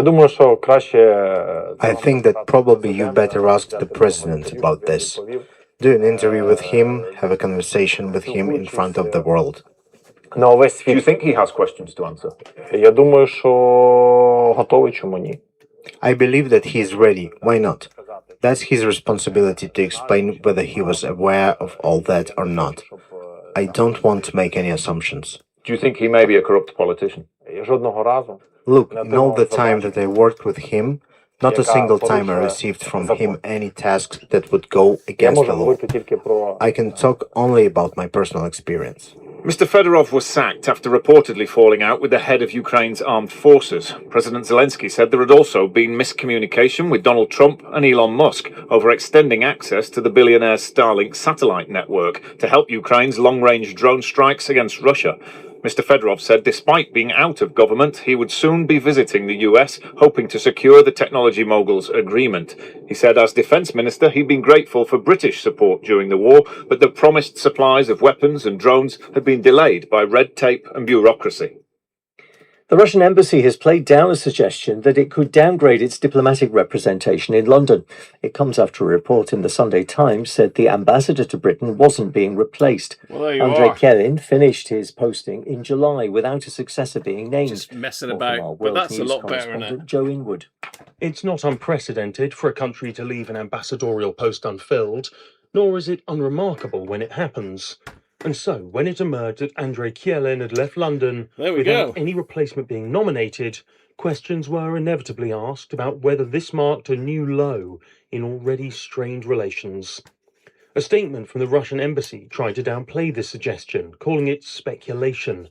It said there was nothing in its statement to the Sunday Times which implied it would downgrade diplomatic relations with the UK. But the embassy did acknowledge that things had deteriorated to an unprecedentedly low level, something it blamed on London. There was a similar sentiment from the Foreign Office, which said it viewed the diplomatic gap as routine, but also reiterated its unwavering support for Ukraine.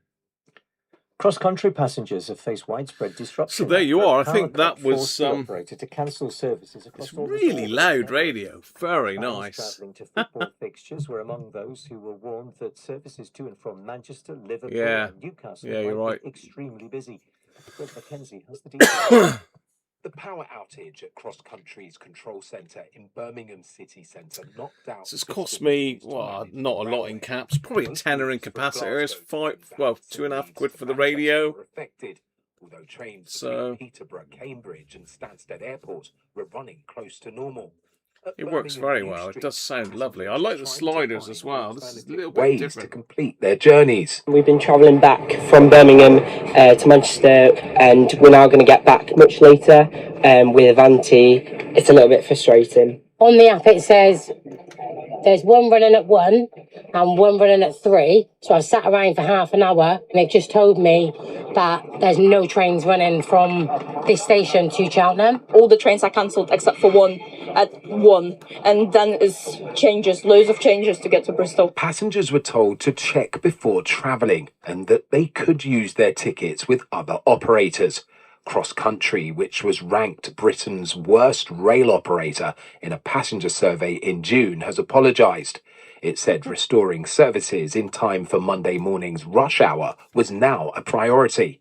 The Transport Secretary, Heidi Alexander, said network rail teams were on site and were working to restore power as soon as... There you go, everybody. That's pretty good now. That does sound lovely. Well, I think, Mrs. Cruncher might even fancy that one. She gets her eye on a radio every so often. I quite like that. That's a nice sounding radio. Surprised it's not got a massive speaker on it. It's only like a 4-inch speaker. It's not huge. You certainly did, Rob. Thank you. Oh, I did say thank you.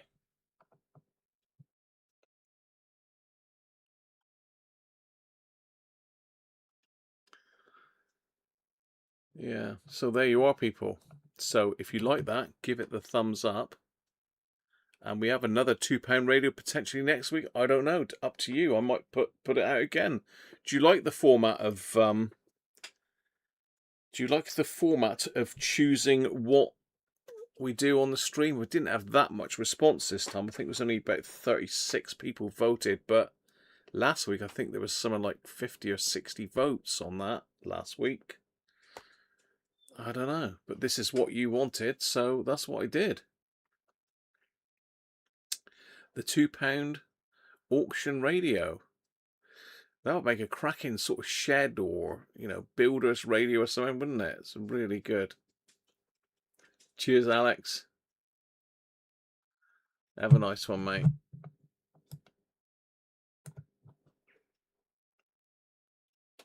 Claw Slug likes it. The other £2 radio, yeah.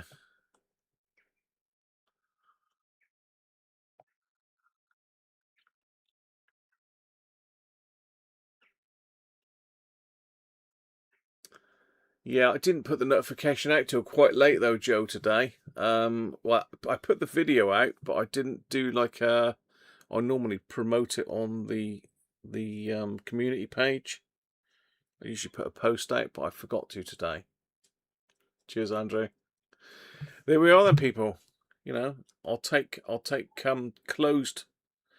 closed bids for this. I think Rob was in first, but you know, closed bids by email. The highest bidder gets it. But yeah, cracking little radio. That really impressed with the sound that's coming out of that thing. Bit of a pig to work on, but end of the day, it all went back together all right. So no issues. There you go, people. As I say, if you're not subscribed, just hit the subscribe button. It don't take you a second.